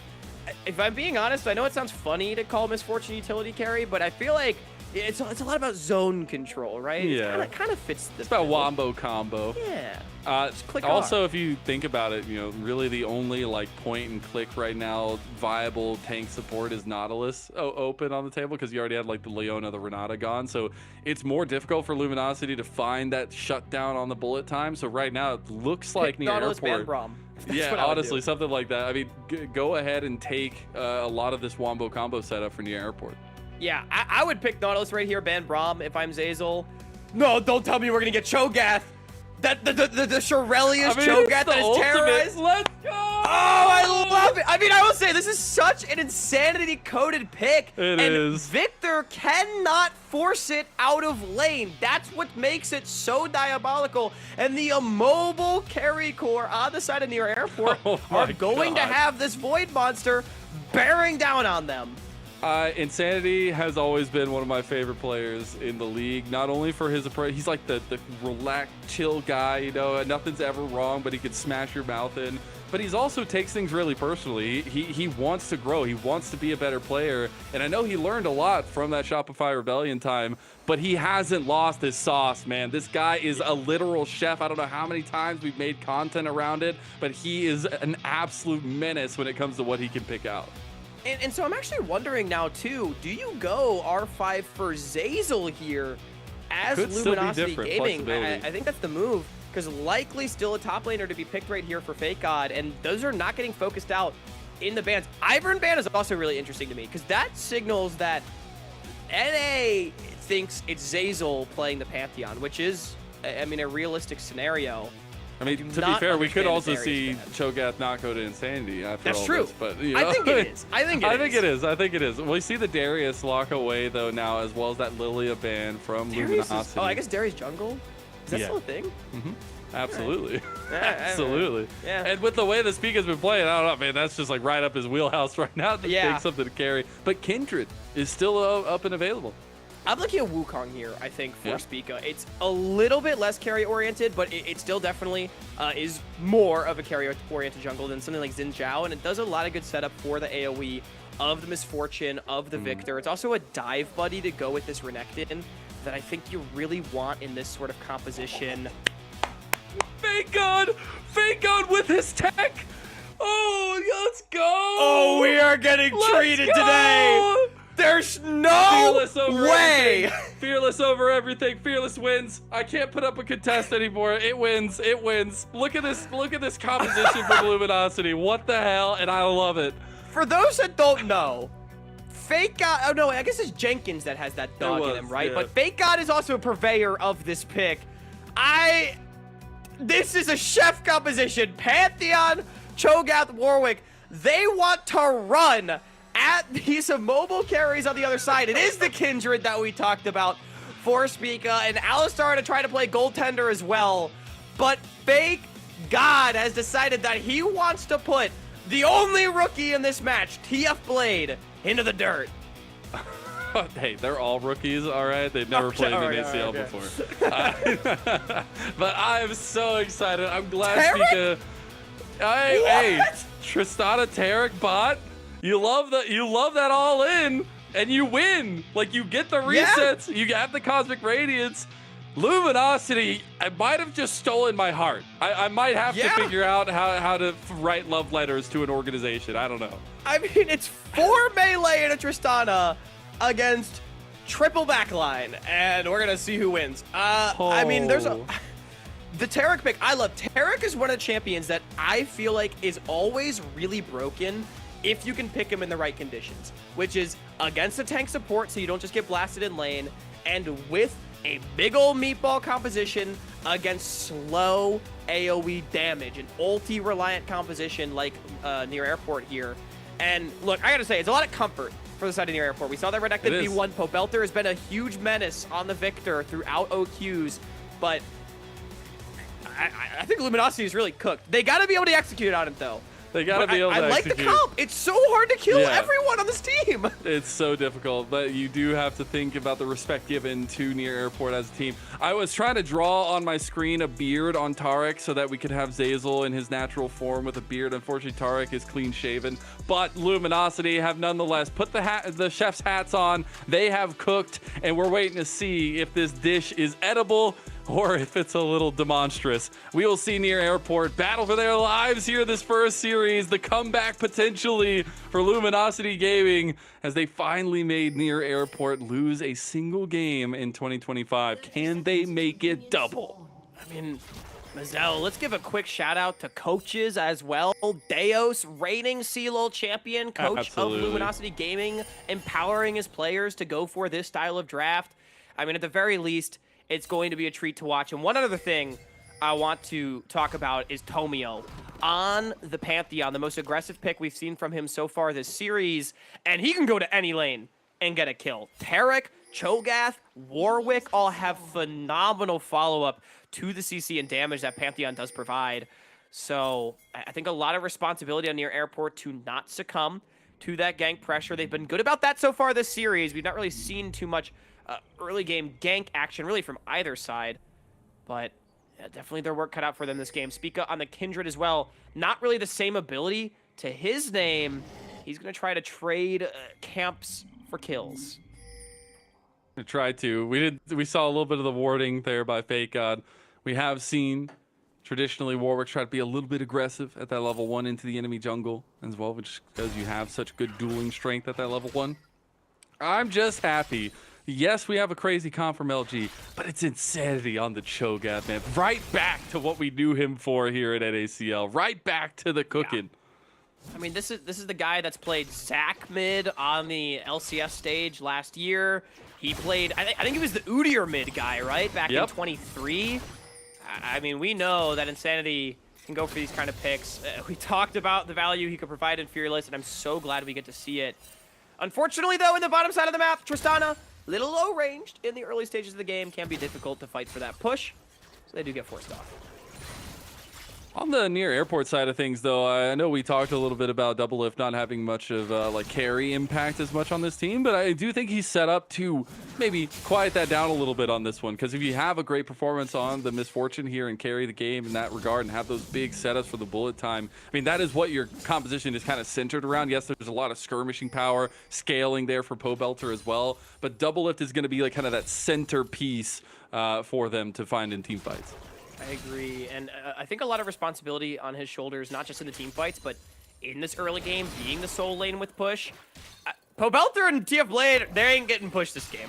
So, I mean, you need a lane for Kindred to be able to play through, you know, 4 invades to be able to enter the river, and so the bottom lane has to be able to maintain their current state. But with Tomio pathing on towards this side, I will say it's potentially an avenue that, you know, you can look towards here if you're Luminosity to maybe break that open.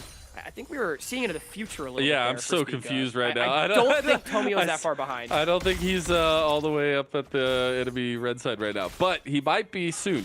As we get the tri-lane set up, I did want to focus on the sides of jungles. We got the mirrored start, but we have a gank from Insanity on bot side. He got the double silence, doesn't get the rupture there, but Biofrost gets the double headbutt pulverize rather, and they do end up dissuading the gank. So Insanity will lose some pressure mid lane for that. Yeah, I'm trying to decide if I like that, because we just talked about going bottom lane and trying to break the push of Double Lift and Bio, but now you've just lost 10 CS and push mid, right? So it's like, was it worth it? I don't know. They probably would have liked to have gotten a summoner regardless. Near Airport, good poise under pressure, and the roam doesn't really get much.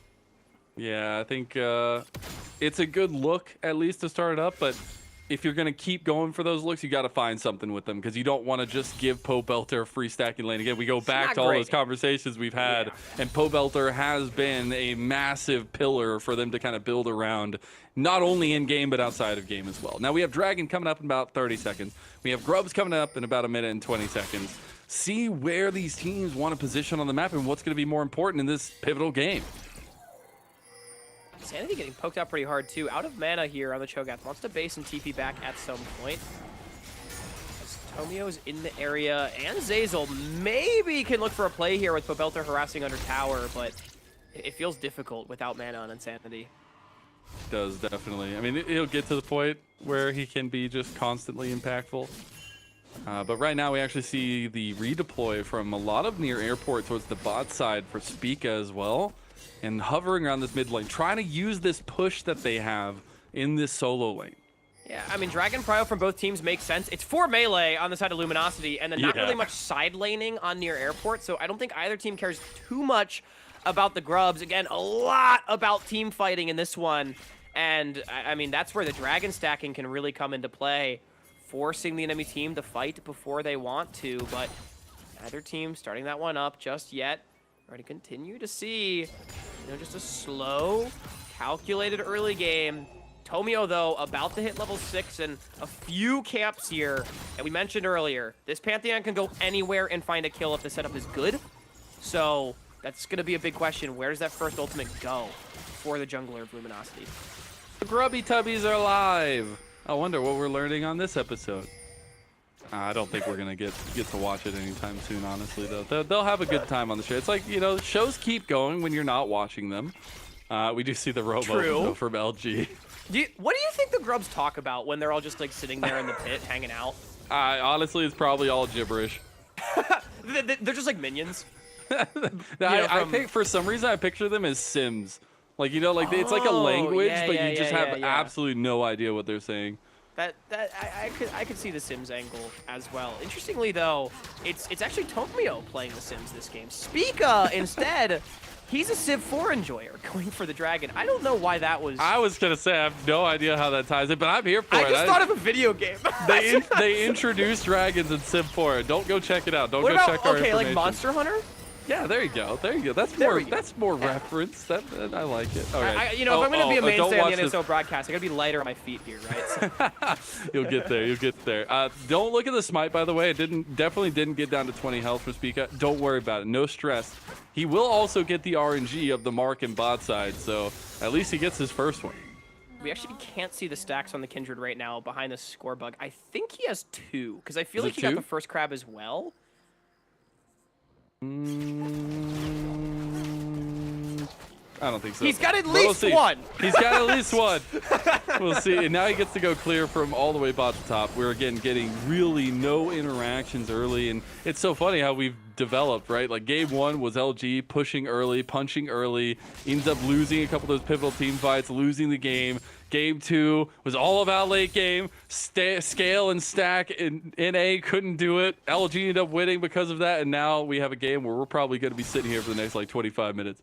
Yeah, I mean, Luminosity, they don't really feel the need to press the tempo because they want to meatball all over the map. It's what me and my friends from home call a beef squad comp. But near airport, I mean, they got a victor. Like, question is the beef squad like? Is it like a performing group? Is it a musical group? Ooh, I feel like it's more of like they're like the Harlem Globetrotters, like the Dunk Squad kind of thing. Okay. Yeah. That's the beef squad. It is funny to call them the beef squad too, because there is literal beef on the opposite side right now. True. And don't think about that too deeply, because then it gets terrifying. We have the other Mark. Now I am thinking about it deeply. Exactly. That's why I said it. It all works out in the end, as the mark on bot side will end up getting taken away by Tomio. So Spica will not get that one here just yet. And we'll end up getting a little bit of the taste of what's to come once we get those first, second items, once this next dragon, once this next spawn of grubs gets there. Because honestly, I think maybe now that LG has gotten that first spawn of 3 grubs, that objective becomes much more priority for near airport, to not allow them to get 6 grubs. Because this comp under turret with 6 grubs, you're not surviving. I'm sorry. Yeah, it sounds difficult. Again, I don't think side laning is going to be a huge part of the game, but we've just seen the pushing power that 6 grubs adds is so hard to deal with later on in the game, especially in fights that might be close. The extra push of just having extra grubs means that oftentimes the grub team just gets more on the backside of the play. So I do definitely agree. I don't think you want to give those over if you're NA, as Pobelter is on the wrong side of the rift. He has his jungler behind him. Got hit by the rupture there. Gonna get slowed. They realize something's afoot, though, as Fake God gonna get jumped on by Spica. TF Blade just decides he wants to fight. They get Pobelter out, but he wants the tussle here. They want to try to go in. Dominus is ready. They're going to have to loop around this horn. It's so difficult. Pobelter going to be escorted on his way out, the big POB. And now we will end up getting that Scuttle Crab taken over by Oh, yeah. What? This man has prayed to the RNG Jesus and gotten 2 marks from Scuttle Crabs in a row. That's crazy. Yeah, in a boring game, Kindred... Oh, hang on. Okay, Grand Starfall coming in. See if they can get TF Blade. He's going to heal a lot, but they have the execution power ability, not back, and Fake God getting low. Not going to go forward just yet with that flash from Spica. Pobelter's there as well. Everything going to calm down a little bit, but we did get flash burned by Fake God. Zazel's there. I think the play's still going in the top side of the map. Grub spawning now. As Insanity's also snuck in behind. Uh-oh. That's Summoners. That's Summoners. What happens when a dinosaur wants to chomp down on you? He's going to chase him down. The Rupture connects and munch, munch, munch. Insanity is eating good. Oh my god, this Cho'Gath pick! That's what we wanted to see from Insanity right there. Spica trying to make the play on the opposite side of the map for the Grubs. Fake God back to full HP because he's a Warwick. Maybe a contest to be had, but I think with the TAP from TF Blade, it should be the trade. So, first blood, but the Grub stack denied. I think both teams relatively fine with how this one shakes out. And I know Insanity's going to be very happy. Because not only did he get a stack, his pick is working.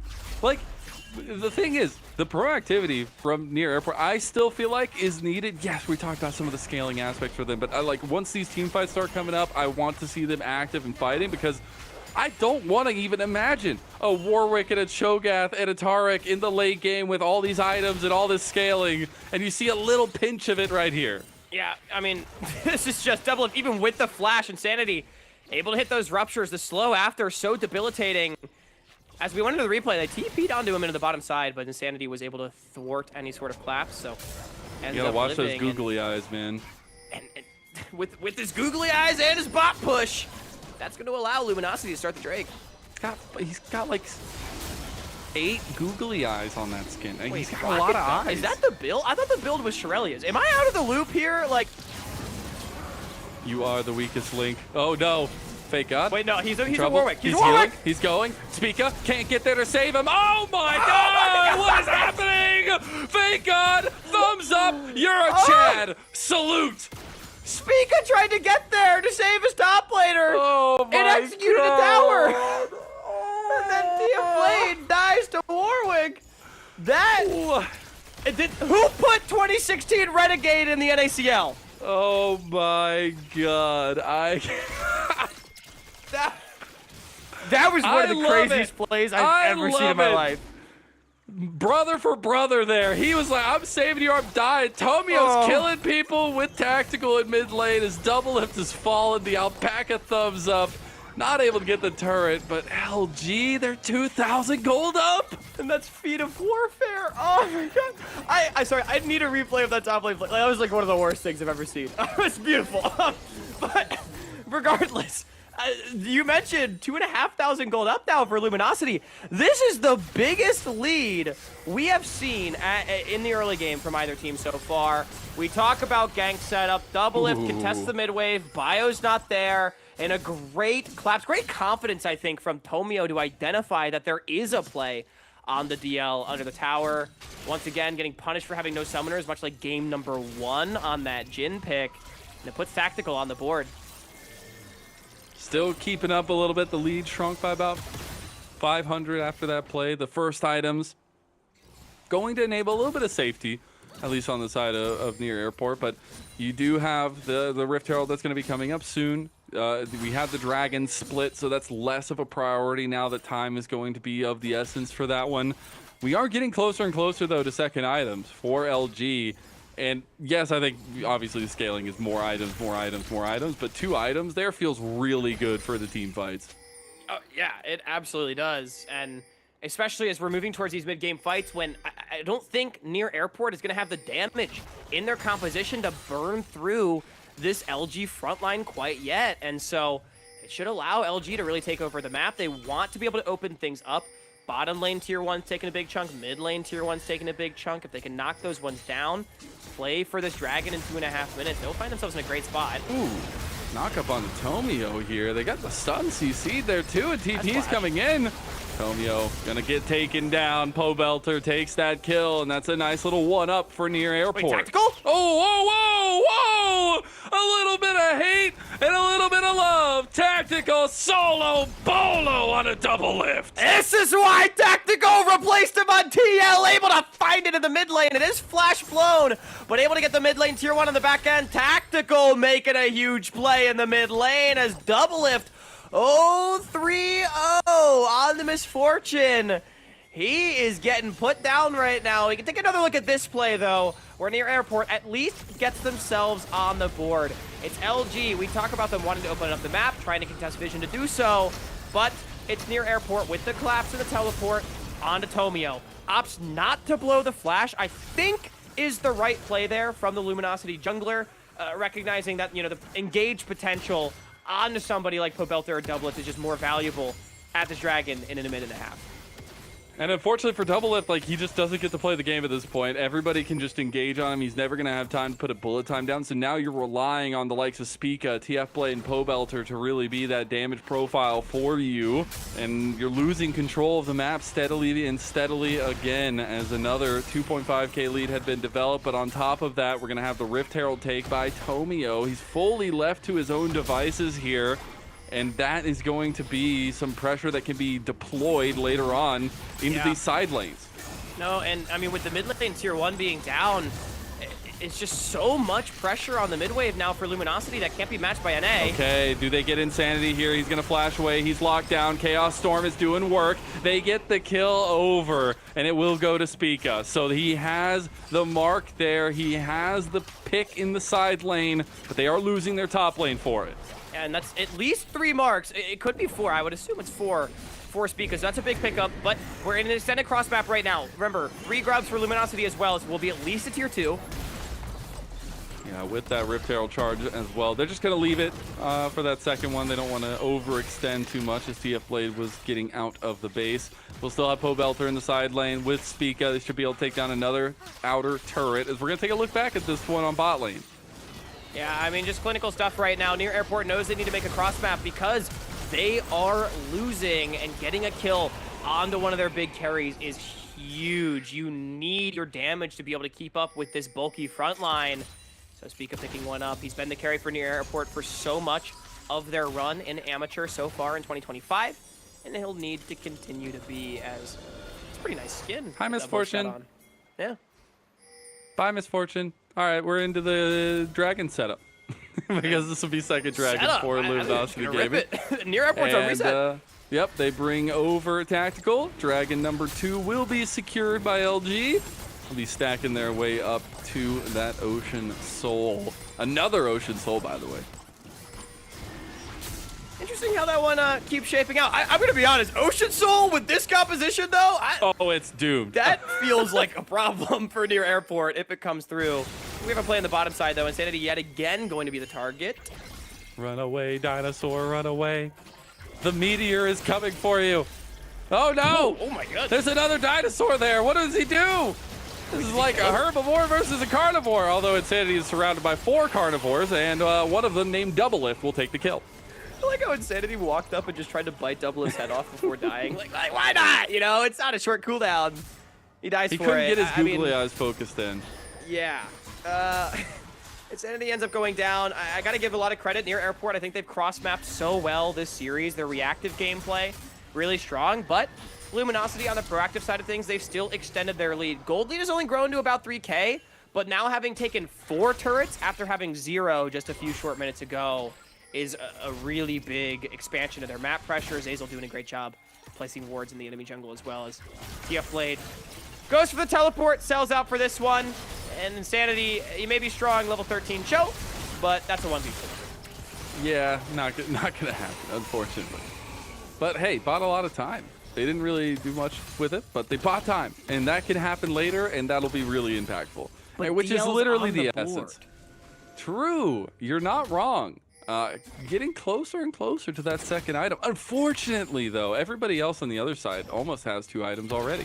So we'll see if that's going to be the case. Again, I want to see a near airport big wombo combo with double list bullet time, because even if he's behind, that is still, in essence, what this combo is built around. Biofrost getting caught a little bit, has Spica and TF Blade right behind him to be a little bit of bodyguards. All 5 members of Near Airport are up here, but they're in a choke. They're in a choke point, and they're walking through. Maybe they just get collapsed on here, but Tomio is waiting for the engage, goes through with the stun. Rupture comes through. The chop down as Insanity gets it. That's a bullet time that just feels like tickles as Tomio gets hit by the turret, almost goes down to the burn, gets the shield to save his life. Fake God getting low, but the Rupture buys space, buys time, and LG strike. Damn! I mean, Tomio kind of just dog-walked near airport right there. He just ran at them, throwing spears, diving the tower, Insanity, eats TF Blade, and they just walk away with it. I mean, it's only a single kill and no objective, so not really much to speak of, but I think that was just kind of LG flexing their muscles a little bit right there. Spica trying to play a little bit scary, but he's got the ward that saw him. Now he's going to have to flash out of the Rupture. I love it because Fake God was trying to chase him down there, had the Infinite Duress to come through as well, but the warding from LG has been impeccable, and their map structure has been really good, and that's what you expect from a team with these names on it and this level of experience from this level. Yeah, I mean, it just starts with LG saying, hey, that's our control ward, man. Like, get out of my river. But just watch Tomio. He basically just right-clicks enemy team, uses every spell on cooldown, just keeps going, spear, another spear, another spear, and then Tarek stun into Pantheon combo, able to lock down TF Blade, and Sandy just walks in, gets the kill. Good punt back from Biofrost, at least to force the flash on the opposite side. They don't quite get the kill anyways, and that was like alarming to me. If I'm a Near Airport fan, watching how the Pantheon just kind of ran at them, and there was no recourse right there from NA.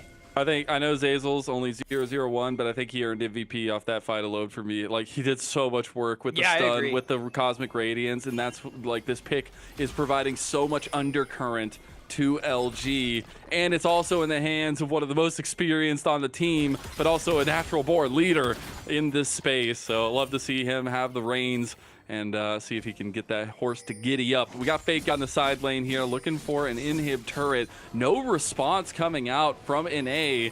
They do not want to give this side of the map. They'll finally send Pobelter.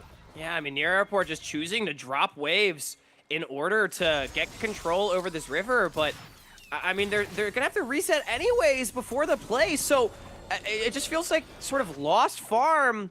We're not really too much on the backside of things. Luminosity, they're first back out onto the map, and they're gonna have first access into this river. All the ability that they want to clear out those NA wards, and you do have 2 items on Speak Up, Obelter, and Double Lift. You talked about the Wombo combo that can come out from NA. Zazo, a lot of responsibility on his shoulders. You talk about how good he's been in this game. He's got to deny that Wombo. Okay, Tactical. That was bold. Right into the bullet time. Tactical has no way out.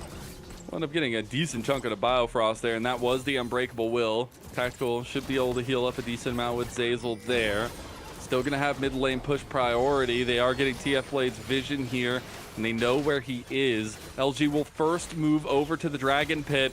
It'd be a big moment for them if they can take that dragon, give them priority and decision-making. Biofrost! He's back at it, but it did not matter. 4-man Cosmic Radiance, and NA can do nothing but watch. Lamb's Respite comes through, buys time. LG are getting cooked now, maybe, as it's Tactical waiting for the resets on the side. Double Lift is still alive, but look at Tactical. He's trying to get 1. He's trying to get 2. Look at him go. He's bouncing like a leapfrog, and Tactical takes them off at their head. 4 for 4 in the river! Are you kidding me? It was Bio that went for the engage, but it's a Luminosity that cleans things up on the backside. Pobelter and Tactical, the only ones alive. Has everybody wanted to die? Dragon now not going to be the focus. Everybody respawning. We'll see if a contest comes out. That's teleport from POB. Tactical's got to run for the hills. 4-0-3, 4-0-2 respectively. The big carries have been labeled, and it is Pobelter and Tactical. as we see that come up. What a fight, and a 3K lead still in the favor of LG, but Dragon is up, and we see Spica getting over to this side of the map. And I've got to say, multiple MVPs in that fight. Spica, the Lamb's respite, was massive for near airport right there. Completely saved the engagement from them. But now, none of that matters. We have another Dragon alive. No Lamb's respite available, though, for near airport. Meanwhile, no Cosmic Radiance on the other side. Big defensive cooldowns unavailable. Here comes a teleport from TF Blade. It's another round of fighting. But it's clean take, and they're going to get out with it. As might have lost Mazel right there. Either way, Luminosity Gaming clean on the Dragon take, one step closer to that Ocean Soul. Now only one Dragon away. Again, a B squad composition, so scary if it gets that soul. Near airport, been overgrouping a lot, trying to find a fight, but LG not really giving it to him. The gold lead has not grown by that much, but similar to game 2, it feels like it's Luminosity just slowly incrementing their lead in terms of pressure. I just think the angle is so difficult. Oh my god, speaking of angles, Zazel, he's in trouble! He just gets taken out by Spica of all people, and now they could just go for this double combo of buffs. I mean, Zazel is a massive centerpiece to this team. Yeah, I mean, we'll see if they go for it. We're getting another replay of the previous fight as Bio went for broke, but the follow-up wasn't really there. The Cosmic Radiance is good, but watch the Lamb's Respite from Spica right here. It doesn't get Fake God in there, and it saves TF Blade. So all of a sudden, the fight extends so much, they're able to get the damage onto LG, and all 3 carries are still alive. But Tactical is able to reset on the backside of the fight. Pobelter runs through everybody on the front end, and it ends up being a 4 for 4. You mentioned the double buffs, though. Back to live. It's near airport, having picked one up, but no kills. They're trying to get Fake God out of there. He infinited the rest is away defensively, but now in A, they have the Atacon GAs. I think Tobio just has to watch as Insanity dies. They have to get out of here. They have to find an exit strategy. Tactil's walking up now. That's bullet time to claim Insanity. Grand Starfall in the back line. They got one. They're looking for 2. 3-man knock up there by Biofrost. Here comes the Cosmic Radiance, though. This is the reset of the fight that LG won. TF Blade pops dominance, looks forward. The GA's still there. LG looking for the retreat button, and it looks like they found it. Spica will try to go forward, won't find any more angles there, but this buff makes NA so powerful. Yeah, a lot of things to take. Oh, jeez, it's not done. He tries to go in. The buffer is there. Okay, now it's done. Near airport going to walk away. They don't have the ability to push for this tower. Too many members of LG alive. Spica still trying to poke and prod. This Kindred getting very strong with the Black Cleaver, Trinity Force in inventory. But a lot of things to unpack about what just happened. So, it was Otacon being taken during the replay by near airport. Tactical, though, took a tier 3, and I believe the tier 2 as well, in mid lane while that was going on. And then in the ensuing fight, it ends up being a 2 for a half as Double Lift does explode right here. But there, of course, has the withdraw, and Tactical, or rather, Tomio and Insanity, not so much. Tomio's angle was very interesting there, and I kind of like it to kick things off and readjust the focus of where NA are looking towards.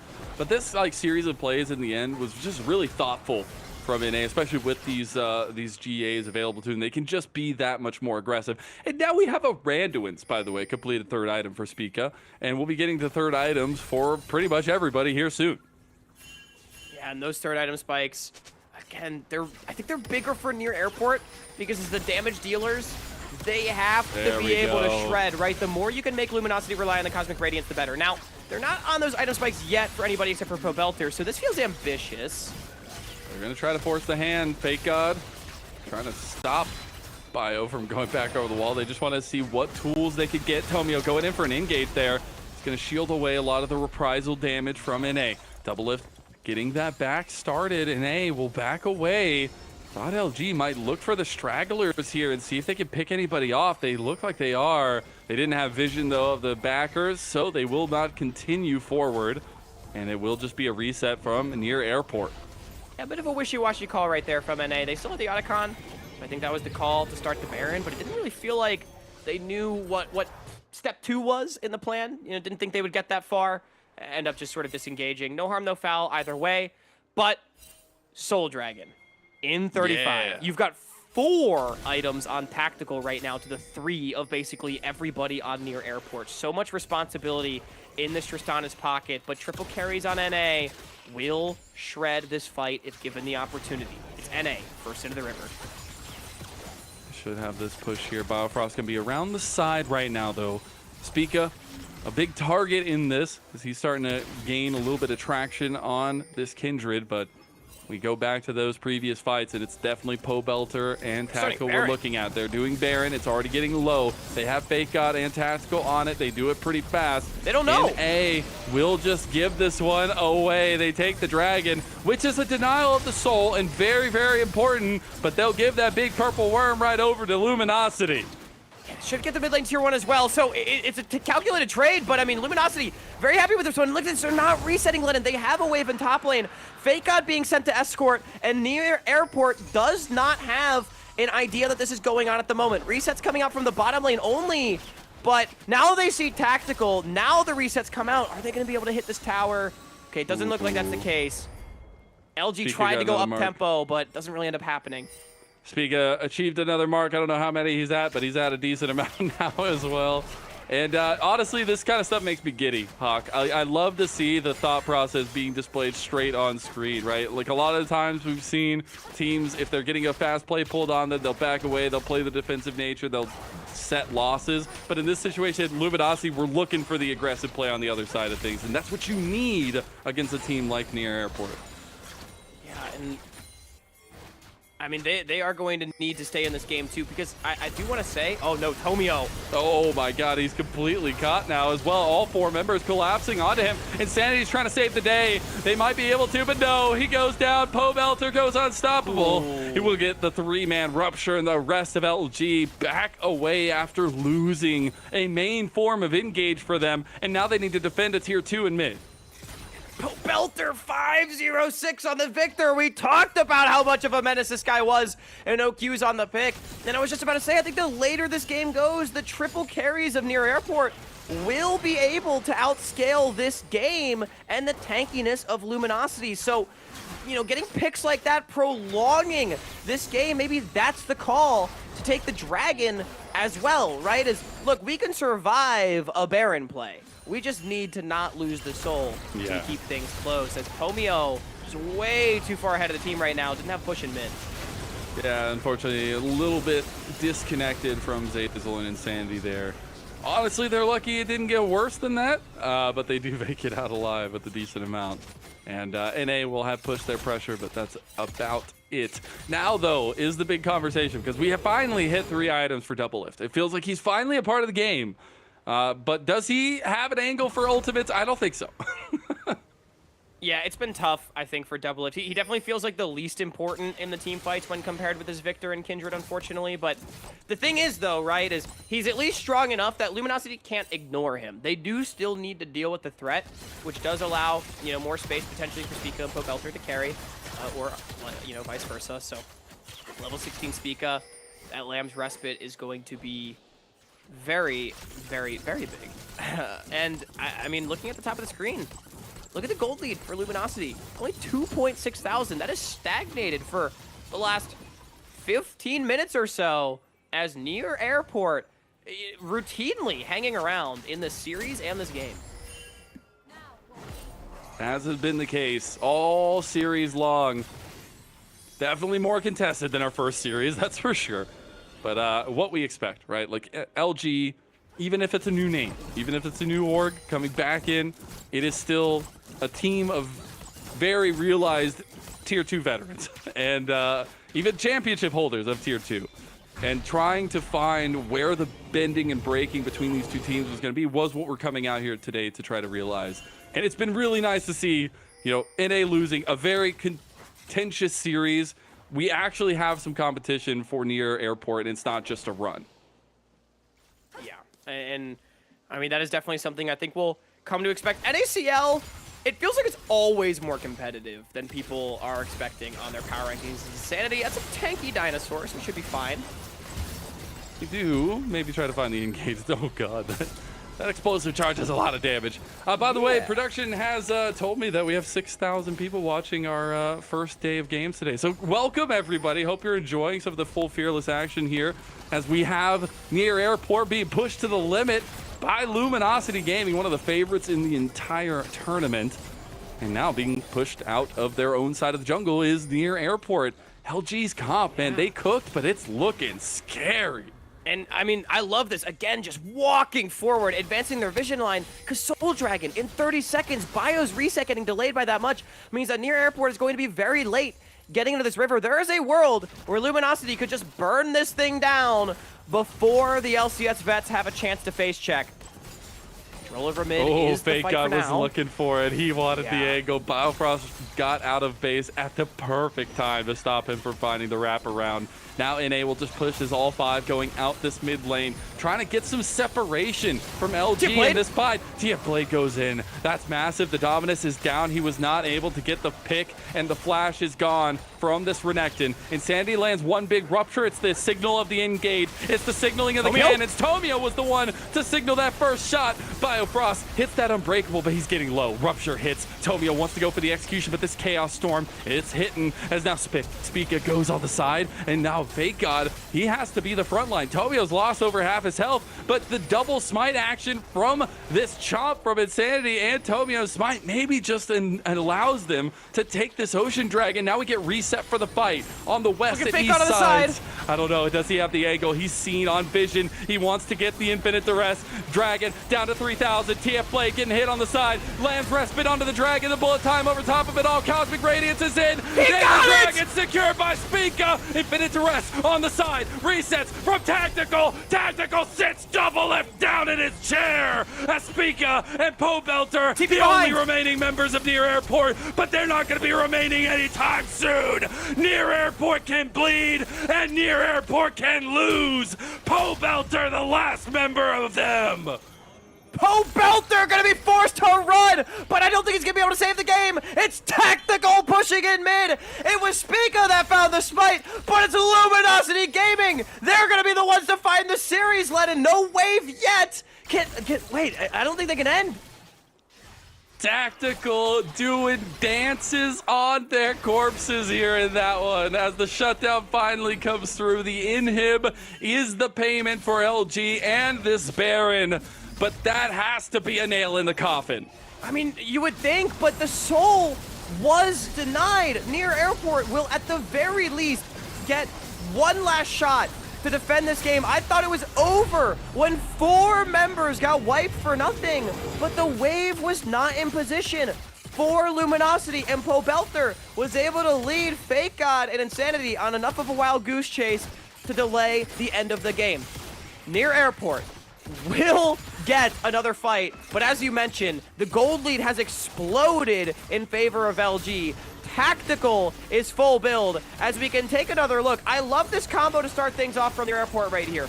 Bullet time across the Lamb's respite to get everybody low, but Fake God simply corrals them forward, and Spica and TF Blade basically, or rather Bio and TF Blade initially, basically have to give their life for the cause. Dude, watching Tactical in that moment, he had double lift number that entire fight. He was literally popping shots, unresponded, goes for the flash, rocket jump play. Like, that is the kind of stuff you need to see from Tactical going into these kinds of matchups on this Tristana. 7-0-3. The legacy of Team Liquid so far behind him. He's making his own new start on Luminosity Gaming. And Near Airport have to try to defend against this Baron buff. Still up for about 2 minutes for LG. They need to find a way to pick apart this base. Really just want to praise Luminosity for, their patience in that previous fight as well. Like, imagine if Poe Belter had Chaos Storm up, or if TF Blade had the Dominus, right? But they didn't have those because they tried to get an advantage earlier on. Luminosity just played slow and steady, didn't panic. That is the poise that you want to see of veterans in their own right. Maybe not to the degree of names like Poe Belter and Doublelift, but these guys have played at the top level. They are multi-time tier 2 champions in some aspects, right? And so you can see that on full display as now in the driver's seat in this game, 7,500 in the lead. The last turret outside of the enemy base is gone. Luminosity, it's their game to lose. They are definitely the driver's seat here, and with a lot going for them, they'll try to get these multi-lane pushes in. Super minions coming down the mid lane that Near Airport need to respond to. That's a lot of damage, man. That is a lot of damage. Full build there completed as well.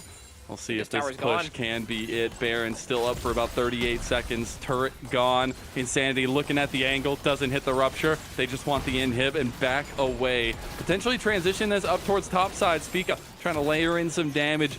LG are biting at the bit right now. They want to get an engage. They want somebody to slip up so they can put the final nails, like we said. And Biofrost, he's got the engage. He's got the disengage for the team. And we have to watch his trigger pool. Instead, they're just going to take their reset. Is Luminosity Dragon up in a minute? Again, it's still Soul. 7th Dragon situation. That's what Spica and co gave their lives for in the previous engagement. I mean, it's a far cry. It should be unstealable, right, against Cho'Gath and Pantheon, but somehow we stole the last one. Maybe Spica can save the game in that way, but Insanity is a roadblock and double it. Did he be caught? There's a big dinosaur watching. It's like those scenes in Jurassic Park where you can't see the dinosaur, but it's there anyways. Now he sees it. It's like the T-Rex scene now. Oh, God. Biofrost, you got to get out of there, bud. Oh, he's getting locked down. He's getting CC'd. He has the unbreakable pop. NA realized this is it, maybe.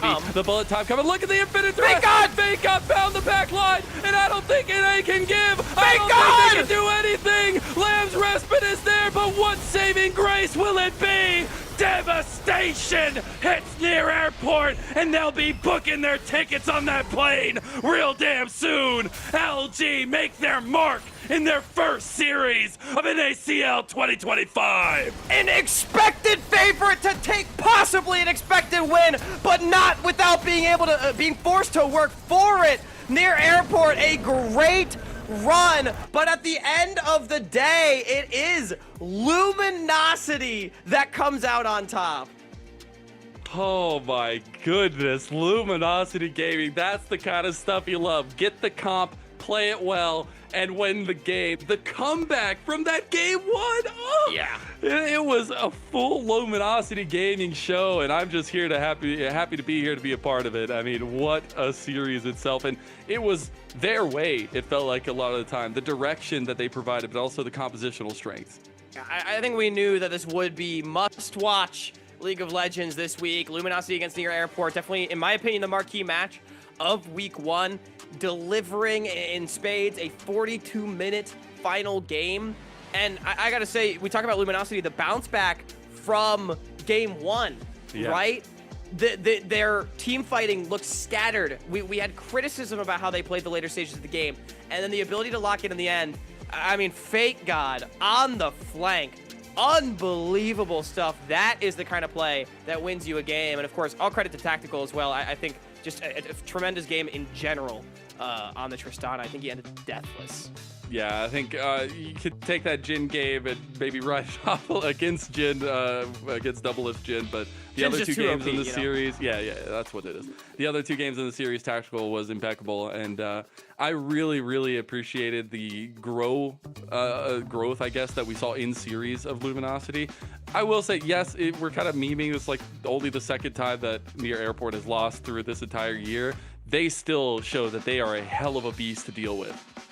Yeah, oh, absolutely. I mean, I think questions about whether or not Near Airport will be a top-of-the-table team in this tournament, both, I think, gaining merit and also being assuaged by the series, because their gameplay across the series was extremely strong. I do think they have some work to do, in their earlier stages, working on their proactivity, particularly around mid-game objectives, and then also questions about pick ban, right? Like the B1 Renekton for TF Blade, is that a champion pool problem, right? And those are questions that Near Airport does have plenty of time to answer. Exactly. But the fact remains that they went the distance against a team that's expected to be one of the favorites to take the title in this split. And so, I mean, fantastic stuff to both teams.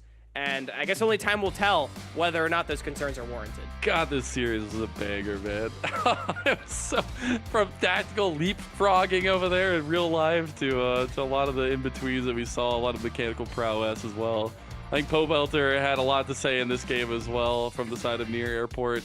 But when you put a composition of members like Luminosity Gaming has, when you put these names together on a roster, this is the kind of grittiness, this is the kind of win that you want to see.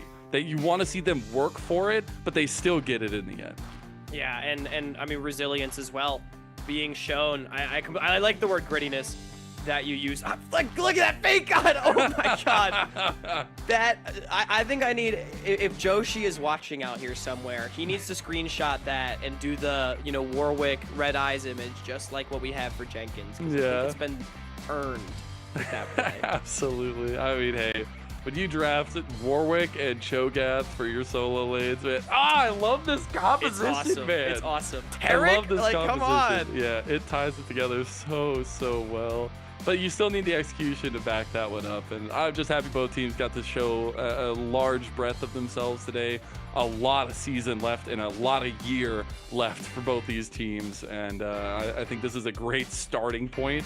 But you have a performance like this, and I literally cannot wait to check up in 6-7 weeks and see what's developed from both these sides. Yeah, I definitely agree. Something tells me near airport, this is not the lowest, or rather, not the highest we'll see them climb. Maybe the lowest we'll see them be, and then Luminosity proving that they can take a big win. Questions about, whether they can continue to do it, but at the very least, week 1, it is Luminosity's victory. I do believe I heard from our production that we do have our interview ready to go, if I did hear that correctly through here. So I think we'll be getting an interview with somebody from Luminosity Gaming here very shortly. But I'm sure there's going to be a lot of stories to tell on how this series went down, and especially kind of the bounce back from that game 1. Yeah. I'm so curious to see who we get our interview with as well. I'm sure we'll get word on it very, very shortly, because I think what's cool too is looking at Luminosity's win. It felt like a real team effort, because I think every single player had a chance to pop off at some point during that series. I mean, hell, even during that final game, I think every single player had a chance to pop off. When you pick a comp like that, I feel like that's going to be the case at least. Hey, I'll give it to Tomio. We didn't get to see the kind of super carry performance from him, but that's the new Tomio that I know and love, and making sure that the team is in a setup place and that he's able to kind of lead off for the team is really, really nice. Now, we did have our MVP as well to give out, and Tactical will earn it, taking down Double Lift. The Team Liquid legacy lives on, and Tactical had a hell of a series. Yeah, I mean, this is extremely deserved. Tactical was a stud throughout, especially games 2 and really game 3. Deathless on the Tristana. I mean, it was that fight resetting all over mid lane. That one was crazy. There were multiple crazy fights from this guy, and I think it was cool too because, picking the Tristana sacked the lane phase a little bit, but did a great job of keeping himself relevant and performing when it mattered most. Yeah, no, exactly. And hey, I was a little bit of a doubter of the Tristana. Made it look damn good. All right, made it look damn good. You especially that fight around the Dragon Pit where he literally just singles out Double Lift in a full-on 5-on-5 team fight. This man has just a pinpoint laser on Double Lift's forehead, and able to get kind of the flash rocket jump play was really nice to see as well. So props to Tactical earning the MVP for his first at least series in this split. Again, like we said, a long way to go. I think there could have been an argument for many other members on the side of Luminosity. Yeah, definitely a team win. I'm actually curious. I should pull up the schedule here because I would love to look at where Luminosity and Near Airport go to after this, right? Because, I mean, after both playing a really tense game against one another, I think we can both confidently say that we like the look from these teams. So it turns out, I do believe we have our interview ready to go, and it is none other than Fear the Beard Man himself, Zazel. Get to hear a little bit of the mindset, a little bit of the background of this Luminosity gaming squad, so hopefully we'll be able to show him up here pretty soon. Zazel, my man, it feels like forever to have gotten to talk to you, but I'm so happy we get to interview you. How does it feel not only making Near Airport lose for the first time of the year, but looking damn good with that comp? I mean, the comp in Game 3 definitely felt a little wild, but I'm not gonna lie, at first I was thinking, these guys are old men, and then after Game 1 they punched us in the face and I realized, we're old men as well. So It's the old men of first old men. It works. yeah, so then we had to kind of like go back to our roots and pick some comps that are more what we want to identify with, which yeah, it turned out to be Cho'Gath in the mid lane, Warwick top, and Tarek support, I guess. But we just needed to go back to something we were more confident in. I love it. I love it so much. I mean, you know, looking at the series as a whole too, you know, you kind of talk about playing against your airport, the old men, right? Like, tell me a little bit more, I guess, about, you know, having this series as your first matchup. I know a lot of people have talked about both of you being towards the top of the table. Do you feel like this is a strong win to come out with to start the season?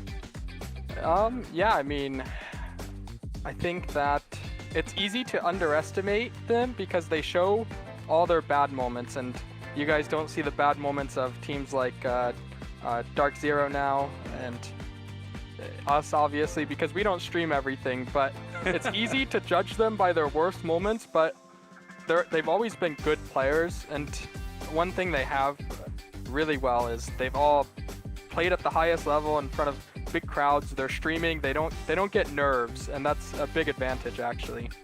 Yeah, I'm sure it is, and I'm sure like with time it even gets more powerful as it goes. But I want to talk about you guys a little bit more, because this team is like a mismatch of all kinds of different relationships we've seen over time. Obviously Shopify Rebellion, but DSG as well. What learnings from those experiences before and with a lot of these players has you kind of fueled and motivated this time around, and what are you leaning on most?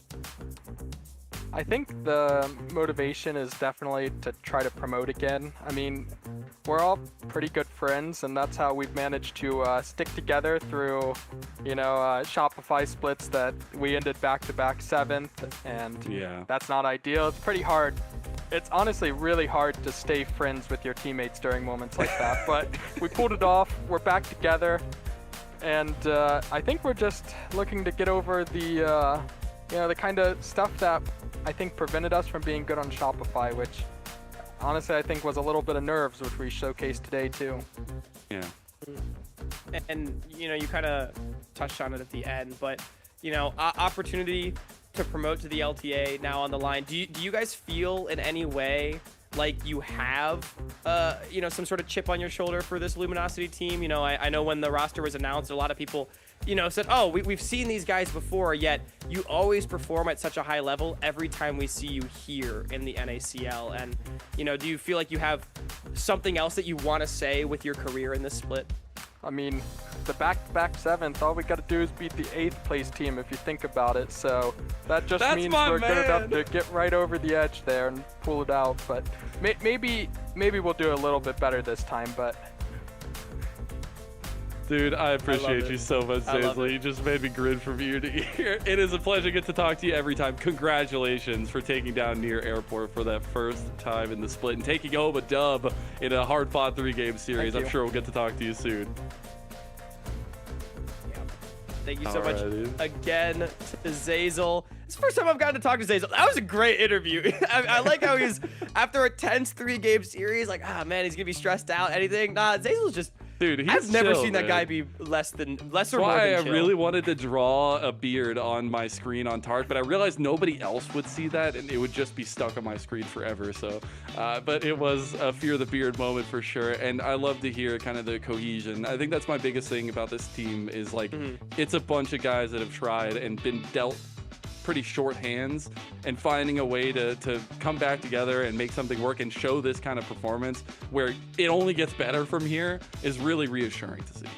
No, I completely agree. And I think the main thing I take away from that interview is that he acknowledged, like, hey, we had some problems on that team, and directly acknowledging that and saying we're going to work on it together is super cool. And I feel like, especially in this new promotion relegation system, I mean, that's what this can be all about, right? Is you get those second chances that you might not have had before. So I love to see it. Yeah, I love to see it being taken here by Luminosity, and I mean, knowing these guys, they can definitely do it. Hey, if they're looking to improve their reputation with these kinds of comps in Game 3, I'm all for it. Give it to me every single time. Let's go ahead and take a look at the standings here, though, as we round out our first day of games. We have so much more to go, but our first 2 best-of-3s have been decided. Both Luminosity Gaming and Conviction taking their series. Yeah, good stuff from them. I think the results that maybe most people expected coming into the day, but not necessarily in the fashion for either one. You know, Conviction looked really good, taking down another promotion team, and then Luminosity getting taken to the brink by Near Airport. And again, I think it just goes to show something I said down the stretch there in Game 3, Mazel, is it feels like every single split, the NACL is always closer than people expect it to be. So, you know, Luminosity Conviction currently on top, but I'm sure we'll see some shakeups. Oh yeah, we got 2 more days of hot action here in NACL. It's going to be very fun to see what kind of performances we get on the back of this, with a lot of the meta choices we've seen. Nafiri literally game 1 necessity, as we're going to take a look at tomorrow's schedule of games. 2 more best of 3s. Pulse versus Dark Zero absolutely favored in that one. And then we have CCG versus Supernova, which should be an absolute banger. Yeah, I mean, 2 teams in the middle soup right there in that second series that I think anyone from like 8th to like 4th is kind of a toss-up. CCG, Supernova, definitely 2 teams in that conversation. And you know they would love to start their splits with a win. It's going to be a great, great week of games. I know I wasn't even supposed to be here, and I'm just glad I got to be a part of it. So, you know, thanks for hanging with me here, Lennon. Absolutely, anytime, man. Shout out to Beatdown, who unfortunately has some technical difficulties, but we'll get him back in action as soon as possible. And do you have any takeaways here, at least for this this first day? I mean, my takeaway, I don't think it's anything that I haven't already said. NACL rocks. We've got great players here. Near Airport's not going to run away with this league, thank God. And I don't know. Somebody NACL clip that. good. Make sure we keep that just in case. But in all actuality, I really want to see more from Apex Mission Impossible. I think that'd be super fun to see kind of that growth level from them throughout the split itself. We got to see a little testing of the new blood and the old blood joining NACL this year, and it's already chalked up to be a ton of fun. Shout out to the viewers. I know our production told us we were over 6,000 viewers. It is a pleasure to get to cover these games with you all and be part of this community. We wouldn't be here without you, and the love is definitely felt. I love to see all the people coming out of the woodwork to support these teams. I know. It really is a pleasure getting to do what we do. NACL alive and well, and it's just a start of a very, very good split. It is indeed. Well, thank you all for tuning in. We'll be right back, same time, same place tomorrow, so don't miss the NACL action, and we'll see you next time. Depth charge coming in. Mini looking for an angle. Manui gets knocked back. Tries to get the quickness. Look at Mini. He's found the backline. This AoE is massive from AMI. They don't have the damage though. Kizno dodging out. Now gets locked down. The cease and desist stay for perfect timing. The dog is down. But Conviction, it's still a 3v2. And Aaron has been untouched this entire time. Timers. So Oh, man. he can maybe save the game, but it's hard. The Warwolf, oh no, the Jin has encountered their ultimate foe in a top laner. The Darkwing's going for the finish. 1 more auto, 2 more It autos. is a slam dunk, Mazel, as these spawn timers are way too long. Elder Dragon not needed. They will clean this series up. The first series of NACL will end up in a 2-0 in favor of Conviction. Wave in mid. They have a wave in bottom. Near Airport going to take their first game of the season. OQs weren't a struggle for them, and NACL's looking just the same. We asked if they were going to be dominant, and this was one. And that double-edged sword about to cut into their hand. Nice little sidestep, though. Magnet Storm, you can't dodge that. Nobody else can join the fight, though. Zazel's in trouble. Zazel goes down. Is this happening again? There's no damn way this is happening again. No way. Pobelter is looking for tag. Watch it. It's like those scenes in Jurassic Park where you can't see the dinosaur, but it's there anyways. Now he sees it. It's like the T-Rex scene now. Oh, God. Biofrost, you got to get out of there, bud. Oh, he's getting locked down. He's getting CC'd. He has the Unbreakable pop. NA realized this is it, maybe. The bullet time coming. Look at the Infinite Threat. Thank God found the back line, and I don't think NA can give. I don't think they can do anything. Lamb's Respite is there, but what saving grace will it be? Devastation hits Near Airport, and they'll be booking their tickets on that plane real damn soon. LG make their mark in their first series of NACL 2025. An expected favorite to take possibly an expected win, but not without being able to being forced to work for it. Near Airport.